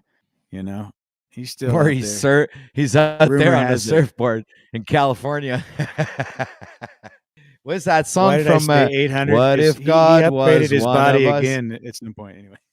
Isn't that song that who's that artist there? What if God was one of us? Who sang that? Jewel, I believe. It was Jewel. Okay. Was that who it was? Oh, You can't spell jewel without Jew in it. So think about it. Add up. yeah. It's But an interesting discussion, though. The whole thing And of it's way more allegory versus. Oh, go ahead. Yeah, I was going to say that's way more interesting than the church debate, right? There's way more interesting discussions and fruitful discussions in this than, the church fathers are all wrong, dogma, blah, blah, blah. I think we're totally missing the boat when we do that. I don't actually see. I think it's a great crux of the debate when it comes to where you're putting your authority. So because these people find themselves under this type of papal authority, this Catholic mindset that, converted. Some people say the Orthodox is older actually, but then the Protestant. So it's all these authorities that say, here's how we'll interpret God. And that if you're not under it, you're not getting their validation. So now you're out of sorts with God. They'll ostracize you in all these cults, if you will, which is what a lot of them have turned into of sorts. And they're very religious, dogmatic type of mindsets that if you poke any holes in it, like a KJV only independent fundamental Baptist, it's going to tell you, you know, things that if you looked at it for 2 seconds, you're going to say that doesn't pass the sniff test, but people look right over it because that's what you've done. You've given your power away. So it's important to show and expose that side of it, that this is where the exchange is happening with your currency. You're investing your faith, your free will with the Most High gave you into another man, and you're going against your conscience that sears you in many cases. It's not like you're saying, I 100% agree with this person because I've used my critical thinking and I know and believe with truth that I can defend the faith with absolute certainty. It's no, I'm going to overlook my own conscience to have a comfort safety blanket that makes me sleep sound at night. But it's actually going to backfire because, again, never saw or knew you. You didn't ever hold the truth. You weren't walking with what the Christ imparted. It was a mindset. It wasn't a fucking some kind of contractual type of absolving you of your actions like it was presented. They repackaged the story. I think your conscience can tell you that at some level. Now, maybe I'll be wrong, but I can only follow what, again, the nudging in me says. It seems to me like it was repackaged at some level to get us to give away both the gift, but also our responsibility. And I hope if anybody listens, they do investigate that at some level to see if maybe there's some substance behind what I'm saying. But how do we know a correct authority to follow versus the one not to follow? What standards do we use for that? You resonate Your with moral, it, I was going to say your moral compass, which could be completely off and perverted, right? So if you want to get right with God, you're going to have to honor your temple. You're going to have to take care of your gut biology. You're going to have to go ground and get a resonance of the creation so you can hear and turn your body into that conduit where you can actually get a message from the Creator. So it's discipline to find the disciple within. You're going to spend time in prayer and silence and meditation, reflecting. So it's all these things encompassing a spiritual relationship that's going to impart that deeper wisdom and knowledge that gives you an actual position to speak with any authority. And you either have it or you don't. People either hear it and see it and know it, or they don't, and they call you a heretic and want to put you on the cross and bleed you out like they did the Christ. Go figure. You know, everybody's got an opinion. They're like assholes. But should we not express ourselves? I mean, is there some truth to be gleaned from all this? I say you seek and you find. Others tell me they seek and they're blind. I'm not trying to rhyme and be a poet. It just came out that way. But that's what I'm saying. So at the end of the day, Dick, we've got a choice here. I can go with my own inner moral compass and understanding and grounding and all that, or I could rely on apostolic succession and the church and other individuals to help guide me. There's a choice there. And give it away now. Yeah. So ultimately, it's like I have to use my personal discernment. So it's personal discernment versus collective discernment.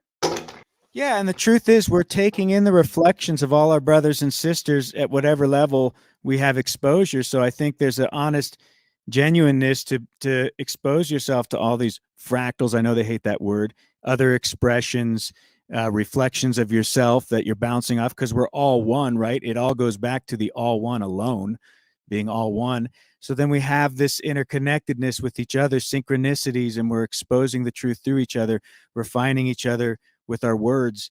And yeah, it's a beautiful thing. But ultimately, I think if you go outside and you run cross-grain to what in your deep heart tells you is right and true, and where does that come from? You could say it's indoctrination. You can say it's programming. That's not my experience. You have to get rid of the programming and clear the slate, clear the plate to listen to the Most High and actually have something that's genuine. Now, maybe someone will say you're psychotic and you're just, having visions of grandeur and this is some kind of, psychosis state where you talk to God or whatever. Those were the people that always fucking aggravated me because they would tell me God spoke to me in an audible voice. And I'm like, you fucking loon, but that sounds judgmental, right? I'm actually characterizing their experience as not genuine, but that has not been my experience. I don't experience God as some audible voice that's coming out and speaking loud in that sense. It's this small, still nudging in the spiritual that's always been there, never left or forsake me. Now, maybe one day the bush really will fucking talk OTW and yurt, and I'm going to be on that high level of peyote, and then it's plant-based, so they'll say it's not authentic. Or maybe I was in complete sobriety and I had an angel come down and tap me on the shoulder and give me a vision. And then if that happens, will I need you all to validate it? Probably not. It hasn't happened to me yet, but if it does, I'm not going to give a shit what you all think. Actually, maybe I will. I'll respect your opinion, but that doesn't mean it's going to take the genuineness of the experience away, is all I'm getting at. You may have a different opinion of what happened with my angelic experience, but it's still mine to interpret because I'm the only one who had the vision. I'm the only one that saw it. And experientially, I was the only one with the perspective from this fractal that can account for it and have a testimony. Then you wouldn't believe the story that I tell you that happened to me, Dick. I actually have a story that relates to what you just said about an audible voice coming and speaking to you. Happened to me. Go right ahead. Let's hear it. OTW was the peyote button. I don't know. I don't know if it was God. I don't know what it was, but it was fucked up. Okay. Right. Check the situation out. I was young. Right. I was like, I don't know, 25. I was going out with this girl and she had kids, and her ex-boyfriend was a drug addict, and the father of these children. Right. So what happened was, she was supposed to go out that night with her friends and and he was going to babysit, but he was like really high and really freaking flipping his shit out. So he got into an argument with her, and they were like physically fighting right outside the car. And I was sitting in the back seat with his two kids, right? And she was up front sitting with her friend that they were going off to, and she was going to drop off the kids. And I was going to go somewhere else. I wasn't going to go with them. I didn't want to go partying. But anyway, I was just like, unfortunately, sitting there. He's yelling at me, telling me that he's going to, punch me out or I don't know what. So I'm telling him like, fuck you through the window. And while she's outside, arguing it, he punches out the window, and the window explodes, and all of the window shattered everywhere. And it literally, I have a scar here. I don't know how if I can show it somewhere right here. I don't know if you guys can see it, but anyway, doesn't matter. So the glass fucking hit me, and it slit my skin. It cut me, right, and it slit my skin, and it opened up. It was like friggin' this big. It was like the size of, even bigger than a $2. So you could see my bone, right? So I could start seeing the blood gushing out of there, and everything like went really fucked up, weird. I turned over and looked at the kids, and the kids had like a shattered glass in their knees, and they were all in shorts, so it was all like stuck in their knees. Man, I was like freaking out, and all of a sudden, like reality, everything slowed down, and this voice that you just mentioned came and said, "What are you doing, Patrick? Go break his, like, go fight him." Or it was like, I can't remember the exact words, but it was like kind of like, "What are you doing?" Like go. In French, we call it "va y because the voice that spoke to me in French. All right, so it wasn't even in English; it was in French. So it was like, "Qu'est-ce tu fais?" And it was like a big, deep man's voice that was speaking. I was like, so I, without even hesitating, I just opened up the door of the car. I got out, and everything was in slow motion. So I just like popped up in front of the guy, and like I swang a couple of times. He went down, and I jumped on his shoulders, and I started like hitting him, like and anyway, but I let him go. It's like I stopped hitting him because I didn't want to like kill him or anything. I just like wanted him to stop being a fucking prick. But anyway, just all that just like stemmed from that voice speaking to me, right? So, and otherwise, I probably would have sat there in the back of the car like a dumbass, and because I was stoned or was something like, I used to smoke weed back then too. So, but I actually did something, and it was because of that voice, man. So that's my story, man. I just like wanted to say it, put it out there. Yeah, I've definitely had strong knowingness or impulses where it's just that, okay, it's go time or whatever it is. It's just that, I guess maybe, some people would just characterize it as interconnectedness with your reality. There's a script playing out, and you're seeing a vision of it. There's all kinds of different ways to articulate. But when you call that divine intervention? Sure. I mean, what if it was an angelic being, as is being proposed in the chat there, of some divinity or even a multidimensional being that's tinkering with the species. It's an off-worlder on a different part of the plane. It's been observing you for a significant time, and it has a vested interest, maybe even an investment at a level of your development, because it wants to see your genetics come to a certain point of fruition where it can then take off another branch from your tree and plant it in another plane, another dome, if you will, a Garden of Eden, where it can have a chance to flourish again and be one with nature and balanced. Possible. Anything's possible. But wouldn't you think there that the fact that my blood was spilled and that time literally slowed down to a point where like I was moving naturally, but everything around me was really, really slow. Yeah, but could a And parabolic weapon beam a thought impulse or some kind of suggestive idea to you as well that was a very loud voice, like a clanging gong, but it was helping you? It was not nefarious. It definitely had a good interest to help you. It was altruistic. I'm just saying, does it have to be God necessarily? no, I can't deny nor confirm it. I can't. That's I do understand it. I can't prove that it could have been God or whatever, but it was supernatural. It was something like I guess a directed energy weapon. I guess could be a plausible theory, but no, I don't know, man. It's just like something that I could have never have been able to explain even up until now. It's not something that it could have been my subconscious speaking to me. Who knows? If you had that experience and you heard the same voice and it led to a bad outcome, now would you characterize it as demonic? No, I don't know, because it never happened. I don't know. Well, see, that's the issue that we're discussing and seems to be like the crux of the matter is authority. Who has authority and what is our relation to it? And it's a challenging thought for us to consider, but we are unwilling, especially in our circles, and correct me if I'm wrong. I speak for myself.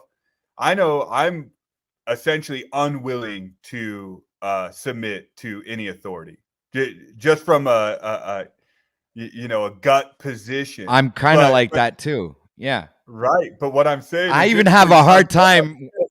Yeah, sorry, I don't want to cut you off, but it just brings me to that. I even have a hard time getting a job somewhere with somebody because I can't. It doesn't work. I can't have somebody tell me what to do. It just. But you all submit to the authority in you. Otherwise, you would be doing atrocious things. There's something that tells you that you're to conduct yourself in a particular way as a man of honor, and you do your attempts to honor that, even at some level, even if not perfectly. Right? But that's where the haters are coming in. That's where the haters are coming in and it's saying, what is the difference between that and Aleister Crowley, do what thou wilt? Fundamentally, there is no what thou wilt is with no regard to consequence of cause and effect. It's an outcome that's irrelevant because the truth is only of how it affects you, because all you are is this moment, and all you are is your perspective of right and wrong in regards to whatever perversions or whatever atrocities you want to commit alongside that anyone with a reasonable moral compass that we know from the spirits that bears good fruit, not bitter fruit, not disgusting, perverted fruit that makes you want to puke all over yourself and everything, but a actual sweet, nourishing sustenance is going to embody something completely different. So you can use, again, that compass to see, and it does go back to those sacred texts and those words of truth that is a clear reflection, articulating and illustrating how we do this. Now, if you don't need that as a guide, I say power to you. If you do, use your crutch, but eventually you're going to walk on your own 2 feet and say these things are somewhat obvious. You don't just go around reckless abandon with no regard for anybody else and just fucking tip the shopping cart over in the store and beat the old lady up and take her purse and run off with the money and go buy some cocaine because it's your fucking lucky day, It's like, dude, I told you not to say what you did last weekend, man. Okay, well, I was in a bad moment. It was rough. Moose, please give me some, confessional time and to get holy water. For many, many people, it's perfectly commonsensical to do that. Your name's not Moose. You're nobody. I came up here to say hi to you, fucker, And you Yeah, too, Dick. And look you at too. Moose's maliciousness here. He's clearly an Aleister Crowley, do what thou wilt. He here. I mean, he's Not at clearly all. embodying that ethic Not at here. all. Not at all. I just wanted to be clear that I came to say hello to you three. I had to get my dick fixed. I had to get my Austin fix and my OTW news. So while I jump in and derail a perfectly great conversation, I just wanted to say I missed you guys. I yield. Yeah, it's been a while. What have you been up to, man? How come you've been so scarce? Work. Putting out fires. You know, the hotel takes a lot. There's 14 rooms, and when we open up starting with 4, and then we go down each one, and we make sure everything's like fixed with it, everything's cool, and then we open it up. But there's a lot of stuff that we paid to have done over the winter that either got done very poorly or didn't get done completely, and so like it held us back. Basically, there's a lot of people in the world that don't stand by their work and they don't really care about that. And so it's easier just to do it yourself, but it takes a lot longer. Anyways, that's where I've been. I've just been fucking around at work. It's tough to get some good help out there sometimes, I know what you mean. That's why you have to do everything yourself.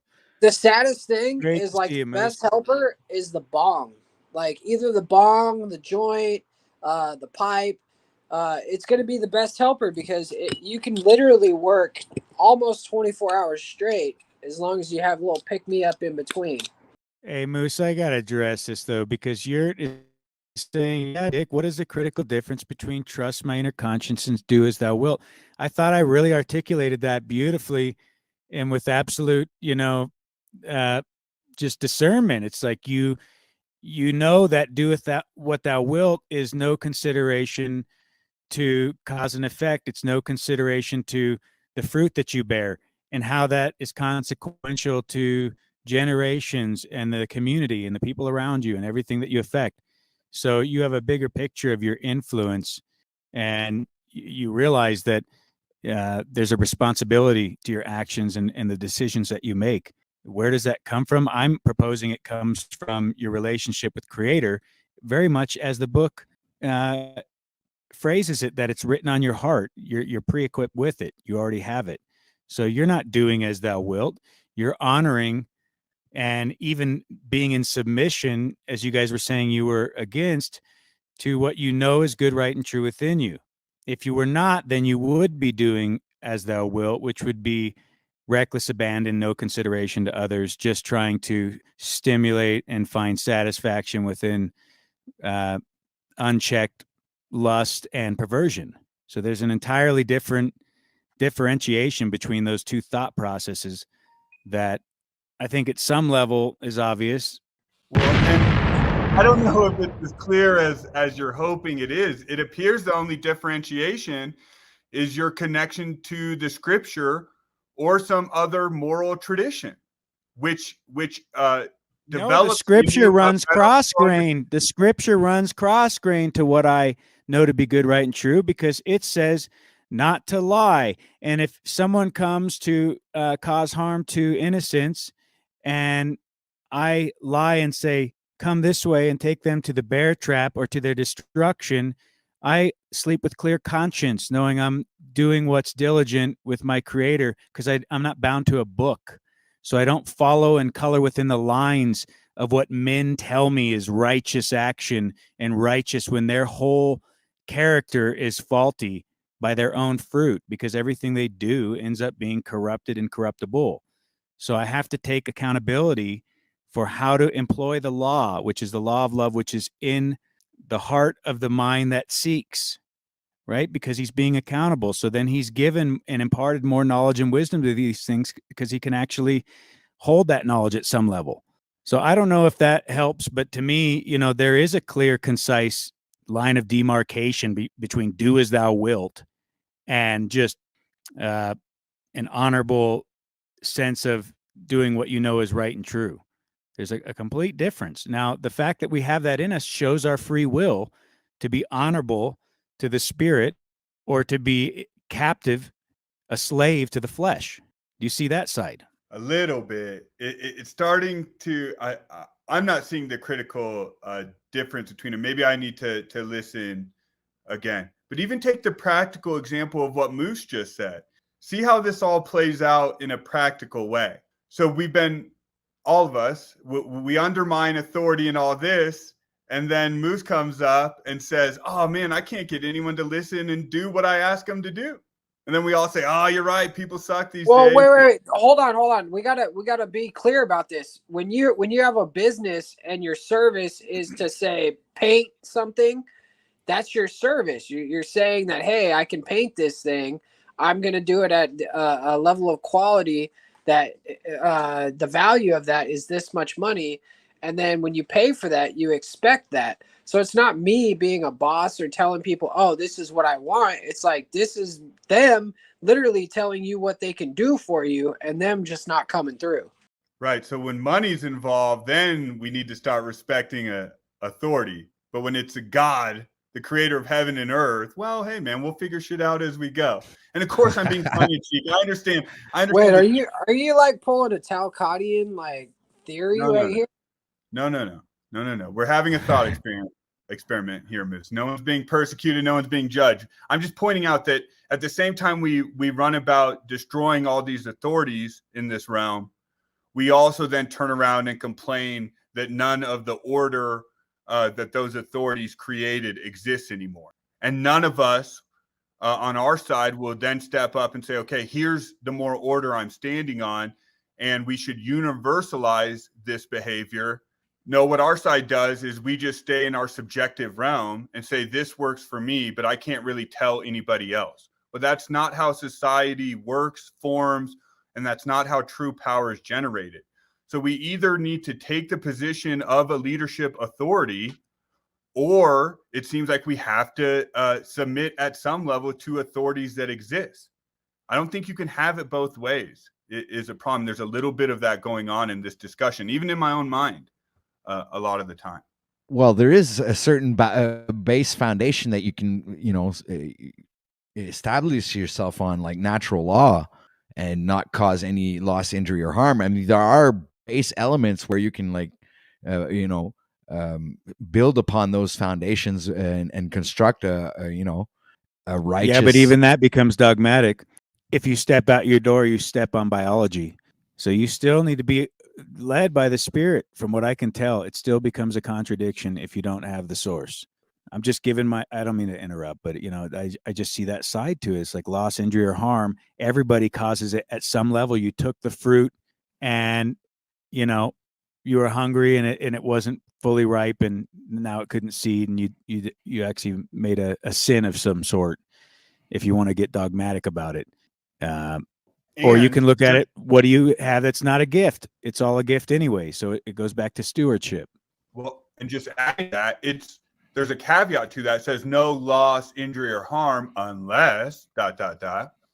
loss, injury, and harm has been done to me, right? Because no one's saying, like, once loss and injury can't defend yourself. Yeah, no one's saying you can't defend yourself, right? Right, and then well, no, I don't think anybody said that. But all defense is and if it's eye for an eye, and vice versa. Yeah, and then if it's eye for an eye, the whole world goes blind. So I think the more you try to form it, and instead of listening to the Spirit that guides you, the more it gets confusing. And God is not the author of confusion. So says Paul. Hey, man, you're just living in your imagination, brother. That says a guy who is probably the most confusing of all the authors in the Bible. Right, because Paul did that crazy render unto Rome or render unto Caesar what is Caesar's, which has essentially become the most confusing, complicated line, arguably, in the whole New Testament. Because you essentially still see churches divided along that line even today. What did he mean by render? I got to go get some electrolytes. I feel like one of those reporters that's going to start like babbling gobbledygook nonsense that's you can't interpret. I'm going to go outside, get fresh air, throw the ball, and do some physical activity to get my mind right. So have a great one, guys. Thanks for the conversation. Anytime. Thank you, Dick. What did he mean when he said render unto Caesar? Who knows? Maybe he was talking about the money. What didn't he offer? What do you mean? I think there's a question in the Bible. On Scotty, he was talking about Little Caesar's Pizza, brother. I know. I already had one of them today. Actually, two. What can I do? What happened to No, Freedom? Freedom Grower just said he was going to go take a bite of a basketball somewhere, play ball or something. I don't know. Get some fresh air. But I just came up over here and been out doing shit this morning. Had to go to court, and that's what I was. I'm contemplating all this stuff. I mean, render unto Caesar what is Caesar. Render unto the Father in heaven what is the Father's. When you go into court, what would be rendering unto Caesar? And this is something I've learned in this whole community. So I'm just wondering why there's a big confusion on it. I didn't learn it from Paul, so I'll just tell you that. Well, go And I ahead. just gotta say, as an aside, Scott, and not calling you out too harshly, but I see this a lot. Just say what your point is, brother. We've all been engaged in these conversations at numerous level. This whole sort of like rhetorical, I'm going to ask a question that I know the answer to. Just say what you got to say, man. And then, that's fair. I don't know the answer, but I know what I believe and I know what I've been told. So now when you say render unto Caesar what is Caesar, you could talk about the coin, but what I understand is the last name is what the government owns. Your last name, and it couldn't be yours because it's a family name. So if you have the last name of Yurt and your father has Yurt and your brother has Yurt and your mother, everybody's a Yurt. So if you go in claiming that name, it's not yours. The copyright that is had on that name is by the state. They copyright all the last names and they actually copyright your name too. Then create a corporation out of it, basically. So the only thing that I'm trying to say is when Jesus was asked, are you the Son of Man? Are you the chosen one? Are you Jesus, son of Joseph? His answer was, is that what you say of me? Or is that what others have told you of me? So he didn't take responsibility for that last name or the name at all. He stepped away from it. And that's when Pilate looked at him and said, I find no fault in this man, and turned it over to Caiaphas. So my belief on this, and this even my conviction, is that render unto Caesar what is Caesar's is now today at this moment pertaining to the name, the given name, not, but the last name or the surname is owned by the state. It's about that simple. I think that's sort of reducing the point down from my understanding. From what I understand from that scripture, it's the general system of government or authority, how it's been interpreted anyways. It's the general system or authority that it's acknowledging that you essentially have to go along to get along with that while you pursue your connection to God and your tradition, however you do. So that's how I take it. The specific name thing, that seems a little too like specific for my understanding. But I'm also not that's not exactly my it's kind of taking the scripture out of context a bit because he was referencing currency. This has nothing. What I'm saying is how the courts have shaken down and the way that things are being run today is basically on the scripture, but it's run in the courthouses on the scripture. You look at the judges; they're black robed high priests, and they're literally they have 11 black robes and one white robe. They're only going to use the white robe for a full ecclesiastical ceremony. Otherwise, they're in a mourning robe, and that mourning robe is just like a dead person. If you don't realize, well, let me ask you this: are you all aware that when you go into court, it's an administrative building? It has nothing to do with a judicial building. They're taking on all the roles of all three branches of government, which would be legislative, judicial, and executive. That's happening at administrative level, but none of it's government. It is a administration contracted to the government. Are you aware of that? Okay, and what do we do about it? Well, I'm trying to figure that out. That's why I'm in this this little, what do you call it, wonderland of information that goes around. There's several people that are pretty wise, but I don't think anybody has one, cure-all answer. I think that there's, you got to stand up for yourself. You got to be unafraid and unwavering, if you will, as Paul says. But you actually have to realize that this is, I think, a test for all of us. I mean, to see what we'll do with the same adversity.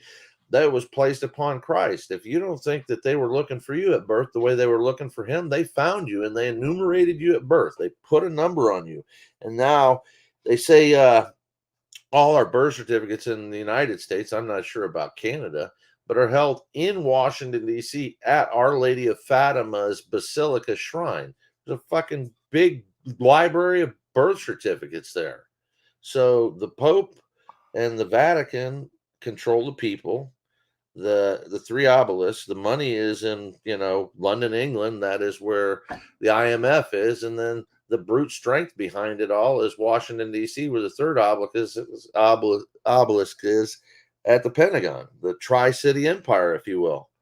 So we're basically under, they say there's a separation of church and state. I mean, but the courts are all going on canon law. That's just 16th century, church law. So I don't know. I don't know how to tell you to fix.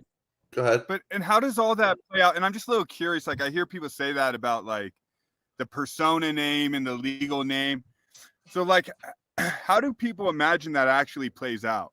Like I'm gonna get up to the pearly gates and St. Peter's going to be there, and he's going to say, "Well, the U.S. feds own your name, so you're fucked and get out of here." Like, what does all that actually amount to? I think that I'm talking more the earthly realm of what it means and what they're doing with it. Now, as far as going to God, I mean, you're going to face yourself. God is going to, and this is all opinion. Okay. I haven't met God, but my true faith in God is, he will be forgiving, but you can't just say I'm a sinner, and I'll be forgiven. If you sin, you must repent. You must follow that golden rule, do unto others. You should be a humble, individual. You should look to help people, especially the meek, and the weakest among us. That's you should go to help them first. I mean, it's not a mystery how to be a good person, and it's no mystery who we can point to in society that are not quite good people. That's what trips me out. Just real quick, Scott, and I'll pass it right back to you. But that's what trips me out, man. Because I go, hey, dude, what does this actually amount to? How does it actually work out? And then it's like you just went right back to the moral conversation that we were already having, which is good. But does it actually matter in reality that they created a legal fiction on my persona? Does that actually, like, how does that actually affect things from an individual basis? It is quite individual, and I believe it's up to your understanding of it. I'm dealing with a court case right now where I'm not going against the judge and saying, "Hey, you have no fucking rights. You have no control over me." I was there this morning not feeling good and told him, I'm not in clear mind to handle this. I'm not there represented by an attorney. I'm dealing with this going against the state who won't communicate with me at all, and the judge has told them to. So I'm up against charges that are bogus. They shouldn't be there, but it does seem as though I'm being targeted due to the fact that I was coming after them due to not one, but two wrongful foreclosures. And then a third situation I don't want to discuss. I have discussed it, I think, a little bit, but a neighbor has a friend that came down here and got in trouble for something that was on his computer. And it's quite unfortunate. I'm not a real big fan of what was on his computer, but I would say that a picture on the computer doesn't waste somebody's life for 10 years. And I feel kind of bad. So I'm actually saying, what can I do to help him? And it leaves me quite honestly feeling targeted. So I'm not afraid of it. I'll go stand in front of it. What does that have to do with all this? It's faith, I think. It's that, if you turn your hand over to man, then you've lost your faith in God. And God has told us pretty clearly in the Bible over and over, turn it over to him. And I don't pray to God telling him what I want. I never do that. I always pray to God to show me guidance. I always pray for his will be done. So I don't know if I'm different from other people that way or not, but I think the more I do that, the more I'm lined up and I find a path that is, well, how do you say? I think a little bit, more inspired. Yeah, I get what you mean. I mean, I pray and I always ask for a Ferrari. I haven't gotten it yet, but I'm pretty sure I'm gonna. One day I'm gonna like open it up the door and outside is gonna be a parked there a Ferrari, man. Pray to God to give you guidance, and that guidance might include. No. Fuck guidance. I want a Ferrari. I feel you. I feel I'm you. just You know, joking, man. I'm just joking. no, and I hear you. The reality is, I think that the kingdom, of God is inside us, and it's outside of us. It's in each other. So if we can't recognize ourselves in one another, we start having a problem there. I mean, right there, you've already become antisocial. Now, there's going to be people that are going to challenge you, and they're not going to, honestly, in my humble opinion, not know themselves very well. The more they challenge you, I think, and depending on what the challenge is. So let me not say somebody that's challenging you to better yourself or challenging you with information. As I asked you a question, I obviously had my own answer to whether it be right or wrong. I had my own answer. Okay. I was actually not challenging you to come up with my answer as much as I was wondering what your answer would be.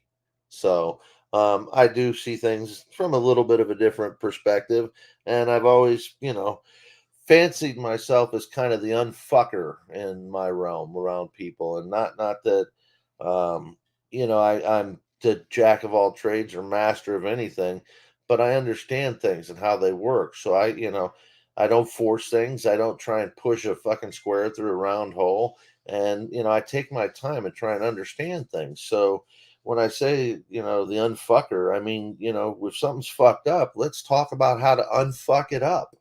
Let's not do more to fuck it up, because that just doesn't seem real wise. And I mean, there's probably, one or two people in this metaverse that I think could have a little bit of, help thrown their way, and are having it thrown their way, but don't receive it well. So it's weird. Faith is a many faceted emotion, I think. Agreed. Yeah, it is So a delicate subject. It's a delicate subject. Well, I haven't been real up. I just popped in on you, so I do feel I might have interrupted something. So you're OTW Patrick. Go ahead and catch me up, or if you want, or just continue talking, and I'll sit back. no, you weren't interrupting anything. You don't got to sit back, but just keeping it real with you, Scott, I didn't hear a good explanation as to what this corporate fiction of self actually amounts to. And the parts I did hear and what I understand is it sort of lays the groundwork for future oppressions that do happen to the real person, the real human being in life. And I understand that aspect of it. But then the conversation becomes, well, how do we avoid those oppressions and those entanglements? And I'm not so sure rebelling against the corporate fiction of self ends up really doing anything. And in fact, Well, well, just real quick, and I'll pass it right to you.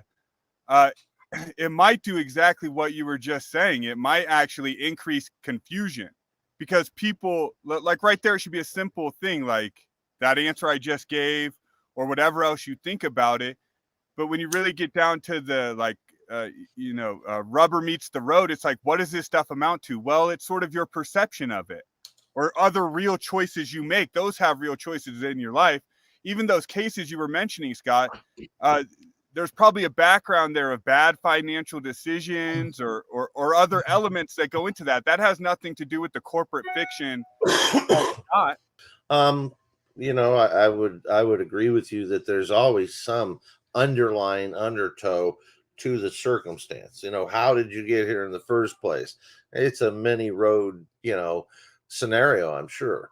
When you start talking about individuality, I mean, how does it help in the this realm as a person? What I've discovered is, if you call yourself a person, then you're admitting to being a fiction right there. A person, all right, is a person, place, or thing. It's a noun. Okay.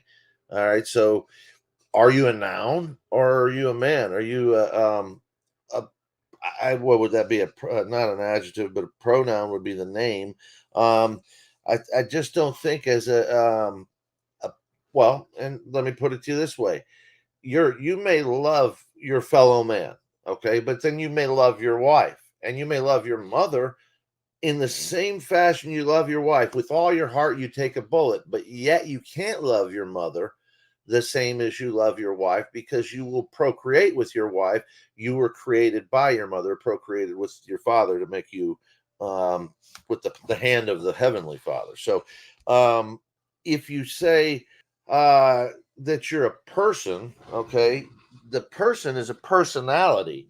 So with your mom, you love her, but your personality with her and your love that you show her is different than your personality with your wife, because you just have a different. And then you may love OTW here, and even though you love him and you might even consider him a brother, you take a bullet from him, he's not going to have that same personality you share with your wife or the personality you share with your mother. You see how you're going to turn different face, the mask is going to come on. And I think it was all the world is that's Shakespeare, all the world is stage and we are merely players. Those are your personalities that are going to come and go. And if you really track it back, you're Patrick, you guys have had many, many, many personalities. Just base it on every circumstance and situation you were in. Even going in front of the judge, you put on a different persona. Now, you can't be a person because you're one of we the people in this country, okay? And a people and a person are not the same thing. And the reason they're not the same thing is because the way they've defined person is a person could be Coca-Cola, an entity, a business, or a dead entity. And they've done that because they've created corporations out of all of us and they call them persons, okay? So your all cap name is a person, but are you a person? Well, I would ask, are you a human? And most of you would say, yes, I'm a human. But right off the bat, I'd question, are you paying attention to what they just asked you? Are you a human? Hue being the color or shade of, man being a man. So if you're the color or shade of a man, could you be considered a shadow by someone in a position of authority? Now you're reduced to a mere shadow. Are they going to pay attention to you? If you're a person and you're a shadow, and now you've just literally taken yourself into a realm where they're considering you a piece of paper, an enumerated birth record or registration. So their matter is now just all contract and paperwork. And if you haven't put any paperwork describing who and what and how you want things done, then they just assume, and they assume that you're a person and not a man right off the bat. So we get into this trouble because they've rigged the game against us without giving us the rules. And does that make it fair? Hell no. Does that make it unjust? Hell yes. Is there a way around it? I'm finding it. I don't know 100%, but I think the more that you bring the truth to these people, you show them that you are, like-minded. I mean, I got to go home and take care of my mother. I don't feel well. I can't play your game today.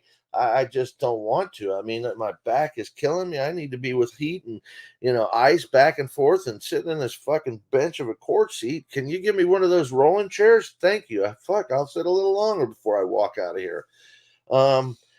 It's a mess. This world gives us a mess to deal with, and we kind of got to iron our way through it. So I think iron sharpens iron.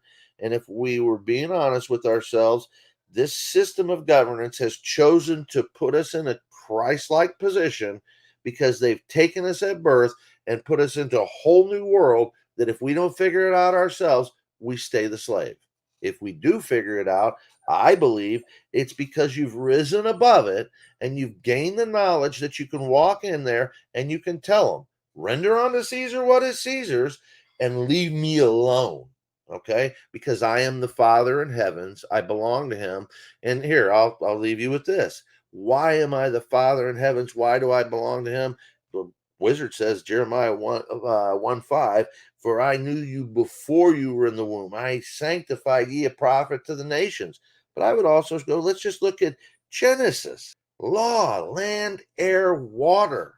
That is the law, which makes me the law. Because what am I made of? But the land and the air and the water. So don't tell me a piece of paper stands over me. Don't tell me all your books stand over me, because I stand over them. They couldn't have been created without me. I represent it all. Now, if I've done wrong, I have to face that. But don't come at me with some bogus words or concoction of words or words that you're sharing no definition with. You're using a different syllabus, you're using a different dictionary, and you're coming up with different ideas of how you can fuck me. That's not fair. And I'm sorry you want to do that, but I just can't honestly sit by and let you do that without standing up and pointing it out. This is wrong. Part of the problem seems to me, and it's, I'll use my own allegory here. seems in these conversations, what we have is it's like with law or even religion, it all parallels each other. That's why they all come up. And it seems like what people want to do is they want to be like to the magician. They want to be like, magician, you stupefied me, you tricked me, you played me. I see the trick now, and now I want to debate you on the trick. And I'm going to show you that you knew it was a trick and I knew it was a trick, and yada, yada, yada. And that's sort of the game people like you, Scott, are wrapped up in. And then I keep pointing out, and I've been pointing out for months, well, why not just like ignore the magic trick? Why not ignore the religion trick if you see it that way? If it's 50,000 contradictions and errors, you know, and you know they're using technology, it's the same thing for the social media thing we're on right now. If we know they're doing all that, then why do we continue to participate at any level?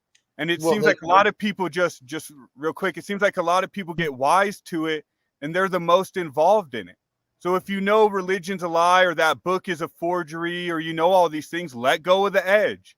If you realize that the, you know, corporate fictions and all these things, just let it go and move on to what you want to move on to. I don't understand what the focus is. And I think that's the render unto Caesar. It's like, let that shit go, let it be what it's going to be, and then go focus on the important things in life that actually matter.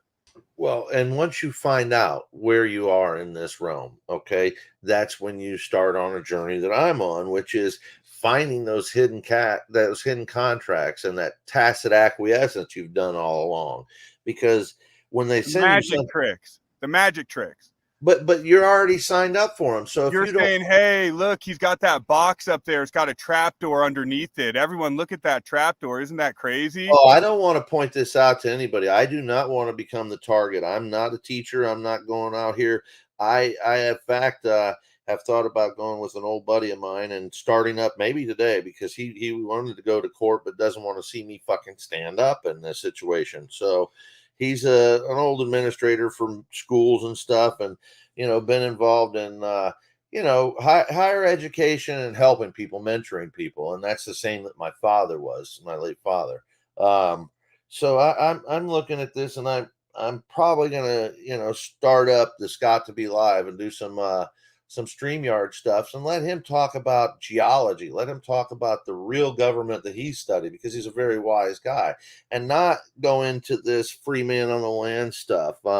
But when you do talk about this, and I think it's important to understand this, that we don't, like I said, have a government running this. This is an administration. And when you talk about that, then the administration has to follow the rules of the Fed, which they're running under, that's a 10-mile square, Washington, D.C. If we just all acquiesce to this system of governance the way it is, we've been duped. They've stolen all the money, and they're planning on taking the rest and selling us all out for broke. Now, I don't know if you remember the song that Genesis did, Selling England by the Pound.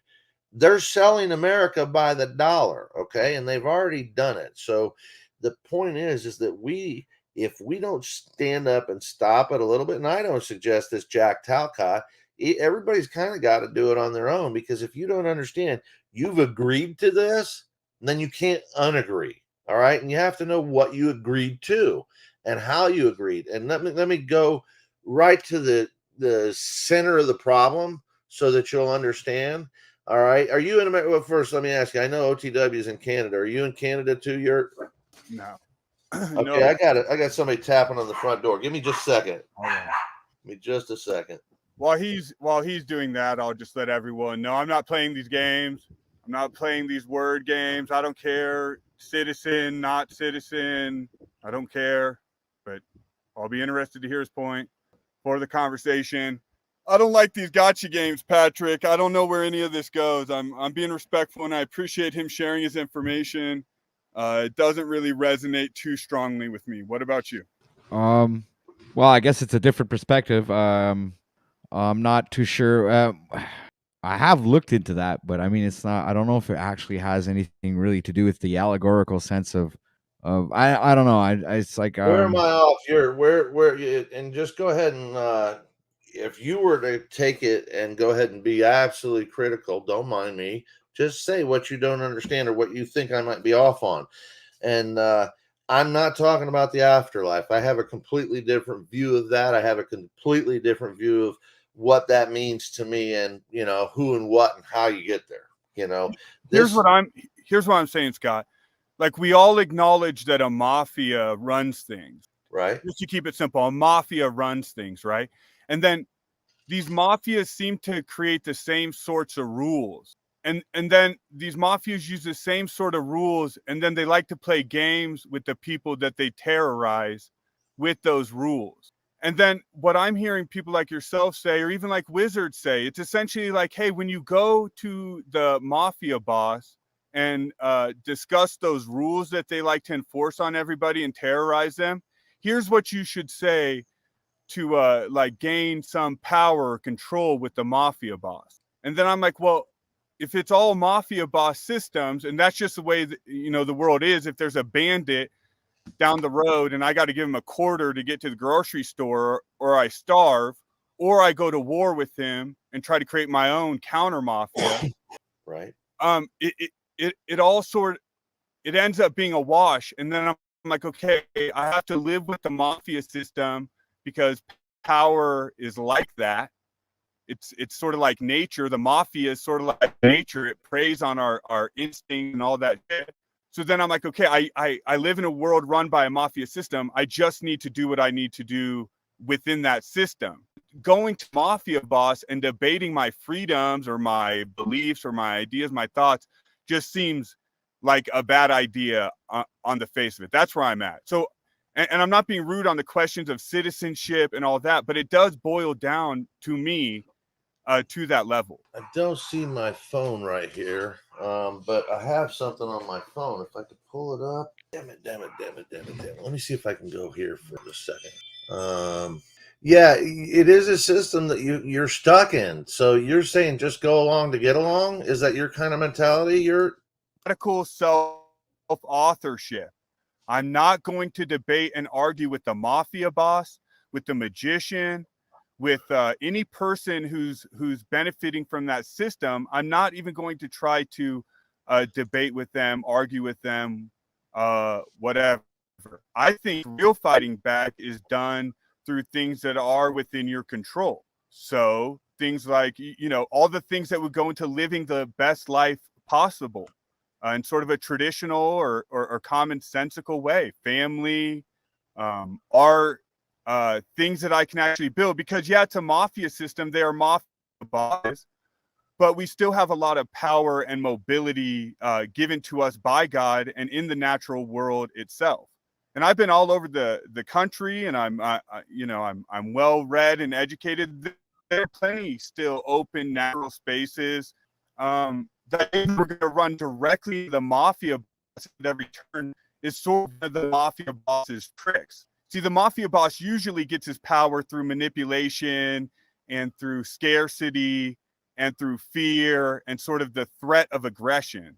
Right. And those actually aren't that powerful at the end of the day. That's why they're easily exploited by playing the magic trick game with them and the court trick, right? We start tying them up and focus on their own trick for a second because it's not that powerful. But having a strong physical form, that's incredibly powerful. Nobody can take that away from you, and that opens the world up to you on the things that you can do, the places you can go, the environments you can survive, all that stuff. So, I joke, but like with Jack Talcott, I told Jack Talcott that we should start doing push-ups instead of just looping on the bullshit he was talking about. And that's my opinion. That would almost be of more value if we just all started doing like squats and jumping jacks and shit instead of talking about magician's tricks or even the gospels. Or shout out London McLovin. Hey, London McLovin. I've only seen him once, but that was him and Provo Kid or something. I think it was Tommy. It was Illuma Tommy and McLovin. It's the first time I ever saw McLovin. Is the Tommy Day the other day.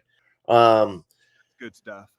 Yeah, it was interesting. I mean, all this is interesting. And you're, just to give you a heads up, I mean, about a month ago, I bombed in at 30,000 feet, saw about 4 or 5 streams and said, let me check this out from inside. And man, that was good, bad, or indifferent. It was a fucking wild ride, a little bit. Because people come at you for everything. I had fucking Snafu, I had Paul, and I came in thinking, look, I'll just try and act, and not act at all. We are always a persona, but I'll try and act like I think that they are, which is the truth community and whatnot. And I had been involved with some people in the past that fought the First Amendment, brought it all the way to the Supreme Court. So having that connection, I brought it up, and all I was chastised for it. So that was a quick lesson in how this whole metaverse works.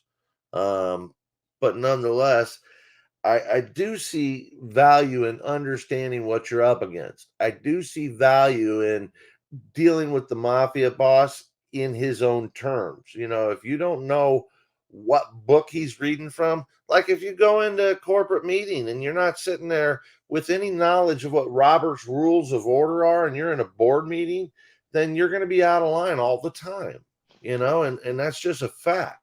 But if you do take time to read 100-page book that tells you fucking how to keep yourself in line, then you'll be all right. You'll be an asset to the meeting rather than a detraction. Going back to the courts or going back to the Bible and how this all mixes, I don't think it really does. I think man wrote everything, and I think God's hand was in it. So I think that if we take the lessons that we learn through this somewhat, it might enlighten us, or maybe even help us to level up into that next life and next world, because there is just chaos afoot. I've said it before. This isn't new information. And a buddy of mine played in a band that had a song called No One Together, and No One Together describes the biggest problem in all this, Yurt. It is no one's together. No one's touching ground. Look all around you. It's chaos all around. Same situation, and nothing is really new. No one's together, and no one. That's me and you. We're easy to govern because we don't come together with like-minded principles and understandings of what's actually happening, and then stand up the fucking masses of us against the 25 people that are doing it. And it's 25 with another 50, with another 250, and then another 3,000. So they build armies of people that are insulated from the truth, but actually enforce it because, their confirmation bias leads them to hang out with the same people that believe the same things and get the same paycheck. So training a gun on their fellow man isn't a fucking issue. How many people are going to be in that corporate meeting room doing whatever we're talking about? How many people are going to be doing that? In what corporate meeting? You have to. You're talking about a board? Well, no, I'm saying what you said. You said if you could go read a 100-page book that would help you when you're sitting in some corporate meeting room, going over contract, whatever. That's what you said. I was referencing what you were saying. And then just real quick, go ahead. Go ahead. Well, and then I was just going to say, of course, that's a bit rhetorical, Scott.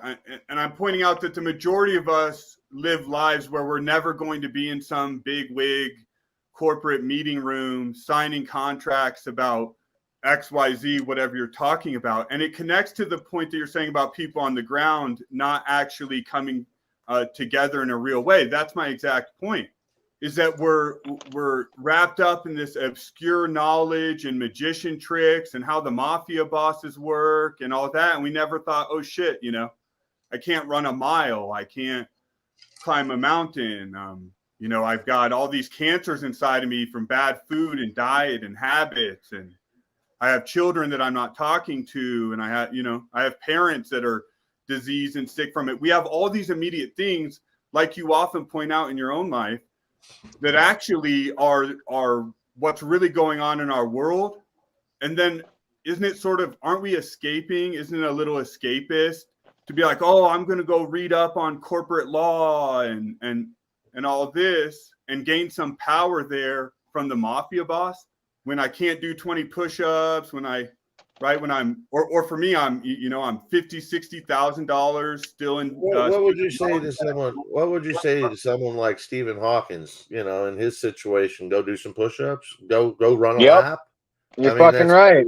Come on, man. Because we're talking us. We're talking people that are. No, I know. I couldn't do a push-up to save my life. I got 2 torn rotator cuffs. And you're not going to, hey, Scott, and you're not going to be in a bigwig corporate office discussing contracts either. That's Haven't the point, I? sir. Haven't I? Not once, not twice, but dozens of times. Well, we were talking about what we're going to do, not what we've done. Well, I mean, in this metaverse, you just said Jack Talcott brought him up earlier, and Paul, and you know how I think that how Jack wants to go to the UN. I mean, I would think, you know, we talked about it on OTW's channel many times before, but I would think that, quite honestly, something that big and that monstrous or monumentous of an affair should come with some planning and organization. And I would suggest all together, if you were going to stand behind them at all, and I wouldn't do it. I wouldn't be a part of it. But I would say that people get together and put something for him together, because if he goes with no fucking hand in the fire, then it's just a fucking wasted trip. Now, I'm not saying he should go. I'm not even saying anybody should get involved with him going. That's not what I'm saying.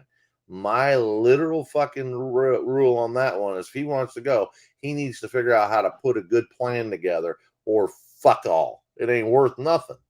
Just have some honor would definitely start. It's going to be interesting later on because I found my evidence. Good boy. Good boy. Nub's been doing his research. So you hold him accountable, but I don't think he wants to be accountable. He let him listen to his own fucking shit sometimes.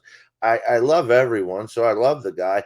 I wish I could get him out of his own mind. I see some of myself 35, 40 years ago in him, where I just was so egoic that I thought everybody else had the problem. All right. And that's not the truth. You got to get fucking out of that symptom. What's that now? Simple minds for simple thoughts. Well, and we usually grow out of them, you know, most people, but I don't know. I mean, he's so looped in some of this. I mean, I fear that, you know, there's I don't think it's just him. I think it's all of us, and me very much so included, because we're all participants. It like Yurt always says, it's the grand fucking social experiment.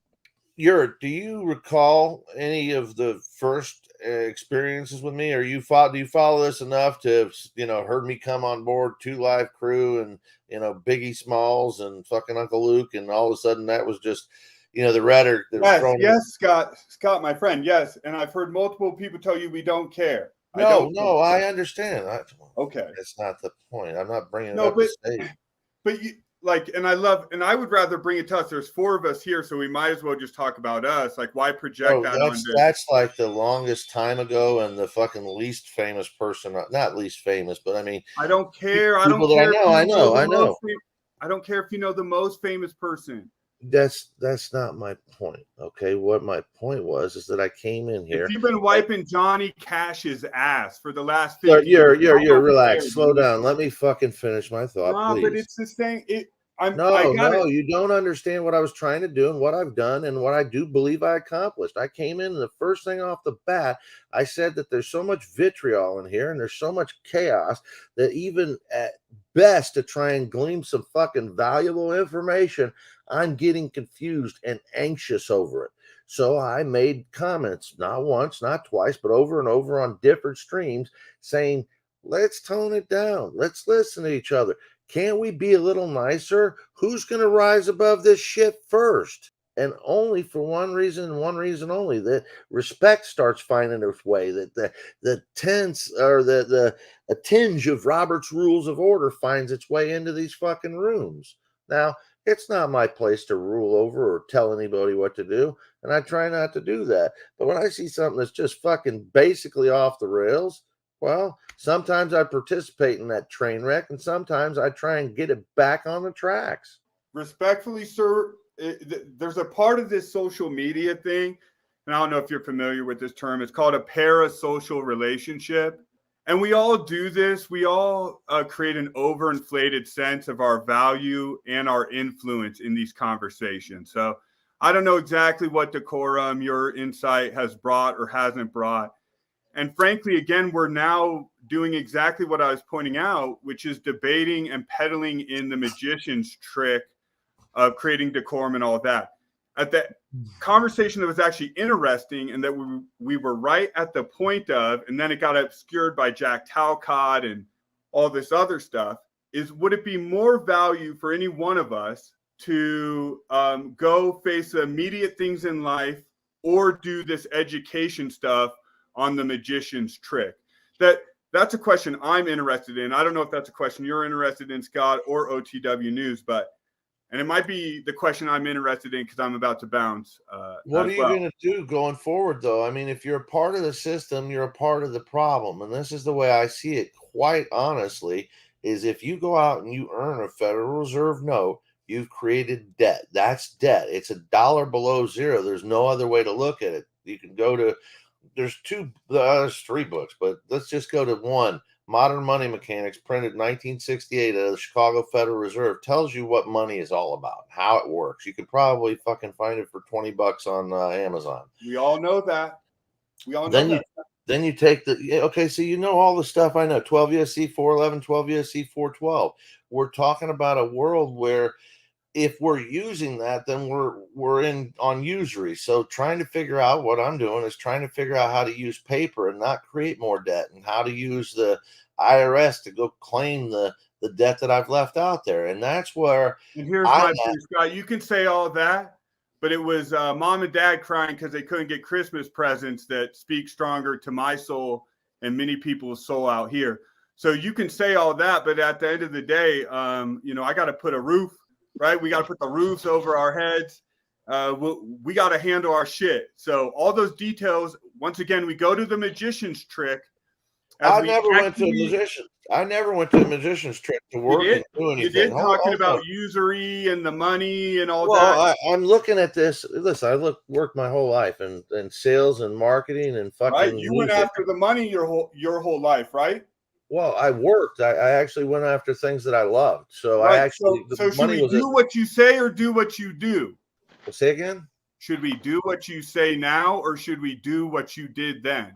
Don't follow my advice on anything. Follow your own heart, because that's the only fucking thing you can do. Okay? My advice comes from a place where I have limited knowledge of anybody's circumstance. Okay? It comes from a knowledge base that is unique to me. If you want to ask me how I came across the thought, I'm free to share. I have no hiding that I want to do of anything. If you look at the ultimate goal behind me being here at all, it's growth, personal growth, self, preservation, even in some respects, where I know the more I find out, the less I know. So I've learned a lot and forgot a lot. And my whole aim is to continue trying to be able to absorb knowledge, and not only knowledge for power, but knowledge for peace. I don't see knowledge as power. I see it as peace, because if you can come with an understanding of your brother before you walk into the room, where he's coming from, are you not better suited to have the conversation with him?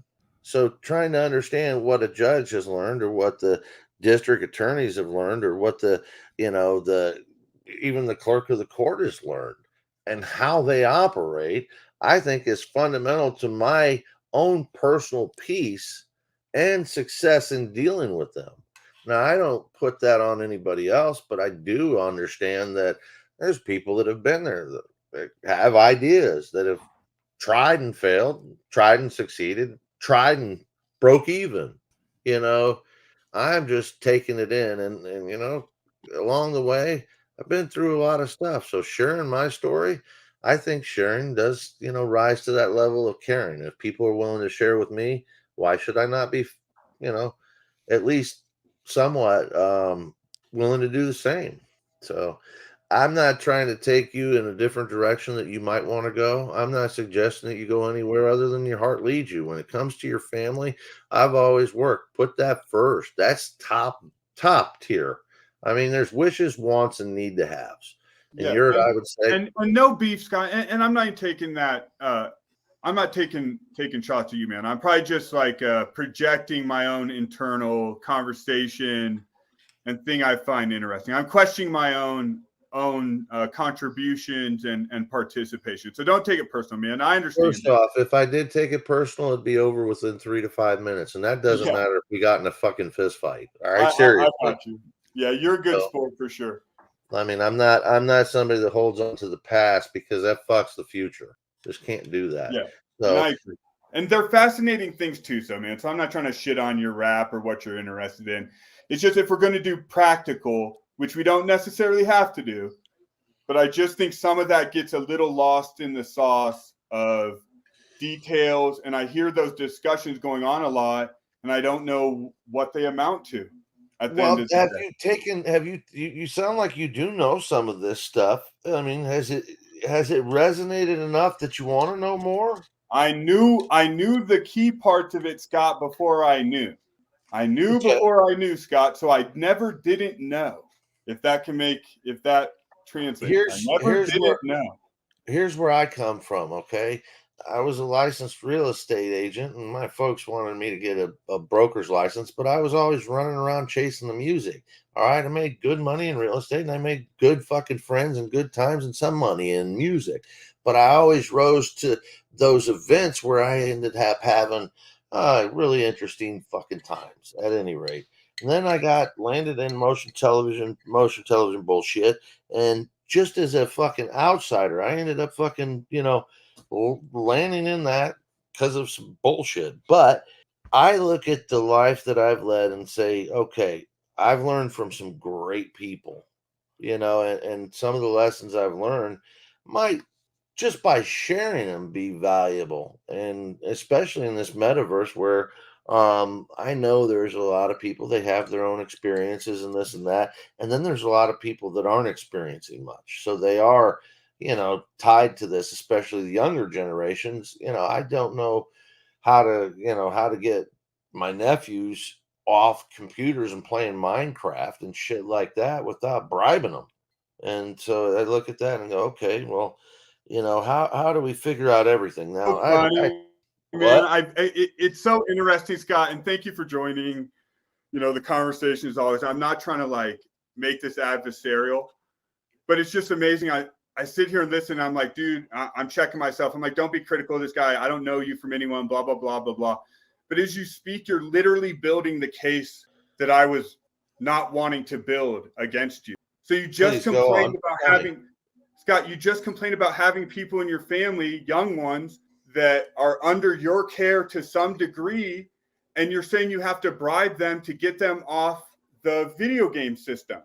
Well, no, they're not under my care. This is an extension. My ex-brother-in-law, he runs. I don't need the detail. I don't need all the dirty details. Well, you can't understand the context, but I don't. There's no context. See, no, Scott, that's what you okay, go on. There's no context that doesn't make the point I was trying to make originally and sort of holding your feet to the fire about. That you spend more time focused on the magicians and the mafia's tricks than you do manifesting the world you want to see. And then as you communicate, you show that more and more. So we've told you we don't care about the material successes, about famous people, about all that. That's like a basic premise. And then you go into this long thing about your corporate experience, which shows you weren't in tune with all these things, and you were going after very worldly pursuits. And then you get to details about your life, even today, and you got children who need to get off the devices, as perhaps we all do. And there's really no conversation. That's what you should be talking about. Hey, I got these nephews or cousins, whoever they are. I can't ever get them off the games. What do you guys think about that? And then we could talk about I figured out that situation. I mean, that was a past situation or scenario that I was relating to a lot of people out here listening to us. So you went right over the fact that initially I said the people out here listening, and I have my own experiences, but those challenges have been faced and met. I don't fucking have a problem like you're saying. And you're jumping on me going, oh, you're talking about how you're not moving forward. How well do you think that is a statement that you could back up? Or how quickly do you think I could turn you around and show you all I got to do? Apparently, all I have to do, and I'm not going to, but apparently, all I have to do is sit and be quiet. I can show the and you work will make that my I do, points though. for me, and you're not understanding that. And that's no, I know I make your opinion for you. There's no case to be had, though. That's what I'm saying. I don't really. I'm not building cases, so you got it. Never mind. Keep going. I apologize. That's just what I saw. I saw a dude that was bringing up things that didn't really matter. I was pointing that out. He's trying to make the case why they do matter. And in doing that, he's pointing out the exact things that I do think matter. Do you think if a cop pulls, and I'm not going to challenge you. I mean, but No, it's good, dude. It's fine. no, it's just not worth it. I'm not that type of person that wants to get adversarial in any way. So the whole thing is, no, I appreciate your perspective and I appreciate it wholeheartedly. I mean, don't get me wrong. Hey, so how did you get those nephews off those video games? Can you share that with the audience? You want to know what really happened? No, I want you to make stuff up. Yeah, no, I'm asking. No, because it started years ago where my nephew, my godson was the one that was first problem, and he ended up having some problems because of the divorce. So it screwed up his schooling. So he got bounced out of college and, did a 2-year stint of not doing anything. And this was pre-COVID. So it just fucked everything up for him. Well, he got kind of, I would say in a sense, depressed and shut in a little bit. And the one thing I noticed that he was into was video games. And, I know a guy, and it's just, relationships. I know a guy who drag races computers and one of the top fucking guys in the world. So I brought my nephew over to him and said, okay, if you're going to play video games, let's at least get you the fucking, the kind of computer so you're not lagging and having the problems and hating life more. So built him a fucking badass computer and got him into it. And then said, your dad's got all this shit we're doing and working in fire, flood, mold remediation. So tons of fucking work to be done, tons of money to be made.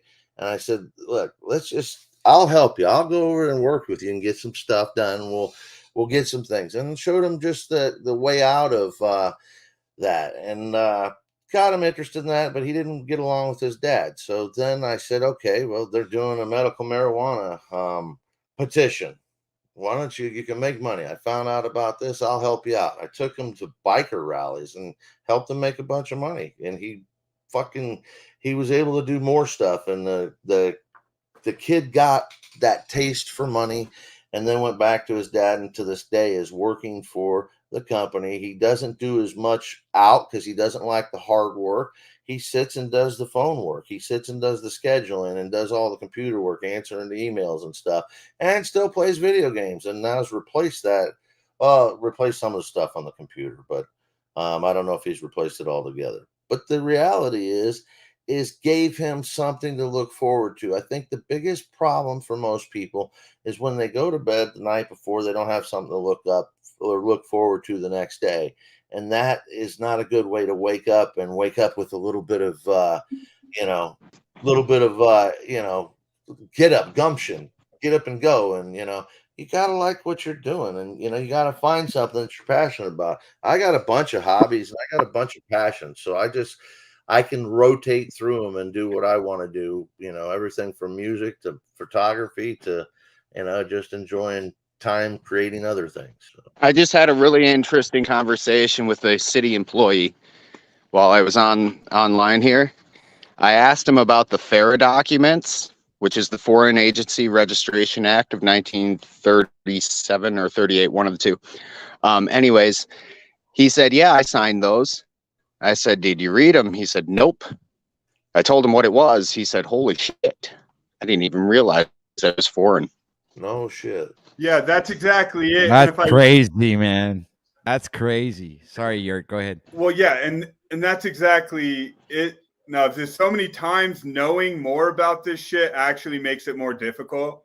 Where if you just sort of like most of the people watching the shit don't even know the rules either or aren't really paying attention. So sometimes our busybodiness and informedness on things can actually start to backfire. I don't know if that was the exact point of your anecdote or not, but I know that has been my experience at times. And Scott, just to address what you said, man, because I don't want to just scheme over it. Sounds like you're involved and you're trying to help out in a lot of ways. But I will just point out, because it's part of the conversation and it's my experience, I'm not trying to put you on blast. But your response was essentially you taught him how to be worldly and go get that money and gave him the good rig to pursue something that was a detriment to him in the first place. And I didn't hear any of just let me finish a response to what you said. Take it or leave it, dude. I'm a random nobody. Love it. Go on. Yeah. But what I didn't hear, and it's like I've had enough experience in this sort of thing, is I didn't hear any of the criteria that I think would make lasting change if a person was having problems with depression or some of these other issues, from my understanding. But maybe you did great, and I hope you did, and I hope your family member's doing great in his job and his reality, and I hope those were improvements. But in your monologue there, I didn't hear any of the key things that I'm aware of that show, change in a person's basic. Give me your top 5, and I'll just say yes or no. Like things that you see like for instance, I'm not going to go down the whole list, but like you just as an aside say, oh, him and his dad, is his dad your brother? Ex-brother-in-law, I said that. Oh, okay, brother-in-law. Okay, well, Scott, dude, hey, dude, if you want to, I'm not putting you on court, man. I'm trying to. No, I just asked you for your top 5. I know, but you go, I said that. Well, you said a lot of shit, man, and I got 800 things going on around me. I'm trying to give you a genuine reaction. If you want to nitpick my details, I'm not playing around. But I'm not trying to. I said I wanted your top 5. I would like to know what, and see if I've addressed them with my nephew. I'm looking for help. You mentioned an issue with dad. Yeah. Right. If there's an issue with dad, that's probably a source of a lot of the issues that this person would have going on in their life. You said nothing about that dynamic, addressing that. That would be a long conversation. That would be okay. See, Scott, you're all good, man. You're all good. I don't even need to do it, brother. I'm gonna let my comments stand where my comments stand. I wish him and you the best, and it sounds like you are involved. I guess this doesn't work. Cool, but I don't need to critique you. But people with ears to hear heard the same thing. They heard what I heard. I'm sure, but I'm not trying to talk over you. I was agreeing with you and just putting in a thing that was addressed. The father issue was an issue, but that's being addressed still to this day, 5 years after it all happened. Not all happened, but the initial fucking going out and doing petitions, getting him out of his room and stuff like that. I mean, there's been years go by. So I'm just randomizing some of the thoughts, putting them into a digestible form for you. And then, did I miss a lot of key stuff? Sure. I wasn't trying to do a fucking. You're good, Scott. You did great. Never mind. I apologize for even saying anything. It's not my place. I don't know you, him, them. Well, I would like your top 5 things of what you would expect that I might have or should have attached. And you said number one, the father. I'm sure you saw it, and you saw it better than me because I'm a stranger. So I'm out of place talking to you like that. That's fair enough. And that's what I was going to try and do is give you a little more light into what happened. And I wasn't afraid to do that. It's all good, dude. And that's not required of you here. That's not required. Or for me, I'm not requiring that of you. Maybe other people are, but it's all good. And I heard what I needed to hear, and I got your insight. So thank you for sharing that and all that. But I'm actually going to peace out. Thank you, OTW. Thank you, Wizard. And thank you, Scott. And thanks. It was nice talking to you, buddy. It's always a pleasure to listen to these and have these. And I really enjoy them. And I know it takes a lot, man, to come up here and share stuff. And that's partly why I'm recognizing I'm coming too hard at Scott here. It's like he's up here trying to share his shit. And then, overcritical people like me want to tear him up from my own understanding. And I don't need to do that to him. It might help me. Iron sharpens iron. I'm not afraid of it. That's why you're twisted. That's why you're twisted up that you would say that right there. And you prove my point. No. I want to know if there was one of 4 more things. One of 4 more things. I said for your top 5 that you would have suggested I hit, and I wanted to see if I addressed them. I'm not better than you. I'm no better than anybody. See, that's the twisted part of this social media panel shit that's going on. See, that's twisted. It's because you're actually, in your own way, Scott, whether or not you want to accept it, and I recognize this, you're actually sort of like trying to gaslight me real time. Sure. Okay. That's what you think? Really? No. See, it's not what I think. It's what I know because I know what gaslighting behavior is. And you do it basically the whole time. Even in your monologues. And I'm not making it an issue. You can do what you want. You're a grown man in the world. The truth is gaslighting. I've never heard that. You're not in my entire life that the truth is actually gaslighting. I got you, G. Never mind. You're good. That doesn't make sense. Sorry. I know. It's confusing. All right. Peace really, that confuses the shit out of me. That does. I mean, I would like some sort of a response to how the truth is a gaslighting affair. Wizard, could you help me on that one? I only hold the truth. Patrick, tell me how the truth becomes gaslighting. Gaslighting is when your fucking fantasy fiction land is being imposed upon someone else. Okay, I live through stuff, talk about it. What's that? I'm like, I don't know what to say. Kind of like, I don't know what to say, man. It is what it is. So, sometimes it's just better to stay silent. I'm, I didn't say anything. Just like listening in. You guys have your differences. No, I don't have any differences. I just don't think that's an appropriate statement at all. I don't see how that's a term that would be used with the truth. You would be gaslighting somebody generally with bullshit. If he wants to call it gaslighting, just if you think it's a lie, say it's a lie. That's not a lie. None of this is. So yeah, it was a strange dynamic there. Oh, it ends up him, I guess, wanting. There may be a hidden dynamic there where he wants to disagree with me. He just has a disdain or distaste for me for no reason or some reason. It doesn't matter. Something else he heard. But once I even brought up something in the past to bring up why I brought up things later, he jumped on that. I don't want to I don't care what you did. Okay, fuck. I haven't told you anybody I know. I haven't shown you anything. So it doesn't make sense. Well, at least Yurt grabbed his balls and took away that cult member stuff off his name. There you go. There you go. How you doing, Mr. Steve? You sent me an email, Scott?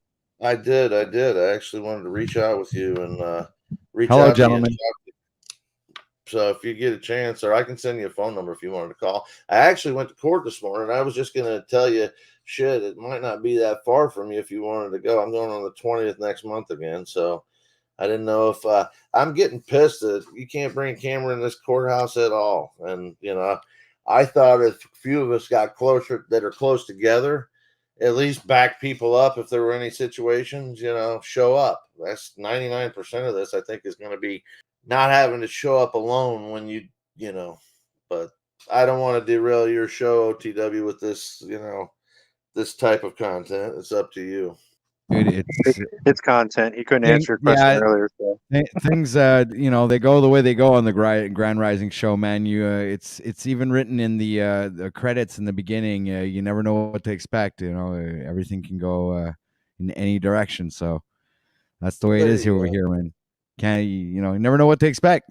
Sometimes it could be differences of opinions. Sometimes, like we held a great, strong, good conversation for hours. I mean, that was really good. So, and now things have gone to another. Did I come in and fuck it all up, OTW?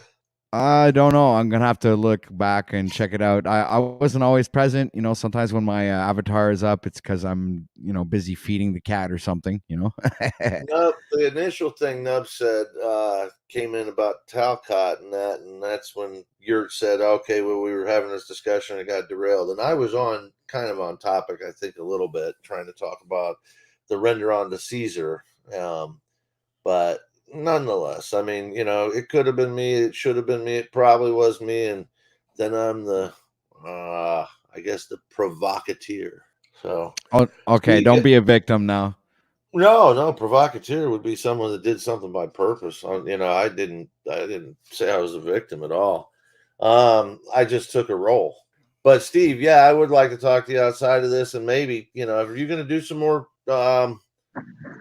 runs of your channel, do some more live streams. Yeah, I just kind of lost interest. I haven't been on panels lately, especially after that whole Drew deal when he did that bullshit with you, about your grandparents, and then decided to grab a knife and stab the screen with it. I thought that was real. I just had to take the time out. Yeah, it pretty freaking ruthless. It bothered me, but I thought about you because you did stand up and said that. I was thinking, I haven't talked about that to anybody, and it keeps going in and out of fucking view, but it's right here too. So, one of the things we could do if you wanted to do something, I've thought about doing something for a channel about that whole story, and it's all right here. It's fucking Disney World Central. So I was going to reach out to you and say, you want to do a channel that could be something that people pay attention to, and it has a lot of wheels that even lead to Oprah. You know, there was a moment in time where Oprah was involved in this. So Hey not guys, for not. hold on a sec, Scott. I just wanted to welcome Sterling, new guy. So give him a chance to say what he thinks. What's up, Sterling? Hey, thanks for having me. It's hard to tell who's talking sometimes. It's OTW, is that right? Yeah, that's me. I'm the host. Hey, thanks for having me. Yeah, I just searched like open panel and changed my filter to live, and that's how I found you. So no one sent me over here. I'm gonna keep all my clothes on. Don't worry. Just like to panel hop is what I call it, and I've probably been on 10 different panels today, and I just like to see what people are talking about and throw myself into it. I probably listen for about 15 minutes before I hit the link or whatever.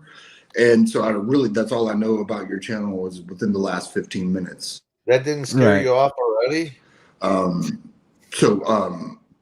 like to reserve opinions until I form one. And I'm spinning. Oh, sorry, I started spinning. Can you hear me now?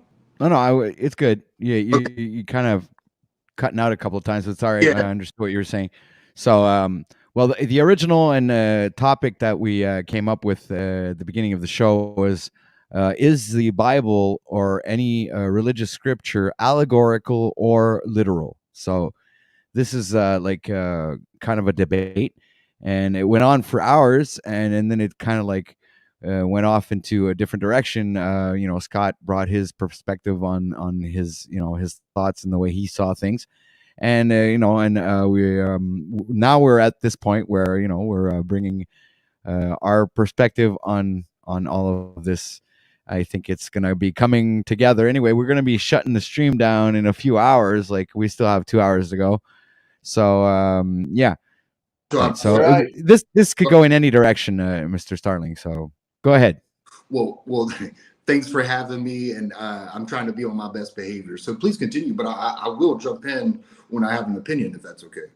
Mr. Sterling, I came up and I think I derailed it because I came in without really paying attention to what the stream. I said, "Oh, TW," clicked on it, listened for a few minutes while I was doing some other stuff, and they talked about the render onto Caesar. So I came over, clicked without seeing that the topic was the allegorical fucking value and whatnot.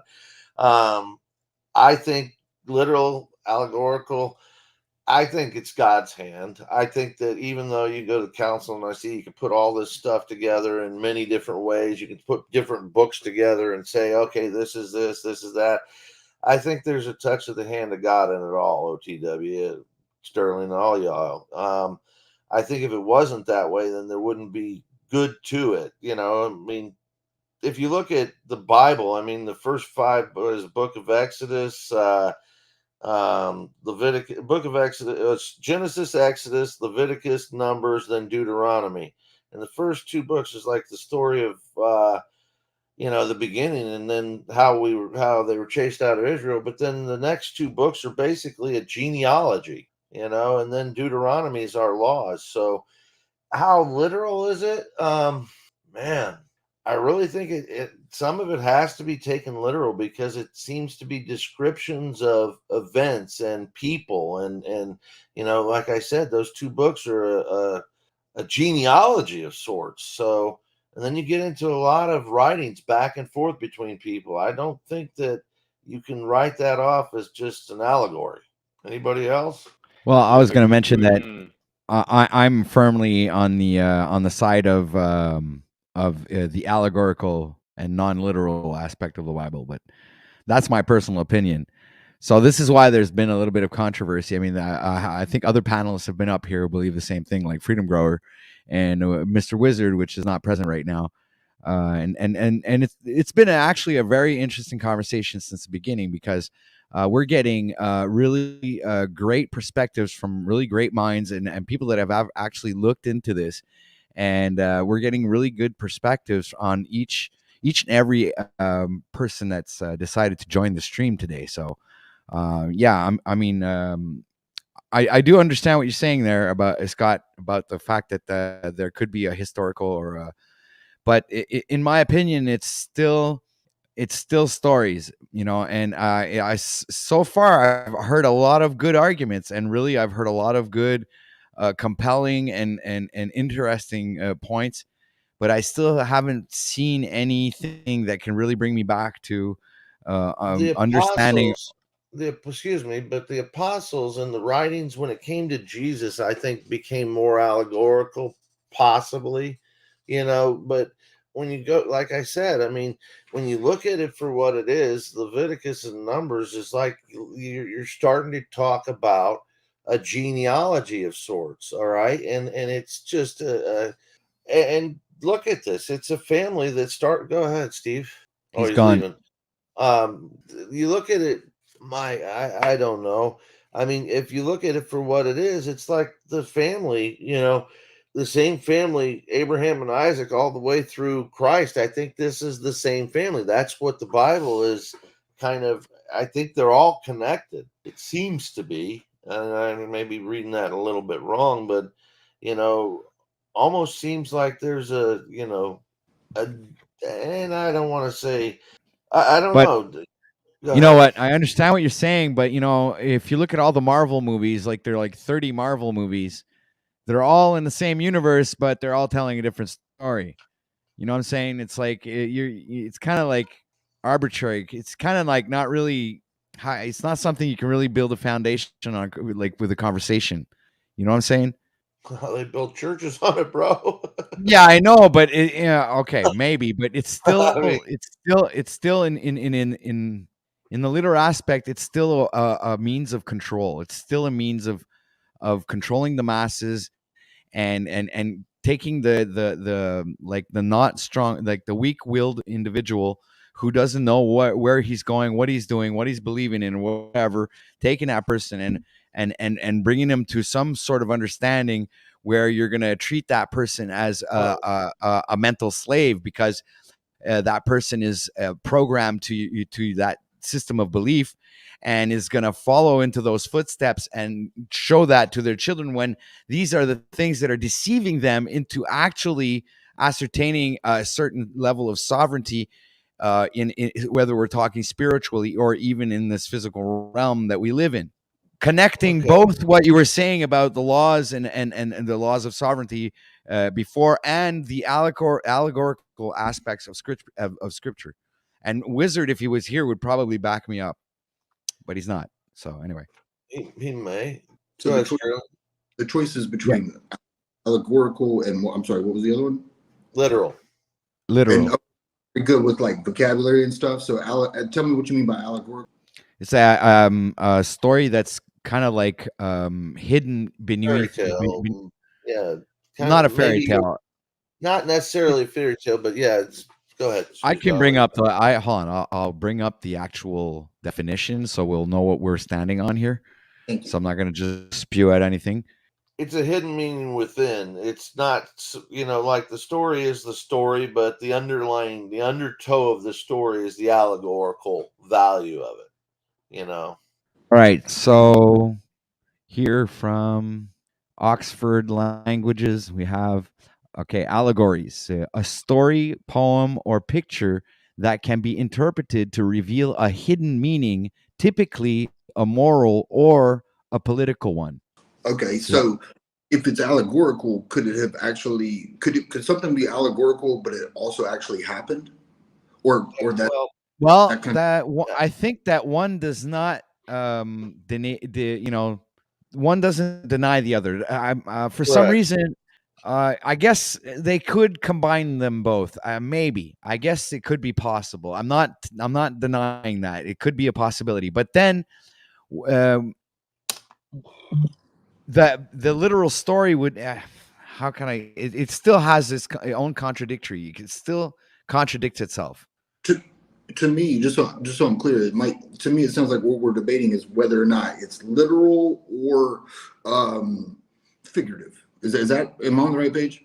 So Yeah, like is the story actually telling the literal historical events that happened during this our human history, or are all those stories just like mythological or more moral based stories to help guide and but even deeper than just moral, like it has like a biological aspect to the allegories and astrological aspects to the allegories. So it does have some significance to the connections of this realm when you go deep into the allegories.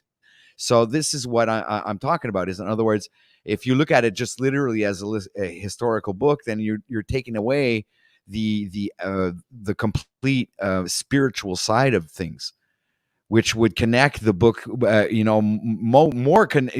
my opinion, would connect the book much more to God than the literal interpretations of it. Well, just so I put my cards on the table and answer the question, I would say I'm definitely not in the literal camp. Not quite sure about this allegorical. I'm kind of confused on the meaning of that, but I definitely don't think it's literal. But what I tend to go to is I don't know, and I feel like it's okay to I don't know. A lot of people are uncomfortable with I don't know, and I feel like a lot of people who are okay with I don't know are the same people who are comfortable with listening. And I feel like a lot of the people who are not okay with I don't know tend to talk the whole time. But that's just, and I'm not taking shots at nobody. It's just what I've gathered. Well, I'm in the I don't know, but I try to figure it out. I'm trying to, but at a certain point, I think I had it figured out. But then other things pop up, and different avenues tend to so then your perspective changes. If and that's if you're open-minded, right? That's if you're open to new ideas, new perspectives, and you can be locked into your box, but you can always have an open window or an open door where you can let other people come in and share their points of views and how they've experienced their life, and how what they've been through, and and how now that relates to their current situation and how they deal and navigate in this realm right now, if that makes any sense. Hey, well, Sterling, in the words of the Piano Man, the more I find out, the less I know. So I do try and listen, and even when I talk, I try and figure out things. I mean, sometimes my wheel, and I've been hitting the head too many times, so this is probably the case here. But my wheel is working things out in real time always. So I don't know if there was well, I don't know what the hamster thing that was going on, but let's talk about the hamster and the fucking brain. I've got one of them that doesn't stop. So, Well, you see, Scott, because the initial trigger of this conversation was Freedom Grower and I were going through certain situations with a couple of YouTubers out there who are, pushing the literal interpretations of the Bible, and on top of it, they can't, they don't even know any of their scriptures by heart or nothing. They can't, if you ask them to back up whatever they're saying with some scripture, they can't do it. So at least when we're doing the research, we're bringing up scriptures. We're freaking diving into the topic, and we're not like holding back. We're freaking scrutinizing and analyzing every word to really understand the interpretations the way it's supposed to be. But when they're coming up, they're coming up and attacking us, and accusing us of all kinds of things, even treating us as demons and antichrists, and you name it. They'll do it. They'll throw rocks at you just because of their beliefs.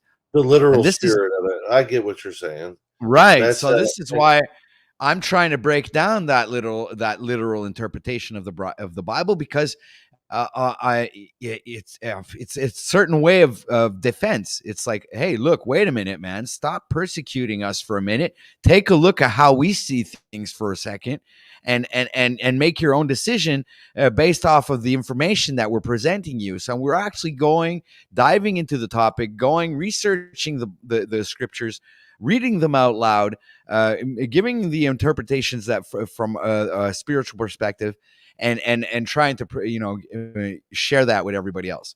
So I mean, I don't see anything wrong with that, and I don't understand why we're not going around, and I don't see myself going around on these Christian channels. Like, I've learned from experience, it's just a fucking bad idea. But don't go on to Christian channels and start telling them that they're a bunch of weirdos and they're believing in the tooth fairy. That would be ridiculous. I would be asking for a whooping, and that's not my kind of thing. But I will open up my own broadcast and talk about it, and share my opinion on it, and have people come up here and give me their opinions on it, and let's have a discourse, and let's chop it up, and let's like Christos would say. So let's give it up for the channel. Give it up for the people that are watching right now. Much love to the audience. Thank you everybody for being here. We got 41 people watching right now. 3 other channels are simulcasting at the same time. So thank you a lot, for all the love, everybody. So make sure to hit that like button, share this out. It is presently 2:15 p.m. here, Montreal, Canada, Eastern Time. It's the 16th of May, 2023. It is now 13 degrees Celsius and mostly cloudy. Yes, sir. You have to let me finish my filler, sir.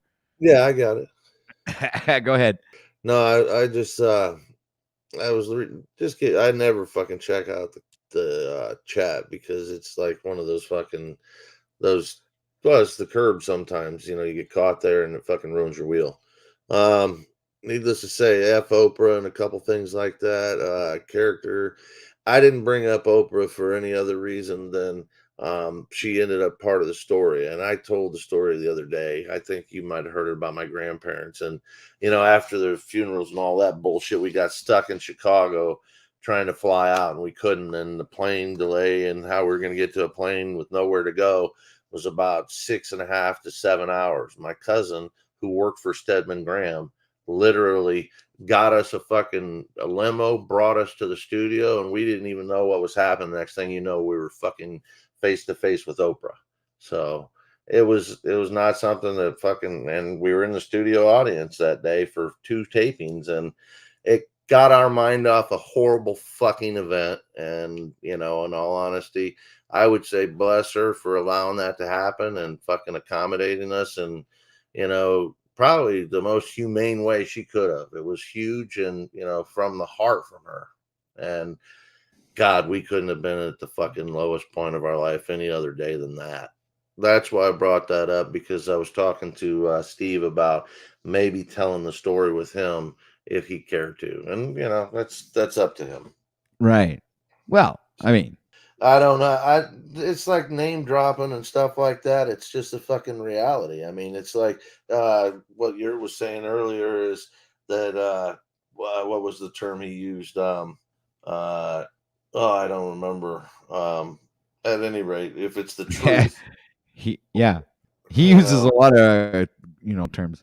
I'll think of it in a second. My mind's just not that quick, but when you think about something, it's the truth, and then someone else is just calling it bullshit. I mean, that he could have said that. If you're calling it a lie, call it a lie. Be man enough to say, hey, I don't believe your shit, and then all right, at that point, the onus is upon me.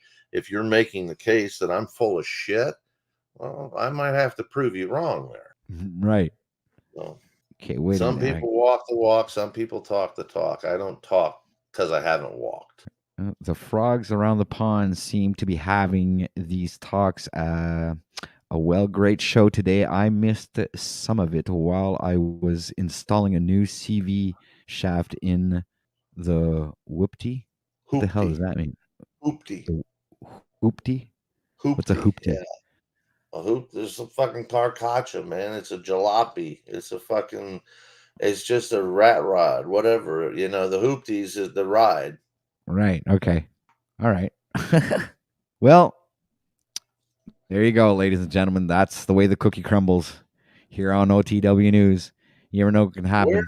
Where did Wizard go?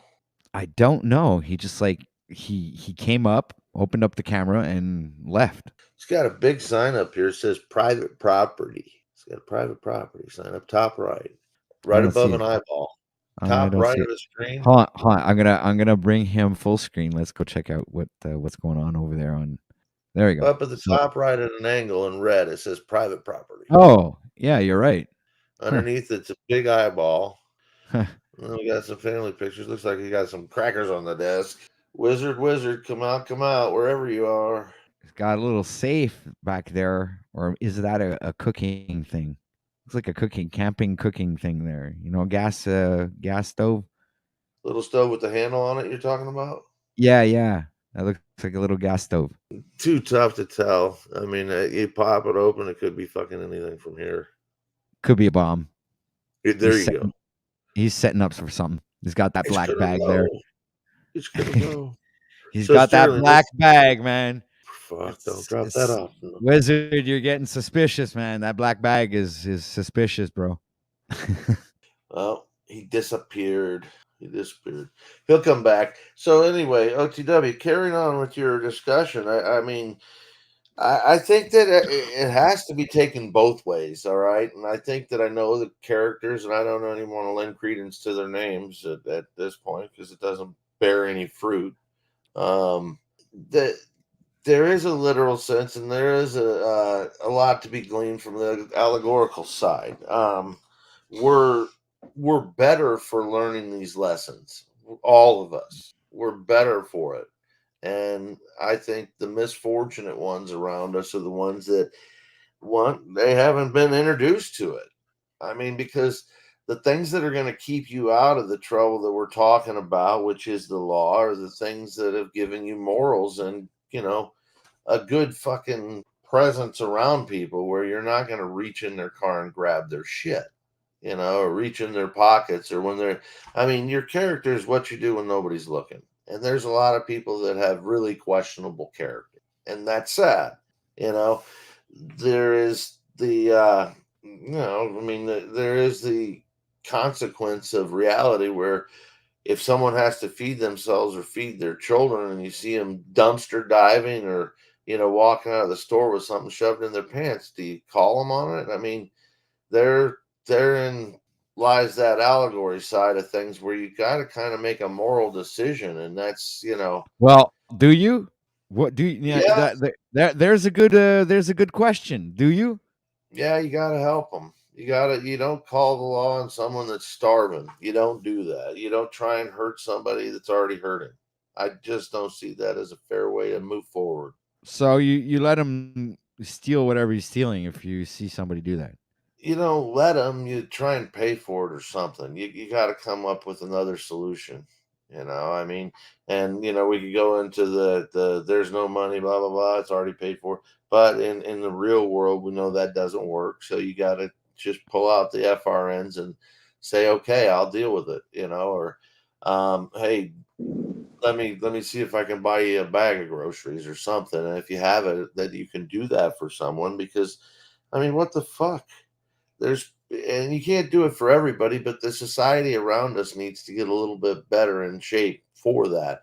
And part of it is that everything here's where I think that the yurt fella, nobody earlier, and I maybe should have gone a little longer because I think the problem with the mafia that's running everything is they're not taking care of the people the way the mafia does. The real mafia takes care of all the fucking people. They kill somebody, the wife and kids are taken care of.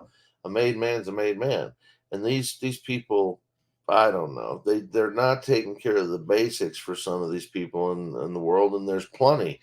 The harvest of the world is a prize, but there's abundance around us, and they're taking that away. They're hiding that for all I can believe, I guess, to create a bunch more division, but it doesn't have to be that way. I mean, I just see there's a lot more available if we work together than if we work alone. You know what I heard? I heard earlier.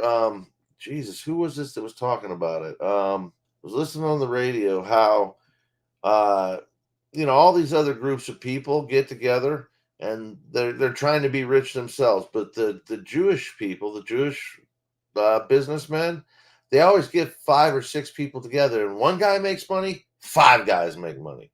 And it's literally always that way. They get together, one guy makes money, 4 other guys are making money. They're all working together. And in this world, we just don't do that. I mean, not any other races, or it just seems like it's off balance. And like any other culture is not going to share their money. There's just one guy at the top and everybody else is kind of hungry. And that's why I think that works a little better with them. Wizard, you're back. We've been checking out your place. We'd have to know, is that a gas I'll be stove? right back. Is that a gas Yes, stove? it is. It is a gas stove. Good call, OTW. So, and then Yeah, that Coleman. OTW. Yeah, that's a Coleman gas stove. I was like, it's far enough away I couldn't call it, but I did see the private property up there. I was like, okay, he's got it clearly marked. Yeah. Clearly marked.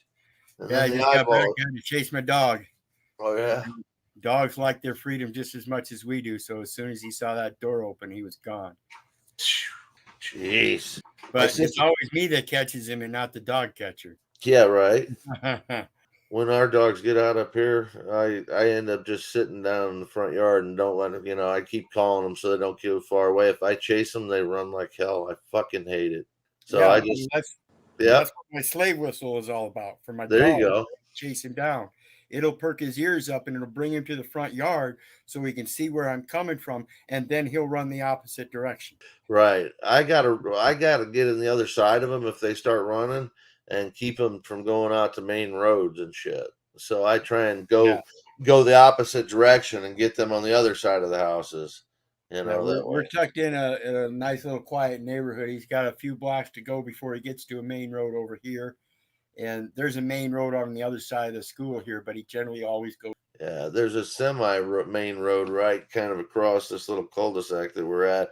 And if they take off between the houses and the pools there, they'll come out so quick across that semi main road. That's not the main road on either side, but it's that middle road where people, if this is real busy, they take that. And it's just a flash. The dog could be in front of somebody. So I just try and keep them that way and go the other way where there's big fucking golf course behind.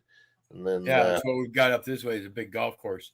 That's the easiest place where you can if you can get them out there, then you can let them run a little bit and just sit and try not to get hit by a golf ball. Yeah. Well, and that's where, they're particular, they're animals. They still have that animal instinct. So he's going to head towards a water source. Yep. Yep. The story, I think it came on from the caulk body and other things. It sounds like the heading or topic of the show is whether the Bible be taken literal or allegorical. And my comment was, the first 5 books of the Bible are, literally it's, Genesis, Exodus, kind of the story of the beginning and the end of, God's chosen people. And then you have Numbers and Leviticus, which is, for all intents and purposes, I'd kind of call that a genealogy of sorts, and then you go into Deuteronomy, and that's kind of our law, and we get a lot of the rest of the Bible is Matthew, Mark, Luke, and John. Hold the horse while I get on.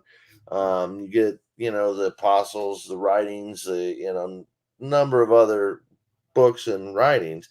So I would say that in the first place, I think that genealogy and stuff is kind of literal. And then, when you get to the apostles and stuff, I think that some of that stuff, obviously, of course, because it wasn't written for years after the Bible, after the apostles of Christ were here, or after Christ had died, I guess, years after Christ had died. So I would say that some of that would be a little more allegory. And what do you think about that? Well, I think the scripture is allegory. I think it's a matter of recognizing that all of it is something somebody else wrote down long before we existed, and therefore it's hearsay in any sense of the word, because we cannot tell if Jesus is true or real at this moment. We can only believe. So in my sense, it's an allegory of how we're supposed to look at our life, and God is not necessarily a him or an it or a thing as we were thinking as a noun, but actually the source of life. Again, a verb. So everything is actions speak louder than words, and it's all dependent upon your good works that are concealed in or sealed in good faith. Faith without works is dead. So if you have faith in the devil, then your works are going to prove that you're a devilish being. If you have faith in God, your works are going to prove that you're a godly being. So I don't care what a man writes. I'm going to look at his action. So it's a wizard, right? Yes, Keith. You can call me Keith. Keith, sorry. Yeah, I'm Sterling, by the way. So okay. So I'm trying to figure all this out too. I guess when I think about it, I don't think about it in terms of like literal or allegorical. I think of it as like, is it true or not? You know what I mean? And like, because like I could be able to interpret the poetic version of it in hyperbole and read between the lines. But before I do that, I kind of like always wonder, but like, should I even begin to open it? Because like, I guess what I'm saying is, and this kind of goes back to what we're talking about with, some of, if it were directly inspired by God? Well, let me ask you, Keith, do you believe it is the Holy Bible? Or Um, yeah, I believe it's inspired by the source of life. You okay. know, when people reflect back, it's like I say with the caveman paintings, people want to transliterate all the words and symbols and stuff to a certain point. And that's going back to the origins of the written word. And we have a different expression that was used prior to that wasn't formed in words, but by picture. And nobody wants to go back that far to try to transliterate that. And when you do and you contemplate that, the differences between the written word and the pictorial words, the pictorial words tend to bring a more verbal type description, rather than the words which are literal. Okay. And so when we think about that and we contemplate that, we're actually contemplate the spiritual presence or the spiritual essence, the spiritual intent of the expression. And that's it. So the biblical scriptures are just an expression of a spiritual sense, and it's a conglomeration of multiple spiritual senses, as many different writers, and you can see the senses from each of those and bring them into views as one, and then everything that's contradictory, that's the stuff that causes the confusion, like the tree and the cross. Did you know that in the scripture it tells us that Jesus was hung on a cross, and it also tells us he was hung on a tree? I didn't know that. So why are there those kind of contradictions? Because again, they're from different books, from different people, and they were transliterated differently. But in the spiritual sense, it doesn't matter whether he was hung on a cross or a tree. Mm. The foundation was that he was hung for being who he was. What if somebody, and I'm just playing devil's advocate, this isn't me saying this. What if somebody said, hey, look, though, yeah, like if this was really inspired by the one true God, it seems like it would all be congruent and you wouldn't have those contradictions. He could give it, he could dictate it or write it or implant it into our brains, or I don't know exactly Right. how, but Well, all God could convey it in a way that it was crystal clear. right, What and do you, that's what the scripture says. He says he wrote the word of his law on our hearts, and that's why our heart symbolizes love, because love is the law. Owe no man anything but to love one another, for that is the fulfillment of the law. So as long as we love each other, that's the spiritual sense of doing unto others as we would have them do unto us. It's reigning throughout the entire kingdom, even in animals. Many animals you will see behave the same way. They won't do certain things that other creatures would do. well, you said something interesting about good works, and you said, I'm paraphrasing, forgive me, and you correct me if I'm wrong, but it's about your good works. And if you do good works, then, you're all right with me, or something to that effect. Forgive Right. me, I didn't write it down. But my question would be, what if somebody was doing good works, but they were doing it for whatever reason? It wasn't like they weren't in a religion or didn't believe in a God, but they were really doing good stuff, like really And that's doing. the spiritual essence. It's called the law of attraction and manifestation. This is what I tell people when they talk about manifestation. They talk about manifesting things. I don't do such a thing. I manifest the path, because I don't care what things come along the way. They will be provided. I want to make sure I'm going to get where I intend to get. So anybody that's willing to help me out along that way, those are obviously in my eyes good works. It's So I kind of don't care what path you're on, as long as we're all doing good things. Everybody chooses different paths, but generally everybody thinks about the same concept of when this life is over, they want to be in a certain place. Kind So of let me throw a monkey wrench into this whole thing, and I'm just spitballing from the past.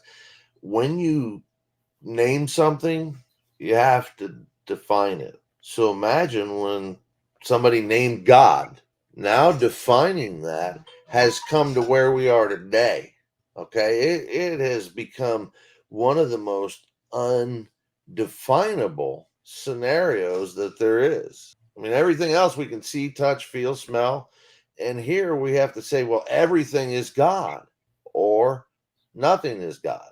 And it's kind of an interesting quagmire. Are we gods? Are we of God? Are we inside of us? Is there a temple that is God?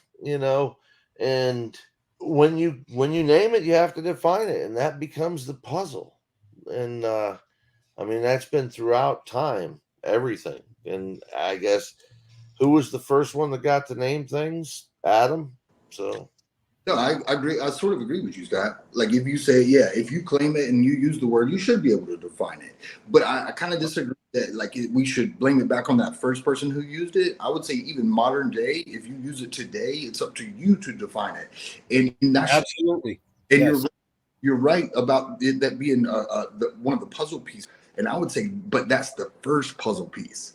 You got to start with what it is before you jump to the next one. You jump to is, are we God? Are we of God? Are they God? Is God ever? Like one thing at a time. Like until we know what that. Exactly. It's like putting But- a puzzle together, and you've got one guy that's got the puzzle, and he's got all the pieces in the box, but there's no picture on it to show him what it looks like when it's done. The other one, he does. I guarantee you, the guy with the picture showing exactly what it is going to finish that puzzle quicker than the other guy.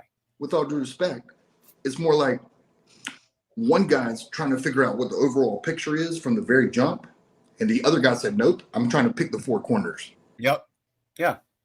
And that's part of the problem that we're dealing with. And I've mentioned it several times, guys. You guys have witnessed. I'm sure Scott has heard me say about the four corners of the earth. We have three corners that people believe in the spiritual realm of religion. That's Islam, the most modern, Christianity, which is the in between, and Judaism, which was the original, supposedly. However, everything is still dependent upon the archaic languages, which Hebrew is the only one left out of 5. So the four corners of the earth are actually the establishment of the belief in a religious system through the Hebrew alphabet. It never expressed it in scriptures, but through an alphabet. And it's actually called an aleph-bet. How would you break down aleph in etymology? Aleph-bet. Hebrew, aleph. Aleph. What's it say? What is yeah, that's what I was trying to understand. I'm sure it's going to be the same thing alpha. as omega. It's alpha. Yeah. That's what I mean. That's what I was getting at. Well, it's alpha, and it's signaling that it goes in that order, first to last. Alphabet. Yeah, and ox is the one they use for alpha, so it's aleph, and it originally is ELEPH. Oh. The Phoenicians, the Greeks, the French have come along. Everybody screwed up our language. We are literally a language that is bastardized 100%, it seems. Absolutely. When that judge looked at me in the face in the court and asked me if I understood English, and as the kid that walked around with dictionaries all of his fucking life, I got fucking pissed, dude. I said, yes. And it wasn't until after reflecting upon his question and wondering why he would ask me such a question that I realized, no, I don't. English consists of Latin, French, Greek, all kinds of shit.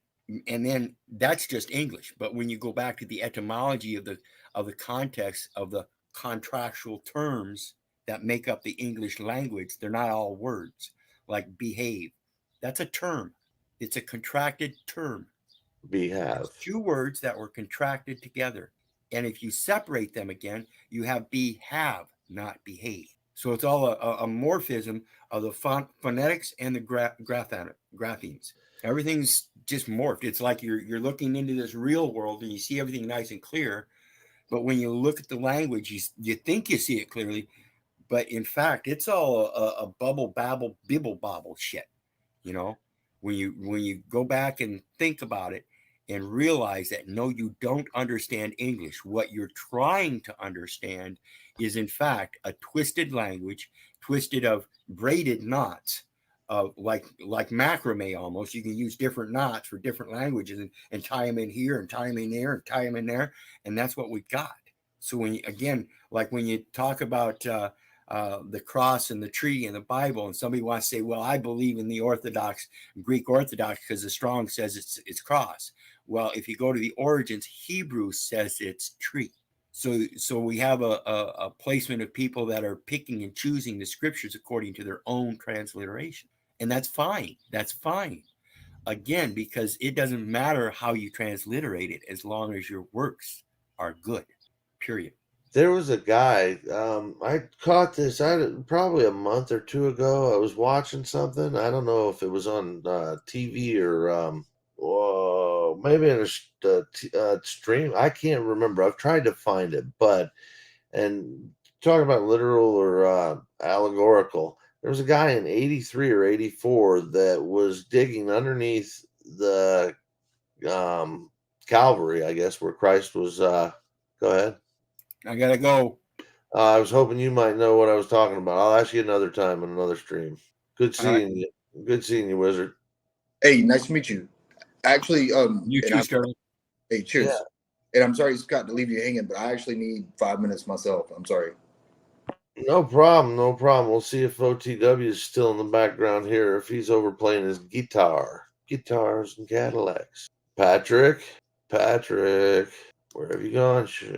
Patrick. I don't know what I can do here. That's okay. So let's see. I'm gonna try and find. I don't know this whole StreamYard stuff. I don't know anything actually. Incomplete jurisdiction. Let's see if no. You're in the show uploading. I don't know if Patrick has to allow this to show up or not. We'll find out. This is here. No. Yeah, he has to allow it. So I was gonna just riff with some BS and keep you guys entertained. But I can't find it. Let's read the chats. We could share a little fiction. The pineal gland. So what is it? The pineal gland and Santos Bonacci talking about the Cristo oil. Cristo, where are you at? I saw you in the chat. I looked down there earlier and Cristo oil, I hear you talking about that. You're holding on to your seed. I think that's good, man. Santos Bonacci talks a lot about that, and he actually goes and travels around looking for the hidden symbols and churches all around the world. And I can get lost in some of that guy's content. If anybody doesn't know who Santos Bonacci is, what does he call himself? It's something. Oh, he's got a specific name with regards to the channeling of information that he does. But the spiritual guy, another guy I like to watch. I haven't watched enough of. I want to watch. Unfortunately, um, he passed away in much a very mysterious way. Asia Carrera. No, I can't remember what the girl's name that was involved with him, but Anthony Bourdain. You know, the traveling abroad that he did. So I'm just trying to keep this going. OTW, Patrick, did you leave the house? Is away, but no, Bourdain. I am the Tao. You're funny. I always wonder if I am the Tao is actually Paul. So yeah, it probably is. He's double speaking there. So I don't eat pizza just to know. Wow, there's a bunch of Patrick. I wish I could share something on your screen here, but that's not possible. Everybody has bailed. I'm probably going to bail before too long. I do recommend checking out that Bourdain channel and Antonio Bonacci, Santos Bonacci. Who's the other guy? You guys were talking about Jordan Peterson. Somebody was the other day, but there's several shows out there to watch if you're interested in stuff. And I wonder what's going on with Biden. I'm looking at the news here. I know that Durham's probe was finished, and they say they had no reason to go after Trump, no evidence of anything with that. So protesters are gathering on Capitol Hill over debt talks. So they're arresting people right now, live on Capitol Hill. We have stomping her feet. What is this? Popular democracy. The popular democracy folks are getting arrested at the Capitol on Capitol Hill today. Let's see if we turn on some volume. What we told, and that is ongoing and happening on your screen. One woman was resisting significantly, per our producer, and 3 officers were restraining her. Before, the Center for Popular she Democracy was eventually raising Cain at the Capitol. The biggest sign that Flags are thrown on the ground. They ripped them down. Looks like flags. Probably this is the center of those protests there, John, that someone's reaching over to pick up. Other protest as these signs. Protests are happening ahead of this big meeting this afternoon. The Republicans say, look, We're not looking for big cuts. We're just looking to limit the growth. This is Fox the Blues. budget. Let's see. Which would be the 1%. OTW, man, I can't carry this thing on unless you want me to talk about the Bible some more. Matthew, Mark, Luke, and John, hold the horse while I get on. Wow. I'm watching TV here. They're just arresting a bunch of ladies with zip ties. Huh. Probably a false flag. It's a false flag like everything else. So I wonder where we're going with this whole thing with Durham. And I probably shouldn't talk politics on this, but while I tried to hold this down, OTW, you have left town. I don't worship this fucking cross. The only reason this has value to me is because my father gave it to me when I was 11 years old, and it's been on my neck for 50 years, other than the few years my mother lost it on. But that's fine. But the issue isn't the fact that you worship what you're wearing or not. The issue here is the story allegorical or literal? This is the only thing here. This is the issue that we're trying to debate here. But obviously, what's the guy's name again? The communist on the bottom right. I'm sorry. Voynich. He said something that I thought resonated with me. I believe both can exist together, truth and allegory, right? And if you look at many things in your life, it works. Yeah. It works. Like historical and allegorical can coexist. Yeah, they can coexist. Yeah. All right. I guess I can't argue with that. I guess that could be a possibility. I can't when you told your story. I've already argued it, so I'm not going to lose. What would you have to bring as proof to prove the fact that there, in my opinion, there is story, no OTW, your story of the church. Your story from fucking beginning to end. From the first page to the last page, it's an allegory.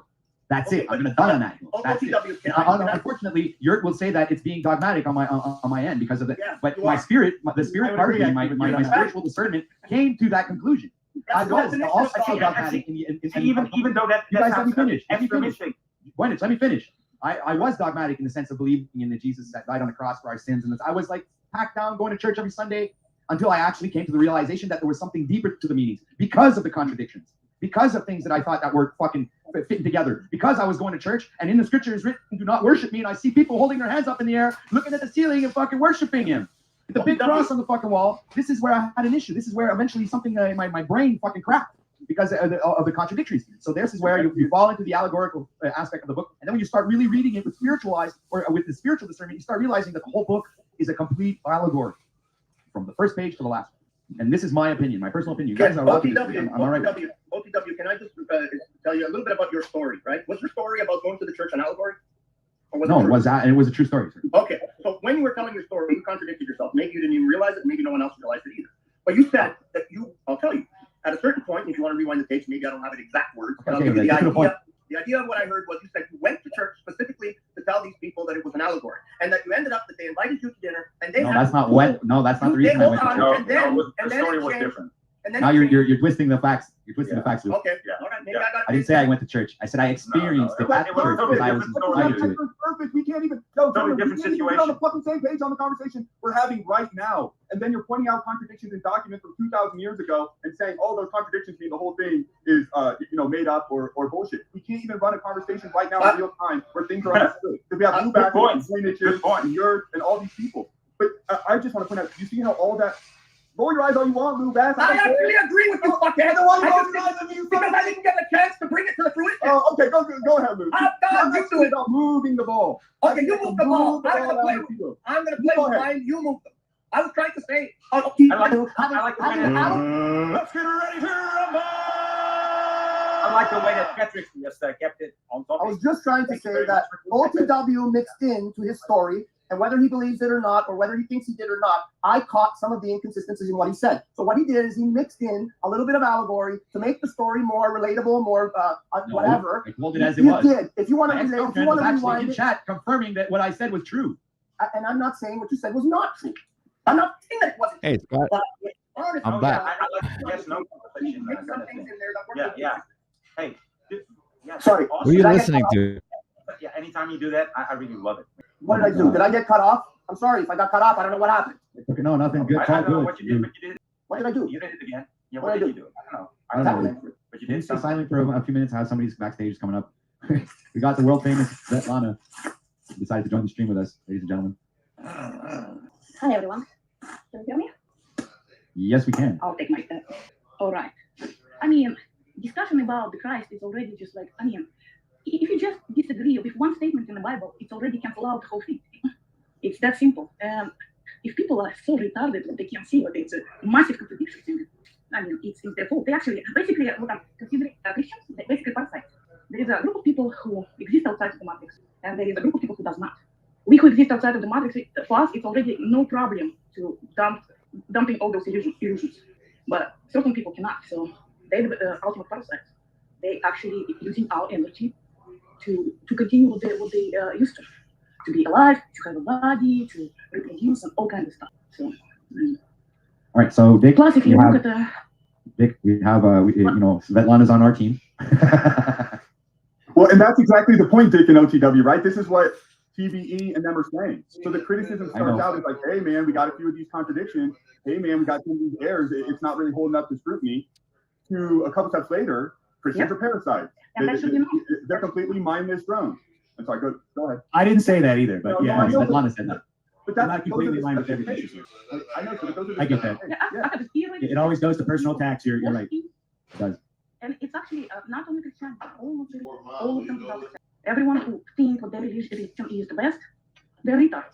Well, that's why I don't believe in any religion. Just like one of the things, I don't believe in any religion. I try to take the information, I look at it from a different perspective. I don't look at it as a literal thing, and I try to take what's good.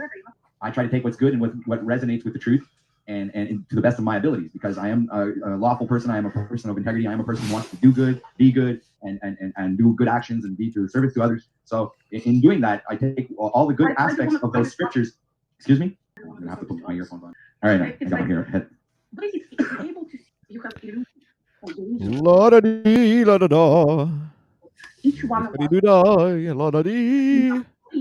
La da da dee, la da da. To the church, the priest basically told me that females. Hola. Buenos dias. Muchas gracias. I am back. I was occupied. Somebody was trying to buy my camper. And he come and they knock on the door, and I was busy to try to sell the camper. Maybe they call back for the camper. Who knows? Anyway. Sorry about that, guys. That's the joys of live streaming. You never know what can happen. Some people can come knocking on your door trying to buy stuff. So, all right. So that's it. That's because I needed that fiat currency. Yes. Welcome, everybody, to the show. I am back. We still have another hour before we stop streaming, because why not? So, Scott, to be. You are listening to something, I don't know, and people are listening to this, and they can always rewind the show and go check it out. That was you guys earlier. I was trying I know. I was just catching up on some of the stuff that I missed, and figured, rather than me rambling on, I tried to share a screen and couldn't, because I was going to bullshit about some other things, see if I could go through some of the scripture stuff that may be pertinent, but no, I don't want to do it now.